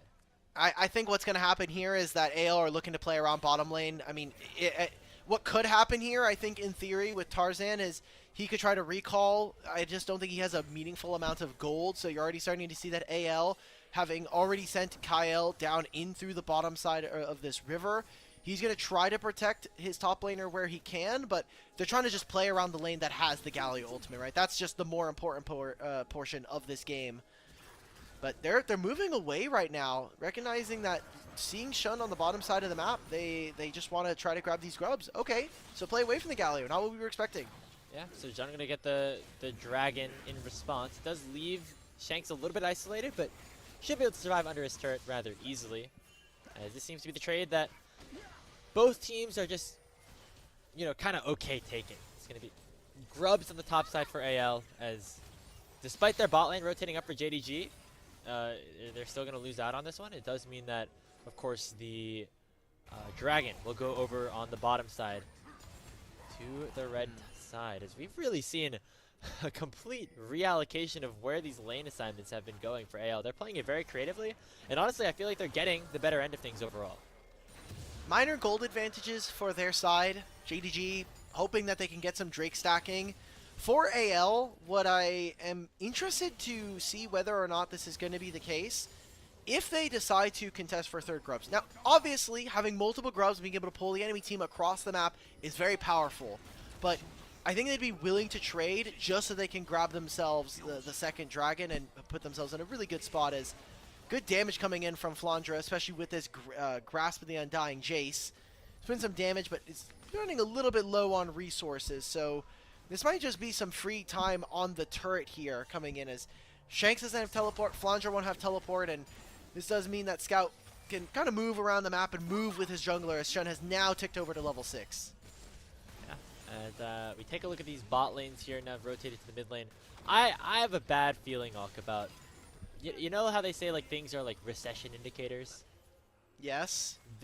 Seeing this 2v2, and also, you know, knowing that in the Ionia season we're only going to get one spawn of grubs in the top side, we're going to get back to like the stupid period where it's like Ashe versus Misfortune support lane, and we just like are just trying to poke each other out. That's what's going to happen, I think. If Project Ashe NA is in charge of the Ashe nerfs, then yes, that is definitely going to be the case. I think that they have nerfed that champion too much, and reallocated a lot of her power budget back into actually having to build items again. Just the carry poke, just like win the poke lane, just do as much damage possible. Core JJ Zyra. Yeah, I mean we have Nico for that, right? Like that's going to be new age. We have Nico Karma. Thankfully, it's not 80 carries, because quadruple 80 carries is absolutely miserable for the game, and I think you know, not very fun. So yeah, maybe that's the case. Maybe the third grubs make top laners actually want to play the game.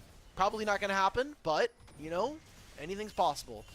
As we're getting back into this current season and this current game, and AL are perfectly fine with the game kind of going this way. We did say that AL, their composition does play on range, is very strong on 1 and 2 items, but can kind of lack a little bit in the consistent damage department, and they don't really have a true frontline outside of this Galio, but even Galio is going to be mostly building AP this game. Yeah, so, you know, not too many super tanky targets to burst through. I think the fact that you don't have a tank support to deal with on AL side is good for some of these players on, like for a player like Pace to go for the lethality. It makes you feel a little bit more comfortable going that way.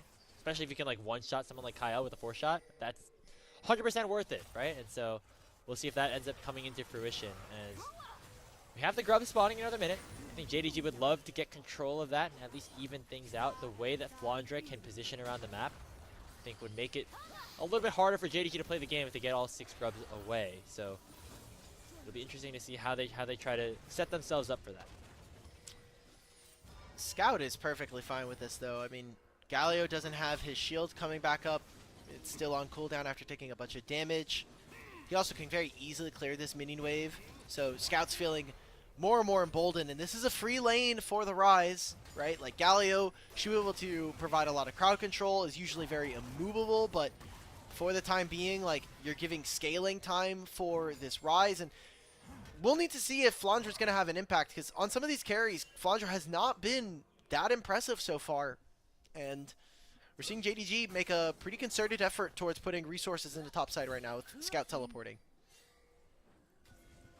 Right, so it looks like actually AL might be okay with giving those grubs up. Maybe they trade it for the dragon, as right now it is Shun in the area around those Krugs. He's going to work his way down to the grub pit that has just spawned up. And Scout, or Flandre I should say, using that teleport bottom lane, will not be able to join AL for this potential fight. So it's going to be a 4v4 for now. Ala's going to match, but he has a teleport of his own if anyone's Legends want to contest, and I don't think they're going to really do so. Getting a little cheeky here with some sort of miracle smite steal away from Tarzan. We're going to see him kind of run into the pit. And they're going to run straight actually into the arms of Shanks. Fight is opened up here. Missing gets a flash away. Now the Pop Blossom will land on a 2. Tarzan in a little bit of trouble. Hero's entrance comes out and knocks up Missing first blood. Secured here by AL. Hope is the one who picks it up. But it's a trade on the other side as the Xin will drop. Hope in some trouble. Jun jumping over top of him. It's already JDG. Pick it up 2. Pick it up 3. As Jun will find the kill on a Hope. And that'll be also the grubs being split here by JDG and AL as JDG come alive in this fight, finally being able to grab them. I think AL just being a little too hasty. There's going to be a lot of gold being given over. It's just Flandre by himself being able to grab any kind of an assist on the other side of the map, getting multiple plates for himself. But the rest of the team, and Tarzan in particular, pulling the trigger a little too early here. I think it's always hard to find and engage when you're playing into a Nidalee or into a Nico, but this right here, I mean, alongside just letting Shun be able to do whatever he wants on this Nefiri, now you've got the curtain call, you've got the Ornn ultimate as well. This is a perfect setup for JDG. I mean, Tarzan should have just maybe tried to smite away one of the grubs and then just get out. I mean, Ala had the TP advantage, and he was going to come in. He used the Call of Forge God to take down Shanks, and now anyone's Legends are down about 1,000 gold. They lose the grubs anyway. They don't even get one back. And now the target is a dragon. It's at half HP. Tarzan in the area still. Flandre now available to join a fight around the bottom side. Gonna be a smite steal. Oh, Tarzan will take it away. Wow. Just have the better hands on the day is the anyone's Legends jungler. And JDG will get out without losing a life. All right. Well, fair play, man. Steals the dragon, which was something that we said coming in. Like, if they can try to split the dragons with JDG early, that's fine. They haven't really been able to use their bottom lane prowess and even down a little bit. So we've been talking a lot about Hope and Kyle. They've been playing a lot of great games together, but Pays feels like he's number 2 in line. It feels like him and then maybe Leave, depending on what form NIP decide to play on the day. And the fact that he's able to go barely even in this lane is a really good sign for JDG. Yeah, he's going to be stronger and stronger as the game goes on as well. As a very good late scaling composition, I should say, for JDG. And then Nefiri does a lot of late game damage. And then you have, of course, the Ornn ultimates going through.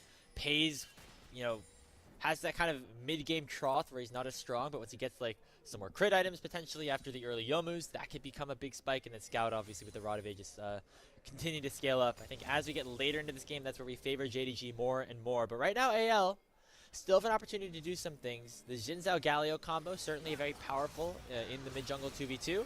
As we see that, Tarzan going very aggressive in on the Shun. Forcing him to jump away just a little bit. Could be in a little bit of trouble, though, as he dodged away from Deadly Flourish.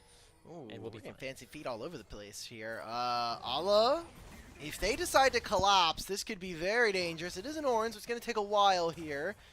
Maybe JDG feel a little bit more empowered, though.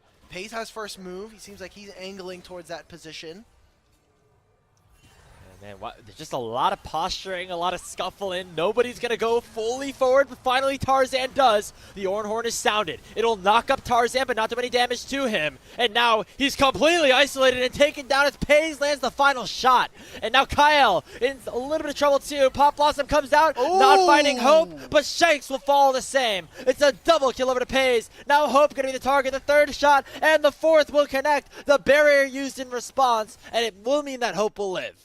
JDG need to push out their waves. They need to recall. Scout even investing to teleport towards the bottom side. Do they want to be able to contest for the Herald? They'll be missing some key ultimates, but even getting some damage on the opposite side here. Getting a demolish as well as the teleport here from the Jace. JDG are finding skirmish after skirmish here. AL feel a little lost right now. They don't have a hyper carry that they can hide behind, right?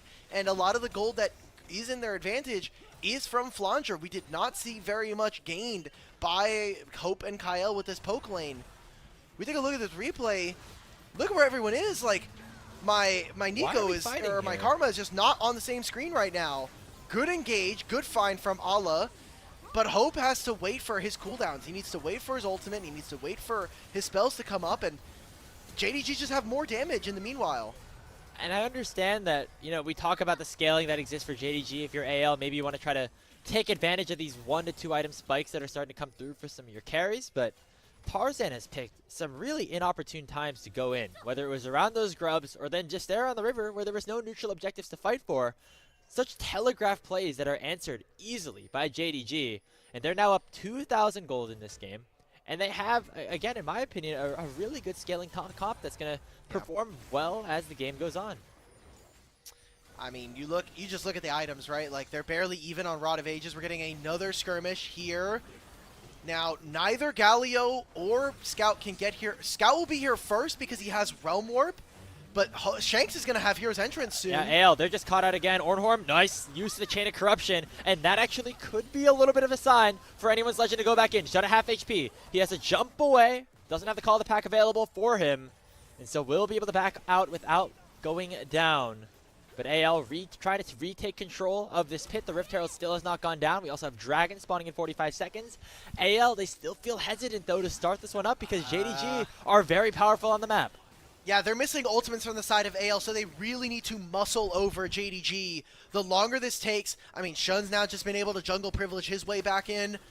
You still have Realm Warp. You still have this bottom lane duo between Paze and Missing. It is a tough ask coming in from AL. The fact that Shanks is kind of trapped now on the side lane. He is never going to be able to move unless he has teleport because Scout is just keeping him honest, keeping him underneath his turret. And, you know, so far so good for Scout. We're a little bit worried about him going into this series as being someone who could potentially be a liability, but so far, you know, maybe credit to AL for not trying to target him just yet, but he hasn't died. He's 25 to 30 CS over Shanks and really dominant in side lane, which is what this Rise is supposed to do. We haven't seen too many of the Realm Orbs just yet, but overall, liking what we're seeing from Scout in this game so far. And we get another, potentially a Rise Nico combo. We got teased a bit for it in game 2. It's like the new clips with the Rise. Yeah, but you know those are so much better. I love throwing nuclear bomb Nunu into the back line. JDG, now they had this down at 5,000. The Realm Warp is coming in. Galio can enter with ult. Missing. He has to flash away. He uses both of his summoner spells. Now looking to re-engage. Tango Barbs goes wide. Now Flandra could be isolated. Gets knocked up by the Searing Charge. Gonna try to get followed up here by Shanks, and the Hero's Entrance will come down. Pop Blossom only landing in onto the Xin Zhao, who now pops the Crescent Guard. Two-man taunt comes in from Shanks. And now AL coming back in his team fight, but on the back line, it's still Ala stuck in a 1v3. He tries to dash away, but will not be able to find anything. Paze finally gets one back, but he has to use a lot of his mobility to try and escape from the might of anyone's Legend. Such a close fight there, but the damage from JDG just not quite in position. And again, Missing getting forced out, so AL, instead of focusing for the Herald, they're going to try and grab themselves mid-tier 1. And there's just not enough damage right now from JDG's bot lane to try to stop this one. Missing gets taunted up by Shanks and gets bursted down by the lethality. Varus Hope picks up his 3rd kill of the game. Pays is very low on mana, so doesn't have much opportunity to respond. And AL going to get a big win as they suddenly have the gold lead in their favor. Exactly. Good fight from them. We had some question marks as to when AL were going to wake up. They felt a little sleepy here in game number 1 early on.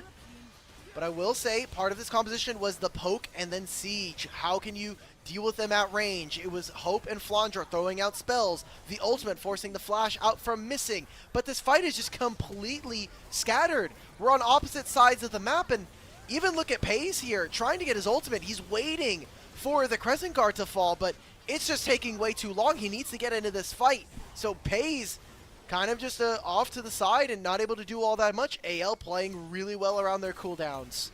And the 1 kill actually went over to Missing on that one. The 4 shot took Tarzan to like 5 HP, and it took 1 auto attack for Missing to finish him off. So he gets the kill credit there.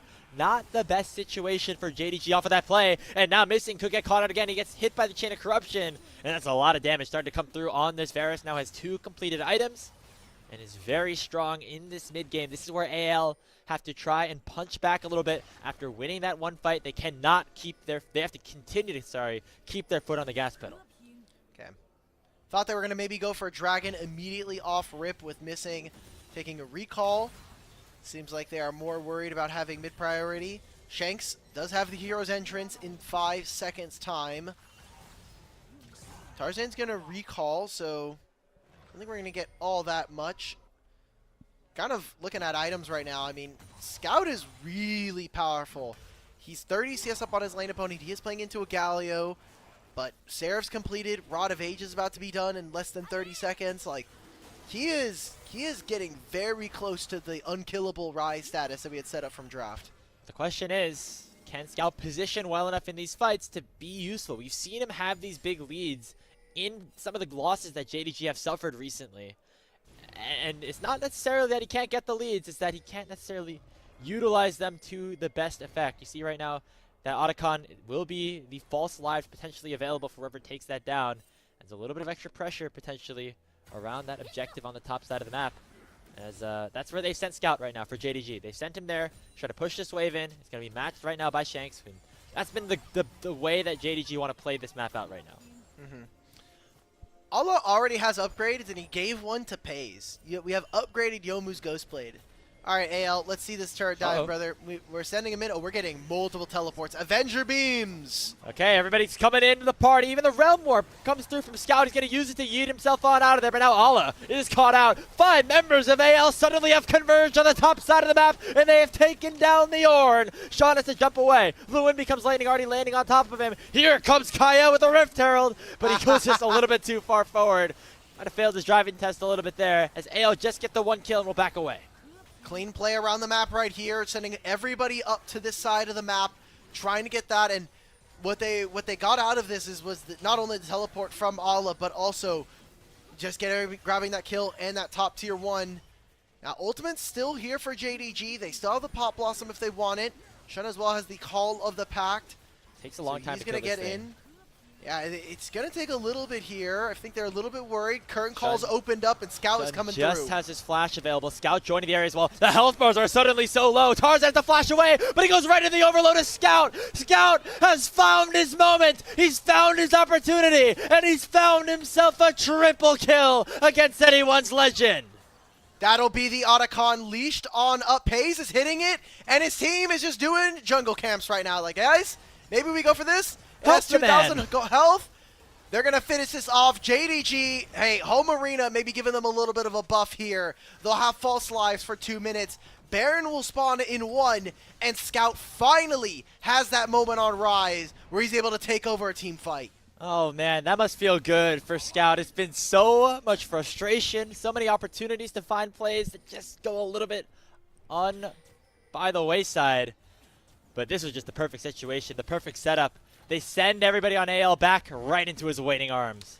AL are a team that really suck at doing objectives, especially ones that are very, very tanky. So Baron, Otacon, later game Dragons, they become very difficult for AL to take unless they have an overwhelming numbers advantage.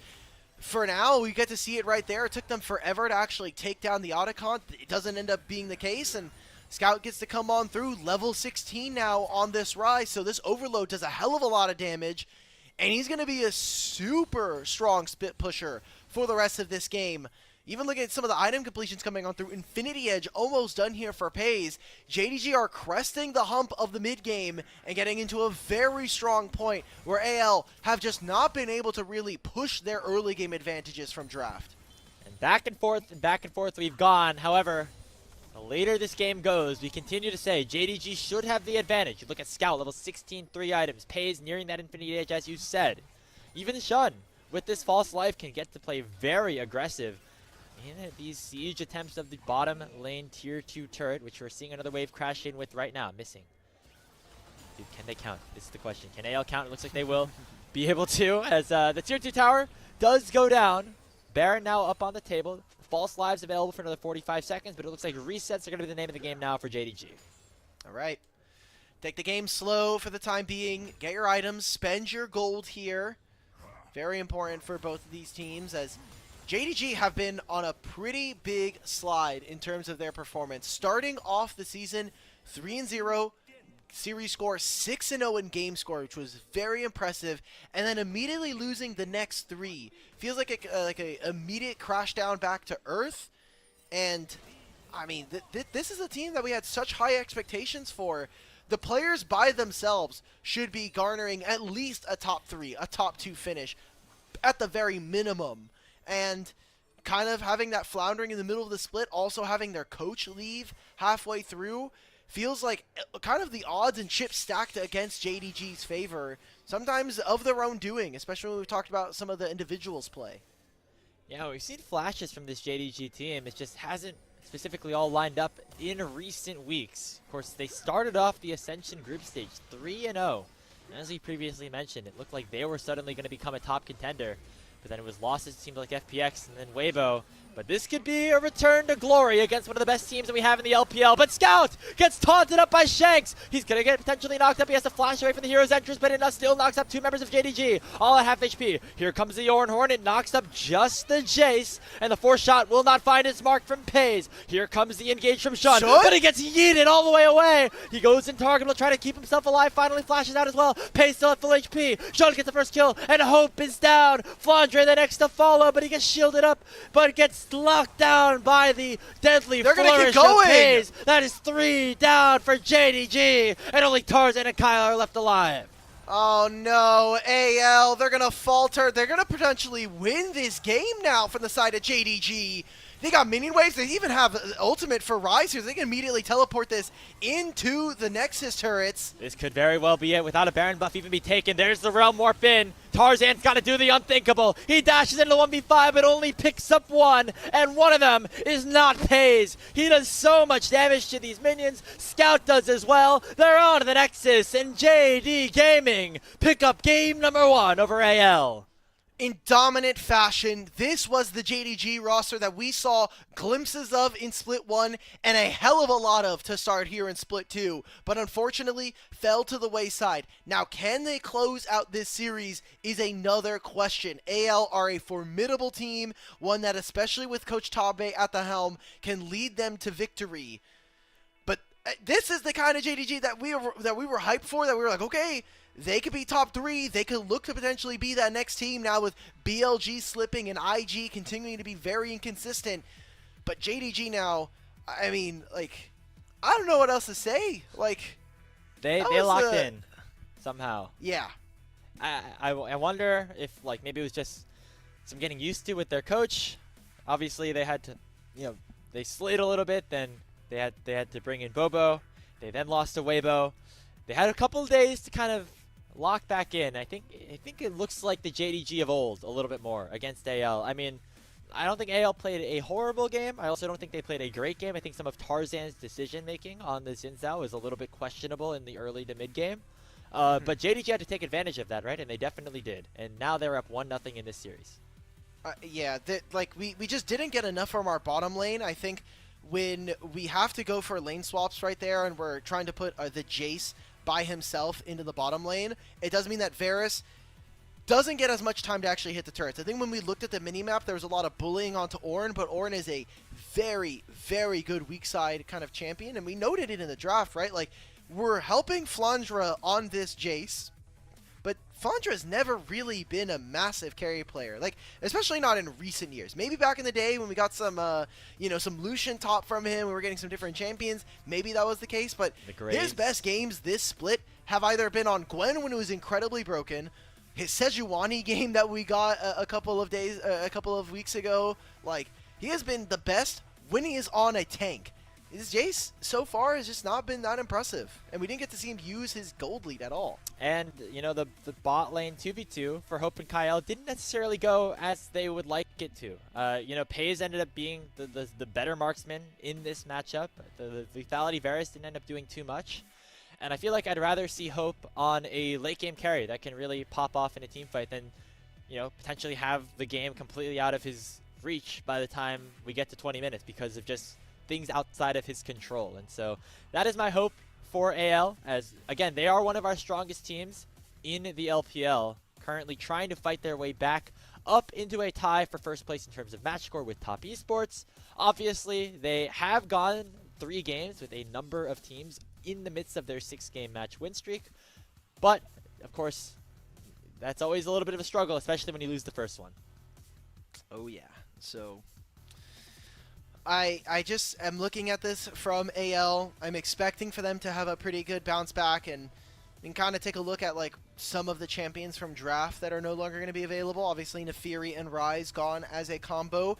Jace and Ornn being gone is interesting to me, only for kind of the reasons of like, okay, Gwen gets a lot of value now. You can try to play the Rumble matchup, but assuming that AL are going to end up on blue side again here, they're probably going to be looking to pick this champion up. It has not been a champion that they've heavily prioritized. We've only gotten like a handful of Rumble games from Flandre, so I wonder if they're maybe going to look for a different champion that they're going to be able to kind of pick up for themselves. Maybe focus the mid lane pool, as again, the matchup between these two is going to only get more and more important. Yeah, I mean, things like the Rumble and the Gwen, I feel like are picks that Flandre should be able to play rather well. I mean, we saw the Gwen from him during the 1v1 against Scout, and it looked pretty good. Obviously, it's a very different situation, right? But clearly, confident on a champion like that. But I think it's either those power picks or we are looking towards a tank, as you said. There doesn't seem to be much other middle ground, and I think Ala was able to play the weak side well enough and survived the laning phase, and then was able to become a little bit more useful as the game progressed. We got to look at these replays again. I feel like it's really nicely played by everybody here on JD Gaming. I think Scout deserves the MVP, but I don't know. It's hard to say. Yeah, most of this game is kind of weird. If it's not Scout, it's going to be Shun. Like, he played this Nefiri really well. Obviously had a ton of setup with the Ornn and the Ryze. But I think that overall he played this game well despite the deficit. Remember? Because he found himself very early on getting some of his camp stolen. He got 3 quadranted basically by Tarzan. So I think it's a very real possibility that was going to be the case. And we got to see Shun play the Nefiri. Like, this champion is broken. Who could have seen it coming?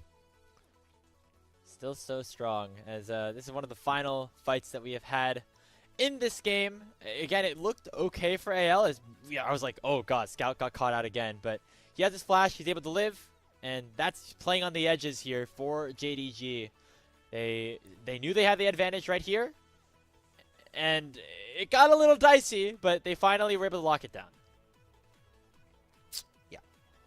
I don't know. This game was kind of over very quickly. We did not see AL play this composition particularly well. Maybe that's a criticism that we continue to have. There have been games where AL just mix execute. They are sometimes reliant on Hope kind of 1v9ing a lot of games, as Shanks plays like a second fiddle almost. It feels very, very much like you kind of have Tarzan and Shanks as a 2v2 can be better than the some of their parts. But I don't know. I'm AL have started to kind of slip in my mind only because I think that they sometimes lack some of the higher level concepts that we see from better teams. But also this year in general for competitive has been very strange. So All right, we're giving it over to Scout. It's just about who we expected here. Yeah, I think just quickly on that point, the fact that even though there are bottom teams and top teams here in Group Ascend, the fact that it is still the top 10 out of the 16 squads here in the LPL means that there is high levels of competition kind of throughout, and so anyone's legend. Taking a loss here in game number 1, but still looking to try to bounce back, you know, take the next 2 games and continue to be in that tie for first place alongside Top Esports, whereas JDG are going to try to get themselves back on the right foot and break their 3-match losing streak. When we come back, it'll be game number 2 between these 2 squads. Don't go anywhere. We'll see you in a few.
Welcome back, everybody, to LPL English. We have game number 2 between Anyone's Legends and JD Gaming about to take place. But before we see if Anyone's Legend can come back, I have a quick question for you. Have you ever heard of a little thing called MOBA Trainer? It is a new app that teaches you League of Legends with a series of puzzles. Just boot up the program and work through these puzzles every day to improve your game knowledge. You can select puzzles from maps, answer the questions, and unlock more features. We're going to finish off the activity that we were working on in the first series of the day. We are 2 for 3 so far, looking to get to 3 and 4. As remember, we're following Zyru's Lissandra, deciding to teleport up to the top lane. Yep, because we know we're making a play here. Okay, good use of the Glacial Path. Surprised to put it out on that end. Okay, no Varus Flash, no barrier either. We kill him for free. 1K. Oh, we have 2000 gold, and we get a shutdown. I think this is a recall angle. There's no other play on the map. I think we're recalling. Yeah, we're too low to push anywhere. We should definitely. Yeah, you're rich. We just picked up 1K, all right. so we're stacked. Okay. Yay! So that's it for how much gold do we have? Spend, brother. We're gonna spend. Okay, we didn't need to get that little thing. Okay. Hey. Okay. Getting better.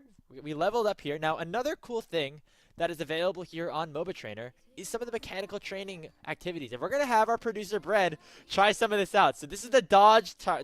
And you got to get away from the blitzcrank and the thresh hooks that are coming out. And so far, I think we're over 2. And there'll be more. Oh, we're over 3. And there's more. For 4. Okay, so Bread, I guess we should let you in on this.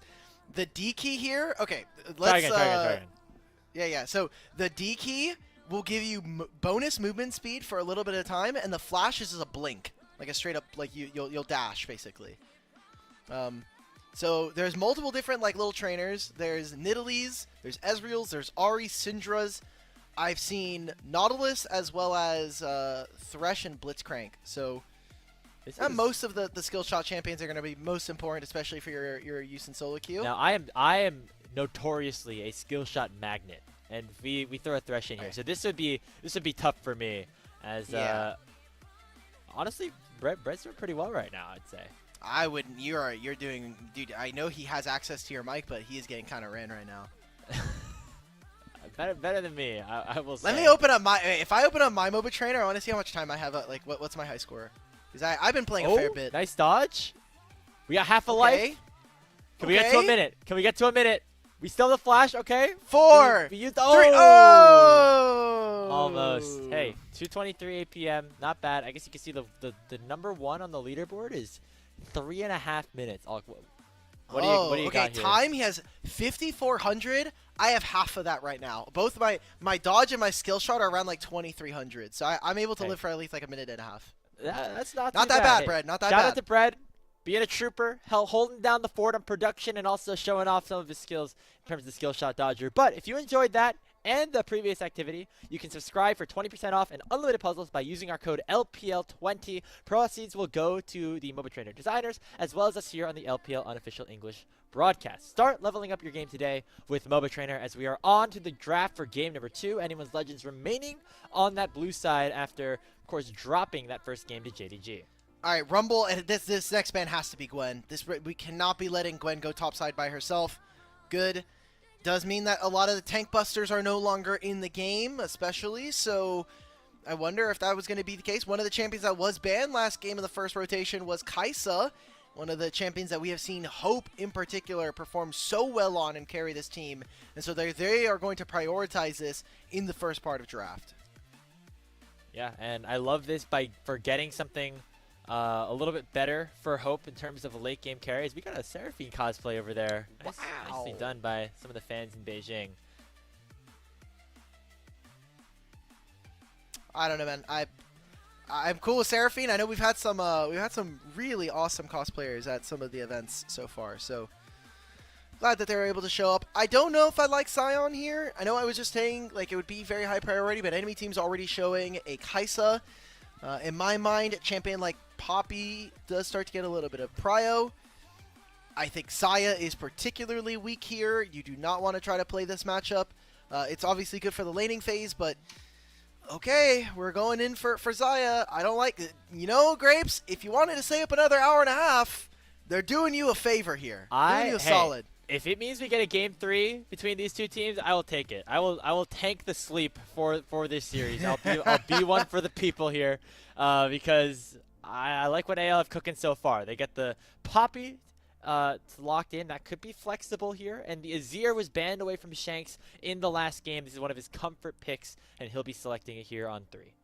Okay, so what is JDG going to be prioritizing? You could go for support. I think Braum is fine from what AL are showing. Nautilus gives them pick potential onto either the Kai'Sa or the Azir. Maybe you end up going mid anyway, and you just take like a champion like Orianna, which again for Scout would kind of be very, very juicy. We'll see what ends up happening in the back end of draft here as we get into the second phase of bans.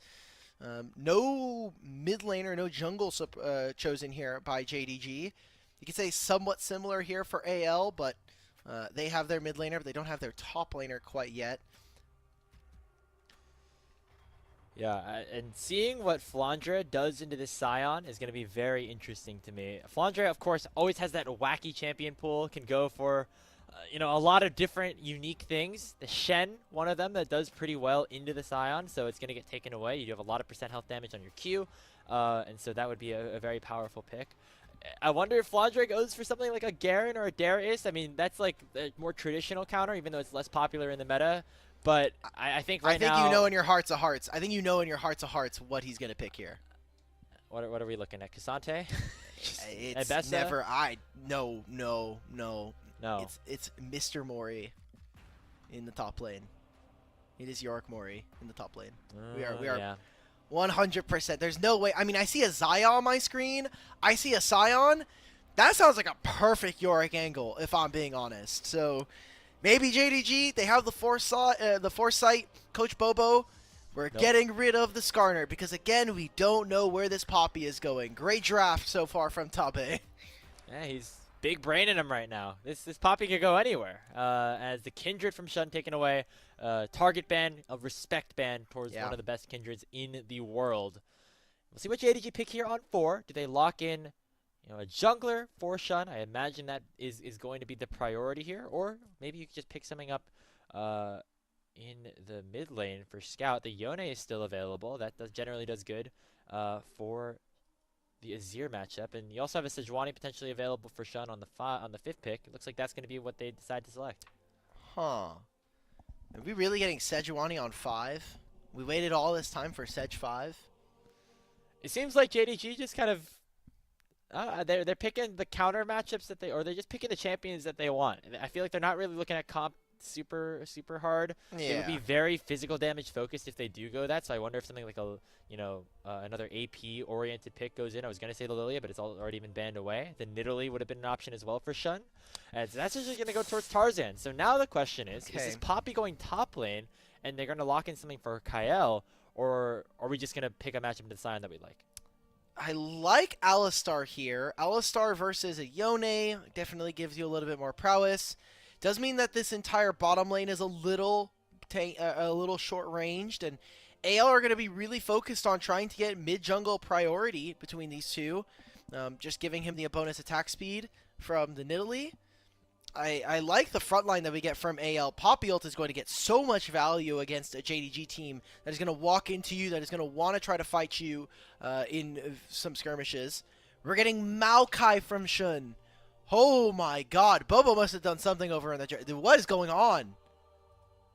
It's going to be a little bit of magic damage, which was desperately needed on this composition for JDG. You still have the Karthus hover. I feel like that would have been a little bit worse. So adding some frontline, albeit maybe not as much magic damage as you might have liked, is... Oh, hold on. It might not be the Poppy top lane at all. We might be getting Flandre on the Nidalee. So that is actually going to be the trade here. Interesting situation we have signed up for ourselves here. The Nidalee top lane disease has spread over to AL. Game 2. I don't even know what to say, man. Like, the Poppy gives them more skirmishing power in the mid-jungle, but top lane is going to be a vacuum of priority. Flandre never can do anything. Like, he'll have small skirmishing windows very early on, but as soon as the first back comes in for Allah, barring it being a massive, a disruptance in the force, This should not be a very tough game coming in from JDG. I think with the Maokai being able to grab all of these members up with the Nature's Grasp, Hope is going to have the 1v9 performance of all time on this Kaisa. You're playing into just so much difficulty here. I mean, even the Yone diving into your backline. How do you play this game now for AL? So a lot of the backline carries going to have to do the work. Shanks on the Azir. Hope on the Kaisa. Of course, there's a decent front line that's set up. Flandre playing a wild card right now on the Nidalee. Definitely not what we had expected going into this game number 2. But AL, in a rare spot for them. They're down 1-0 in a series. That has not really happened to them much this season. But now they are facing that adversity against JDG, who they played earlier on in the upper finals of the postseason in Split 1. On to the rift for game number 2. Between AL and JDG.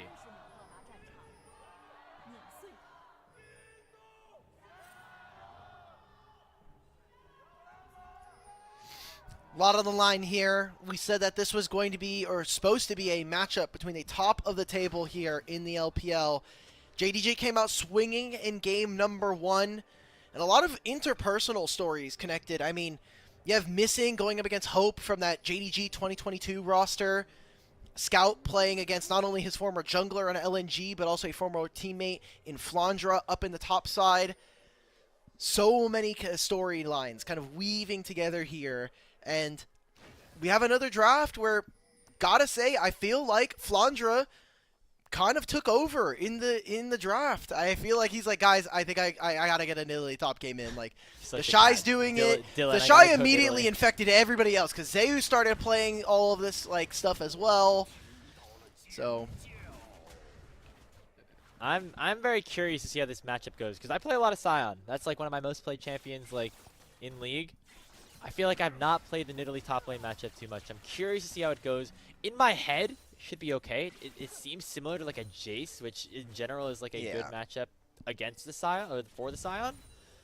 And so I'm curious to see why Flandre picked it up here in this matchup specifically. It seems like it'll be very hard to try to kill the Sion at any point in the game. Okay, so here for the bottom lane, I think that while Kyle and Hope are trying to battle for level 2, they need to be very careful about playing into a Xayah Nautilus. Xayah just being able to naturally clear the wave a lot quicker than her lane counterpart here, thanks to the feathers. And anytime Kyle goes for an engage, could potentially have the Blade Caller rip it on through. And how AL use their solo lanes is going to be very important. Nidalee can have some good skirmishing very early on, and we should be expecting Shanks to have priority versus this Yone up until the first couple items come on through. Nice little interaction there between Missing and Kyle. Missing throws with the dredge line. Kyle throws up the headbutt or the pulverize. Seems to be what the expectation is for this 2v2 lane. As you mentioned, Pays specifically has the advantage early in this 2v2, and then eventually after that, Hope on the Kaisa will start to have the opportunities to like dive on top of the Xayah and things like that. So that's what we have our eyes right now as jungle matchups are pathing towards opposite sides of the map. We'll see if Tarzan tries to pull off an early dive onto Ala, because I feel like that is where maybe Flandre can find himself an advantage. Exactly. And I don't expect for there to be a dive on this bottom side, but maybe some action around our mid lanes instead. Tarzan already trying to get some early vision, trying to scout out where exactly Shun is. Doesn't know if he necessarily started on the bottom side or the top side of the map, but we'll just be trading scuttles, and pretty important information just that Flandre has some time to breathe in this game. Okay, am I crazy, or has it been like why are the junglers CS? I feel like it's always like 27 instead of 28 now. Is that changed? We'll get back to that as there's a dive happening right now. Spear lands, nicely chimed crowd control, but no! The Biscuits strike again up in the top lane as Ala will keep himself alive. I mean, he's just going to be able to recall if he really wants to. He'll teleport down bottom lane. You already see that JDG are moving multiple members over. Flash out from Flandre is a big deal breaker here. So, misexecution coming in from AL. That might come to haunt them as the game goes on. I want to answer your question. So, the reason why the jungler CS ends up being 27 is probably because of Krugs. Did they just miss Krugs has one so of the many. babies? They usually just let one of them die because it's more efficient instead of getting the last Krug to go and start up another jungle camp. Because you really want to be on certain, like, there's just certain timers you have to meet, not only in the jungle but also like in case there is a play. So. Yeah. So walking back for one auto is not worth it for the 10 goals when you could be 10. If you're ranged, yes. 3 seconds faster. When you're Maokai and Poppy, probably not. No. Got it. Okay. Hey, you learn something new every day. If you're trying to optimize hitting level 4 first and being on the map, that you could skip one of the baby Krugs. That's what I've learned today. There's also a MOBA trainer for that, so if you want to keep using that. But JDG moving their priority after pushing in the top lane wave. They'll have Shun and Missing throwing over saplings, putting down control wards, just so they can have complete access to this top side. Tarzan, he's going to walk in blind. Has to be careful. He has to know that their bottom lane can be here. Tarzan's going to round the corner. Ridgeline connects. There goes Jun with the twisted advance as well. Tarzan in a lot of trouble, and he will go down in his own jungle. First blood to Pays. You had the missing pings there. Tarzan gets punished, and this is now 2 games in a row where Tarzan has a bit of a funky start to the game. We'll see if AL can screen them away from this wave. Pays is just stepping up 1v2, man. Yeah, he's playing really aggressive, and he can do so with Shun in the area. The 3-man pull only going to delay the inevitable as Kyle will drop to Shun. 2-0 early on at JDG. And they can start up these grubs as well if they really want to. They'll be able to push. Instead, Maokai is going to get their reset. They want to stop this from happening. They don't know he's in the brush. Now they do. Shun does not have flash. Tarzan's going to muscle him out. Shanks does have priority and level 6 in the mid wave, so seems like instead AL will have their timer to go for grubs. Okay, so what could have been even more disastrous here for anyone's legend they end up getting a little bit of something back, as the grubs should be able to be fully secured with a reset coming on through for Shun. Shanks also able to get a free reset off by clearing this mid lane wave in. But the Dragon probably the next priority for both of these teams, as despite the fact that the 2 kills have gone JDG's way, because the solo laners specifically for AL have picked up significant farm advantages, it is a still even game state at the moment. Yeah, the grubs do give a massive advantage over to AL. This Nidalee wants to be able to hit on turrets. That's kind of her whole thing, especially as a melee into ranged matchup. So, pretty big win here for AL. We'll see how much gold Flandre is able to accumulate for himself. Scout trying to really juice every last auto attack onto Hope. But if they can even get the second set of grubs, or majority of them, I imagine that Flandre is going to be feeling quite comfortable in this game. It's just a matter of how much their team is actually going to be able to actually hit these turrets, as Azir can do the same thing, but in a side lane. I don't know if I trust him versus a Yone. We'll see what ends up happening here, as now our 2 mid laners are going to be battling out on the top side.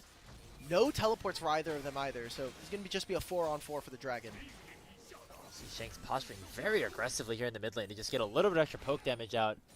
And winning out on these trades. Currently up also about 15 CS. Of course, Scout's going to get some of that back by clearing this wave underneath his own turret. But Shanks so far, in this game specifically, playing pretty well. In game number 1, it was Scout that ended up getting the better end of things just because of the lane priority that the Rise over the Galio did possess. But now Shanks kind of giving Scout a little bit of a taste of his own medicine here. The Dragon is started up by JDG. All right. Flandre, Tarzan entering from the bottom side. Hope and Kyle from the top side. Who do they turn on? How do they make this play? Oh, wow. the dredge line goes wide. It does not hit the wall. Oh, no, but Tarzan will take him away right as Ola will come in with the unstoppable onslaught. 2-man pull will connect, and that'll be a double kill going over to Pays, who is becoming very powerful here in this game. The spear doesn't land the Dragon, and it will be JDG picking it up. Feats of strength alongside the Dragon, and JDG start this game off 4-0. Pays having 100% KP alongside his jungler. We may have not seen Shun and Scout be able to work too well so far this series, but this time around, I mean, we're now seeing Shun work with his bottom lane, a early recipe to success that we saw from BLG in 2024. And now we get to see them repeat this fight. I mean, so much damage here, and all of this off of Sion getting a huge knock-up onto Tarzan. Kills just going over to Pays. This is exactly what JDG want in terms of their game plan, including grabbing themselves a Dragon. That's a big win right now for JD Gaming, and Pays got the early game lead that we were hoping he would get. Now is up 1,000 gold over Hope. And so far has been the better AD carry in this series. Remember, we were saying that Hope coming in is probably the best AD carry in the entire league. Oh, yeah, for right sure. Now, There's no doubt about that one. Yeah. Paze is contesting right now. He's certainly in the mix after what has been going down here in this best of 3.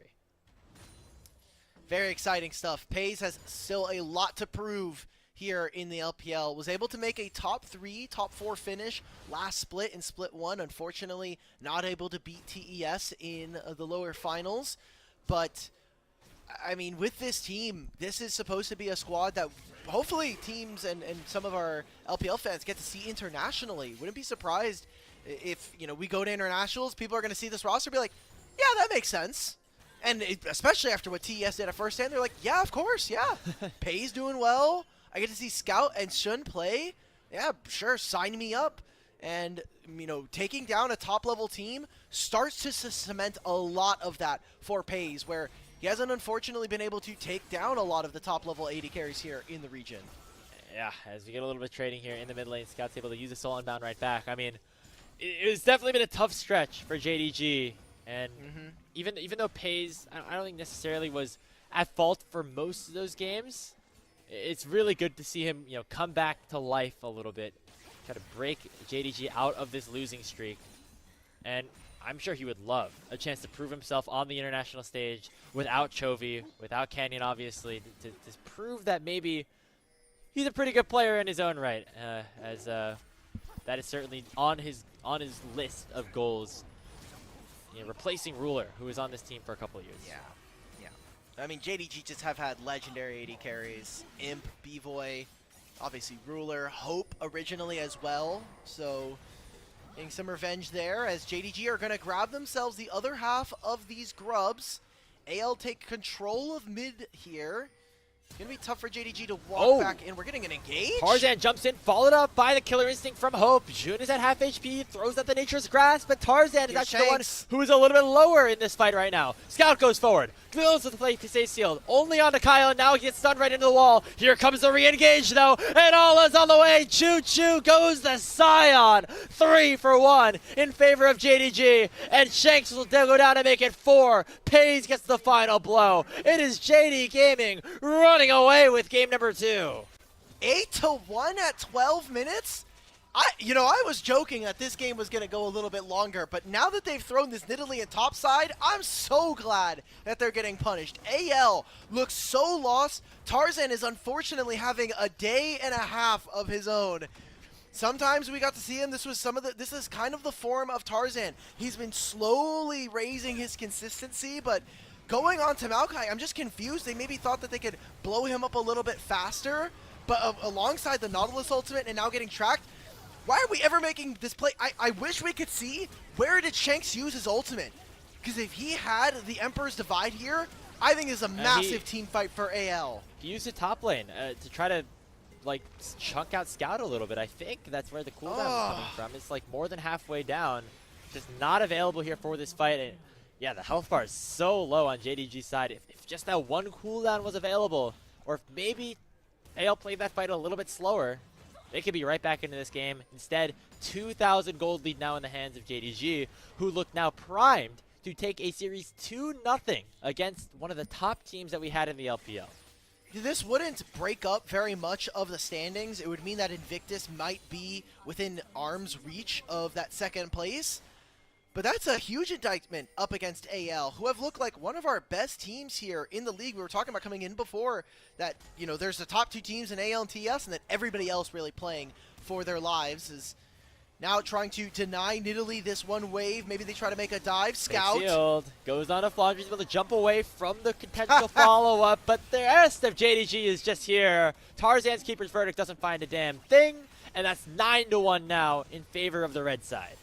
Hey, don't discount that one minion. You see that one caster creep at the screw that start one of the next minion wave? in particular. He tanked it. He's a JDG fan. Look, they're in the home stadium, so it makes sense. But for that trade, they may have killed Flandre, but they do give over the dragon, right? Like they used a lot for that. Those 3 ultimates just to kill Nidalee that, to be frank, is not worth all that much. All like it's a little bit of time in top lane, so they'll miss out on that. And AL Gonna have to take a pittance prize, which is a single Ocean Drake. Yeah, that's not gonna cut it, at least just yet. They're down 3,000 gold now as that deficit continues to balloon. And now for AL, you're really looking at Shanks and Hope to try to do something, but it's just gonna be so long until they get into a spot where they can meaningfully contest the likes of Pays right now on this Xayah, who I have to imagine is sitting on a little bit of gold right now as well. Hope's gonna head back to base after taking down that tower, start to get closer to what I assume to be a Rage Blade, but we're still so far away from that late game Kai'Sa that can pop off and can 1v9. He's a few items away though. I mean, he's just now finishing the Kraken Slayer. Should have his Q evolve, but oh no. I mean, Scout has Q3. Ultimate's coming up soon within the next 30 seconds. I think JDG really want to prioritize this side, but are giving up mid waves first, so it looks like they're going to return to this side of the map. And after that, I mean, you'll have Nautilus Ultimate, you have Shun as well with the Nature's Grasp. Pays 100% KP this game. They are just straight up playing Kog'Maw comp right now. Protect the President, let Pays take over this game. Oh man, can you imagine Pays in like the funnel meta? How fun that would have been. Like, oh, for sure. What a time. I mean, he's probably too young to be even on a roster at that point, but would have been a good time in competitive play. I mean, at least for a couple weeks until we all got sick of it. 3,000 gold lead now for JDG. Not a ton of major objectives to fight for on the map. The Rift Guard has just spawned, so that is potentially what these teams could look for. As for JDG, if they pick that up, they can continue to try to snowball this one away. AL, their composition very disjointed in terms of how they want to play the game, specifically this Nidalee, creating a lot of confusion over what exactly the true play style of this 5-man unit should be. Ala's going to be able to TP here. Same thing with Shanks. I kind of want to see Shanks push a little bit further, especially with Missing now showing. You also see Shun. You see Scout as well. He's going to go at least for one more wave. He'll be able to teleport here. He's level 11. Wonder also maybe if he has enough gold to back and either finish boots or get closer to that Nashor's Tooth. So, seems like for now, AL going to be giving over first start on this Herald. They're going to be looking for a really strong Poppy engage, though. Tarzan, Keeper's Verdict. Can he knock Shun away out of the pit? No. Misses that. And that should be it. It was a swing and a miss from Tarzan. As now they're looking for the engage. Oh, what a pull from Kyle. It knocks up 3. Will it be enough, though, as he's way far ahead of the rest of his team? The Keeper's Verdict was already utilized, so Tarzan doesn't have any opportunity there. Pays will take down Kyle. And now Ala has joined the fight. The Unstoppable Onslaught lands on a 2, but there's no follow-up here, as now anyone's legend should be on the retreat. And we are seeing the damage that Shanks can do, but the rest of AL are not in position. Tarzan, unfortunately, that Keeper's Verdict almost landed. I'll give him that one. Okay, Pays no ultimate. They're going to try to lock down Pays. Oh, what the synergy! Heroic charge straight into the Emperor's Divide. And it's Hope picking up the shutdown onto the main carry of JD Gaming. That could be what gets AL back in this game, but there's still so many more steps to climb. That shutdown going on to Hope, though, is exactly what you want to see if you are an anyone's Legend fan right now. Getting that shutdown, taking Pays out of the fight, also getting both of his summoner spells. He's been playing pretty brazen this game with how JDG have been looking for fights and playing very close to the cuff. And it will slow down the game. 3,000 gold is still the advantage here for JDG, and we get to see how they found this pick. I mean, Ala really can't do anything versus this, and I love how fast everybody from AL immediately snap on this. It's Tarzan on top. It's Shanks finding the sweep, using his flash, and Kai'Sa over top being able to finish that. So now 2 items here for Kai'Sa. With this Rage Blade, should be a much easier time being able to hit the Scion. My worry is that these fights aren't quick enough, or aren't long enough, I should say, for this Kai'Sa to really get all that much damage. It really feels like one big engage, and then someone dies, and then the kind of snowballs from there. Yeah, and in terms of, I mean, it's just so hard to get onto the backline carry here for JDG. Their front line is just so massive. You saw what happened when Kyle tried to dive the backline in that previous fight. He had a nice combo, flash pull on a 3. It would have been a great setup, except just nobody could follow up on it, and so he just ended up dying pretty unceremoniously there. And we have to hope that that's not going to be the continuation of what these team fights look like for anyone's Legend. They're going to start to get a little bit stronger, though, as you say. 2 full items on both Shanks and Hope. Those are the hopes for AL right now, but it's not going to be around this dragon. They should give it up at this point to JDG. It looks like maybe they want to fight this right now. Hex Slash over the wall from Kyle. As both top laners not in the area, but Flandre does have the teleport advantage.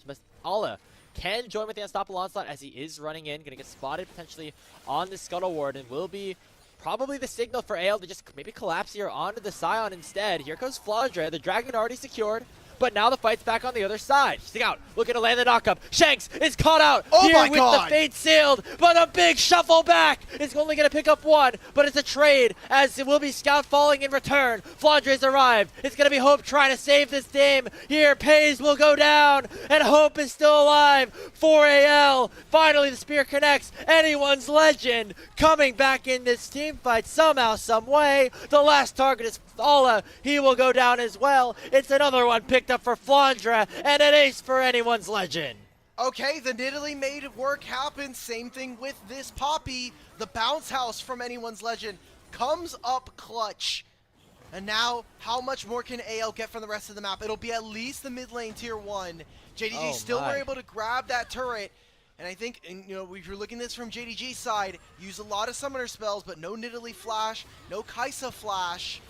We can take a look at how this started again. I mean, all of this damage onto, every single ability trying to land onto Shanks. Him getting this ultimate out, I think, is a huge boon for them.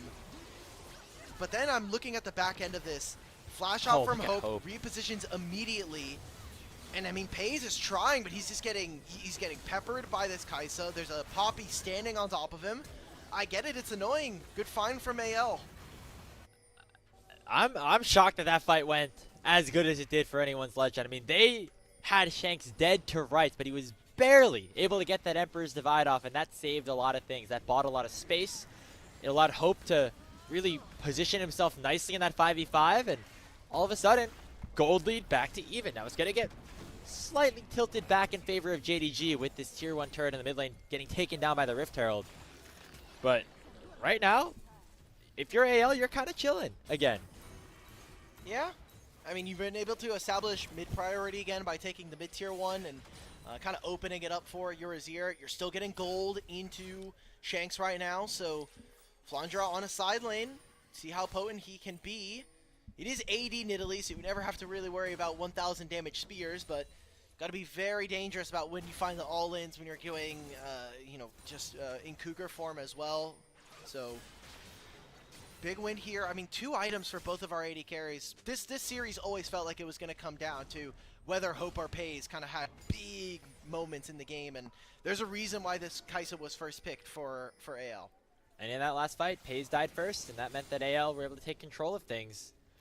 The backline dive is still available for AL. The question is, can their backline carry survive on their own? Obviously, Hope was able to really nicely with the utilization of his flash and the killer instinct. But we'll see when those spells maybe aren't as available, how AL want to play out these fights. They want to try to shred this super tanky front line or dive onto the backline carries. Oh, yeah. It's actually Scout starting up the Zodicon right now. You have Navori Flicker Blades on your Xayah. I don't see why not. This one ward, however, might give this entire game plan away. Shun teleported for this. Missing is going to play Bodyguard. It's too half late, down at 7. It's 5,000 HP, but can they get all the Blood Roses? Okay, it's picked up right now. The trade could be missing as he pops the Unbreakable Will. Fully charged Q comes through from the Scion. And it looks like all the Blood Roses will be collected here for JDG. They're now up 33 in that department. The trade will be missing on the other side. A lot of experience there, but you look at where the waves are. Feeling like AL are definitely still in the driver's seat on this one. They have priority in mid. Bot lane is starting to stack. Dragon spawning in a minute. Same thing with this Baron. And the fights are only going to get, better for AL. 3 items here for Pays. He is just getting all this gold right now from the side of JDG. And it kind of needs to be the case as between these two AD carries, it feels like 1 and 2. Hope performing, I think, holistically throughout the entire split, but Pays a very close second here. Just maybe falling to the wayside due to mostly a lot of JDG's woes in general. Yeah, but whenever they're winning, a lot of it is because of this guy, as we're seeing right here on the Xayah. Going to be a big win condition to see if JDG can wrap up this series 2-0. as they now await for that third dragon of theirs to potentially spawn if they can claim it. So Infernal Soul Point on the line for JDG, and you know anyone's Legends want to put a stop to it. Importantly enough, they have Flandra currently on the bottom side of the map around the dragon. Shank's going to come in with the teleport, so it looks like AL do want to dance in the mid lane. Instead of fighting for this dragon, why don't we not just threaten the Baron? I mean, we have Kaisa and Azir, right? Like, this Baron turns into paper mache, and it'll maybe put JDG on Soul Point, but if you can generate enough of a gold lead for yourself, you're very happy with this state of the game. Instead, they're going to try to cut them off in mid. Ala now teleporting to hold this wave. They're going to try to pincer as well. Missing and Shun are playing bodyguard. Could be a collapse. Kyle going to start the engage, pop the Unbreakable Will, but he's not going to survive for very long. Shun in some trouble. The shield, no, he gets taken away by Tarzan again. And now it's Shanks getting soloed up by Ala. He used to flash away from the Unstoppable Onslaught. And now underneath the Sun Disc, AL go. Nobody has died so far in the fight, but the health bars are certainly on JD Gaming's side. And they're on the wrong side of the map as well. AL forced to run. There's the flash dredge line. There comes the depth charge onto Shanks. He's forcing a goal to Mikhail. The first to fall. Flandre next to follow. And Scout gonna come through with the fate sealed. It's gonna be 4 dead. Tarzan the 5th. A clean ace for JD Gaming. Baron is going to be taken, and AL try to be creative. They try to stop JDG from entering back out onto the map. But a re-engage and a most unlucky keeper's verdict. Keep the numbers alive there for JDG. As the big purple wormer is going to fall, Soul Point on their side, Otacon in their pockets, and JDG, with how close this game is looking, are still in control. They have not wavered, and now it is both Scout and Paze who have taken control of this game. Oh, I mean, it was a very awkward fight from the jump, but I thought they had an opportunity to lock down Shun. Just like the Red Sea Man, in between the two of them, I mean, Ala, I thought maybe a little questionable about underneath this turret. I want to look at Hope, by the way, the entire time, just getting a million autos into Ala, but missing the guy who has been, I think, alongside Scout, so criticized for his performance. He was a big liability for this team in Split 1 and even parts of Split 2, but coming up clutch as the franchise player of JDG and finding themselves a huge victory in this fight. Oh boy. I still can't believe Tarzan somehow landed the Poppy ultimate onto the only player that he did not want to hit. That is just so either unfortunate or just not good. As Tarzan has not had himself a great series. It's been uncharacteristic of this player that has really carried this AL roster. Uncharacteristic unless you're watching him at Worlds. Then, you know. Yeah. Tarzan's dead, Speaking of, he's dead. Once again, Kyle lands a 3-man knockup, but nobody's there to follow up at all. Flandre is just in base right now. It's just him and the rest of his carries that are going to try to have to save this game in a 3v5 situation. Scout going back to base. He's going to teleport right back in to regen and make sure he's at full strength to try to 2-0 anyone's Legends. Decimating Smash lands in onto Hope. There's no hope right now for Shanks AL. is gone. Shanks just goes down. It's Flandre and Hope against the world, but it's JDG gonna come out on top. They bounce back in the biggest way, and they will 2-0 one of the top teams we have in the LPL. All right, Hope's trying to fly on forward. He's gonna fall, and in 2 games, both around 28 minutes, JDG, who had just floundered on a 3-loss streak, who had just lost their main coach, are going to play games in the base of AL and are going to win on home court territory. Some KDA farming for Paze. He ends the game 12-2-10, almost assuredly the MVP of that one here. As somehow this was the less close series that we had on the day. We thought that, you know, this could be really competitive here, and on the other side, it actually was JDG, the team with the worst record, that were on the downswing, finally actually taking control and looking like JDG of old. We saw a little interaction there with Scout and Flandre. That was cute. But here we go. JDG, they're right back in things. And I mean, that's a big win for them here against AL. Yeah, AL were on a 6-series win streak, which is insane considering how topsy-turvy this league has been so far. Good job from them. It doesn't actually ultimately change JDG's standings because they're still below IG at 5-3. But they're like, if they would have just won that series, man, they would be 3rd right now. Yeah. Hey, IG somehow still in a good position here in the LPL. They have the best games, unfortunately. IG just always produce bangers, unfortunately, here in the league.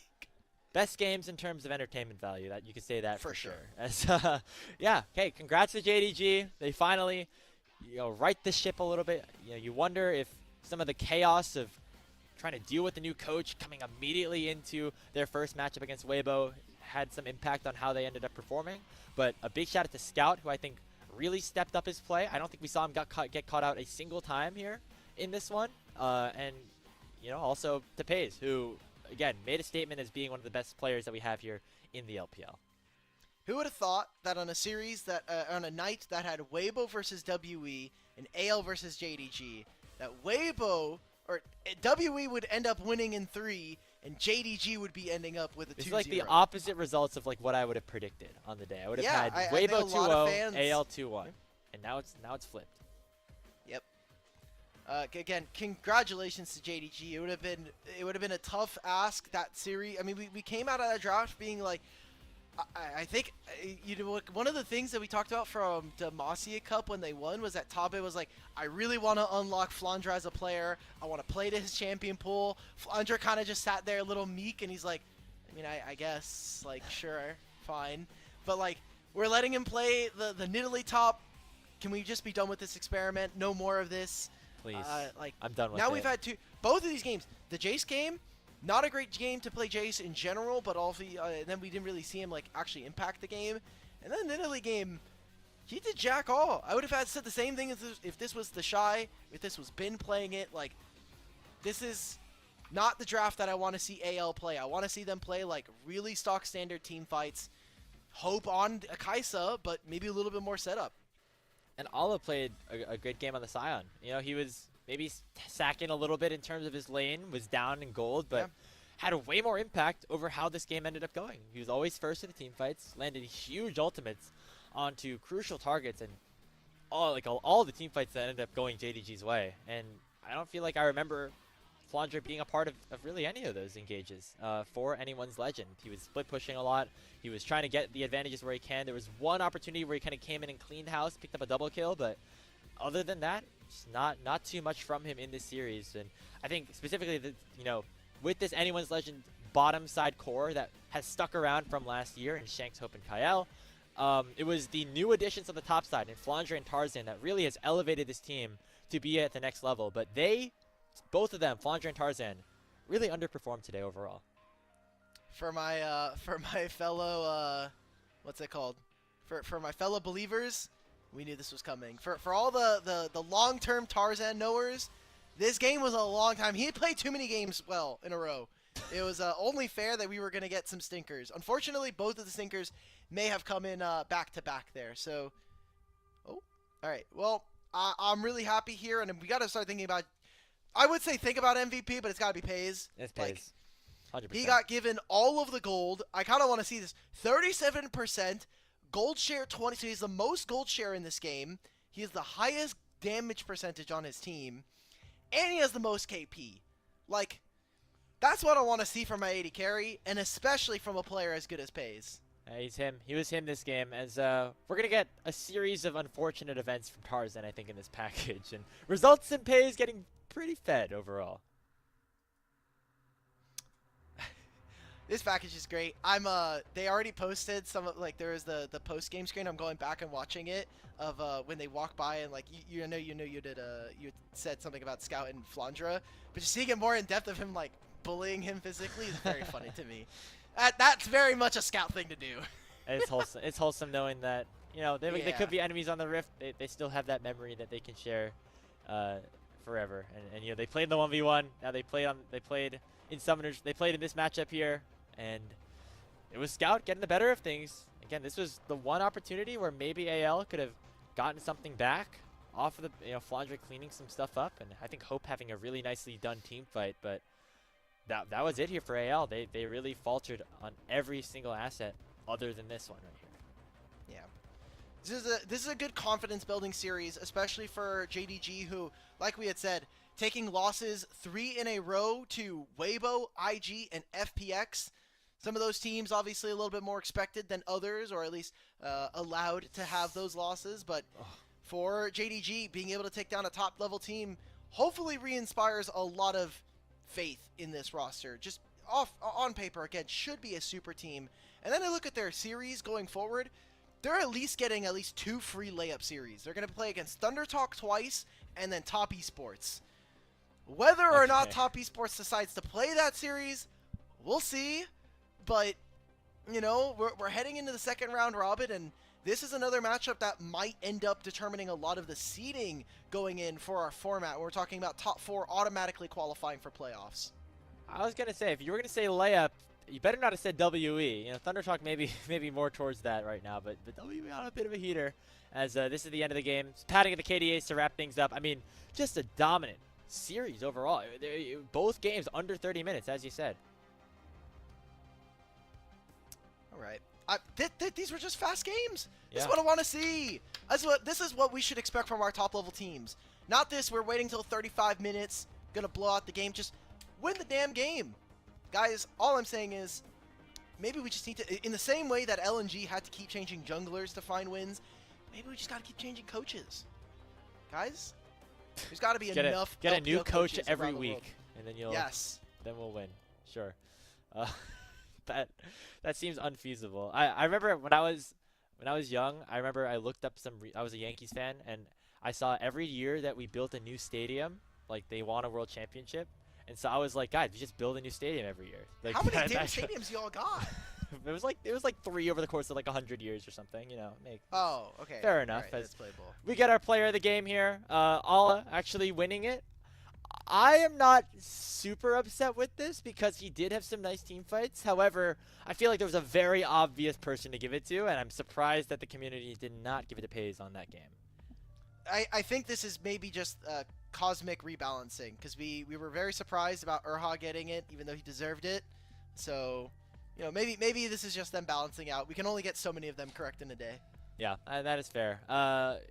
Well-rounded effort by JDG. Maybe just giving some credit to Olive for surviving the Italy top experience as well. As we have updated standings for you guys after the conclusion of this day of games. What a day it was. WE get their second win. Jump up to 9th place, sending Thunder Talk down to 10th. And then over here, things kind of stay the same in terms of the placements, but creates a little bit of balance towards the top of the standings. All of our top 4 are now separated by just 1 game, as they each have just a couple more to play in the first round robin. Oh, wait a minute. I just realized I really wanted WE to lose, because we have 7, 6, 5, 4, 3, 2, and we don't have 1 anymore.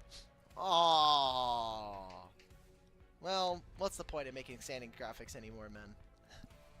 Unfortunate. Well, that is going to do it for our show here today on LPL English. A reminder that you can come right back here tomorrow, same time, same place, 5 a.m. Eastern, 2 a.m. Pacific. We're going to start things off with WE against FPX. That should be a very fun game. And then after that, NIP versus BLG. But before we do that, I want to give a very big thank you to our Elite Coffee supporters, Aaron Soup, Mung, and Forrest Without. Their pledged financial contributions helps level up the broadcast and give back to the cast and crew who strive to give you an English LPL product every single day. Once again, final score here in our second series, JDG 2, Anyone's Legends 0, and a bit of an upset. It's been an upset ridden a day here on LPL English. On behalf of our producer Bread, Alk Battery here alongside me, my name has been Grapes. Thank you so much for tuning in, and we will see you all tomorrow for more LPL.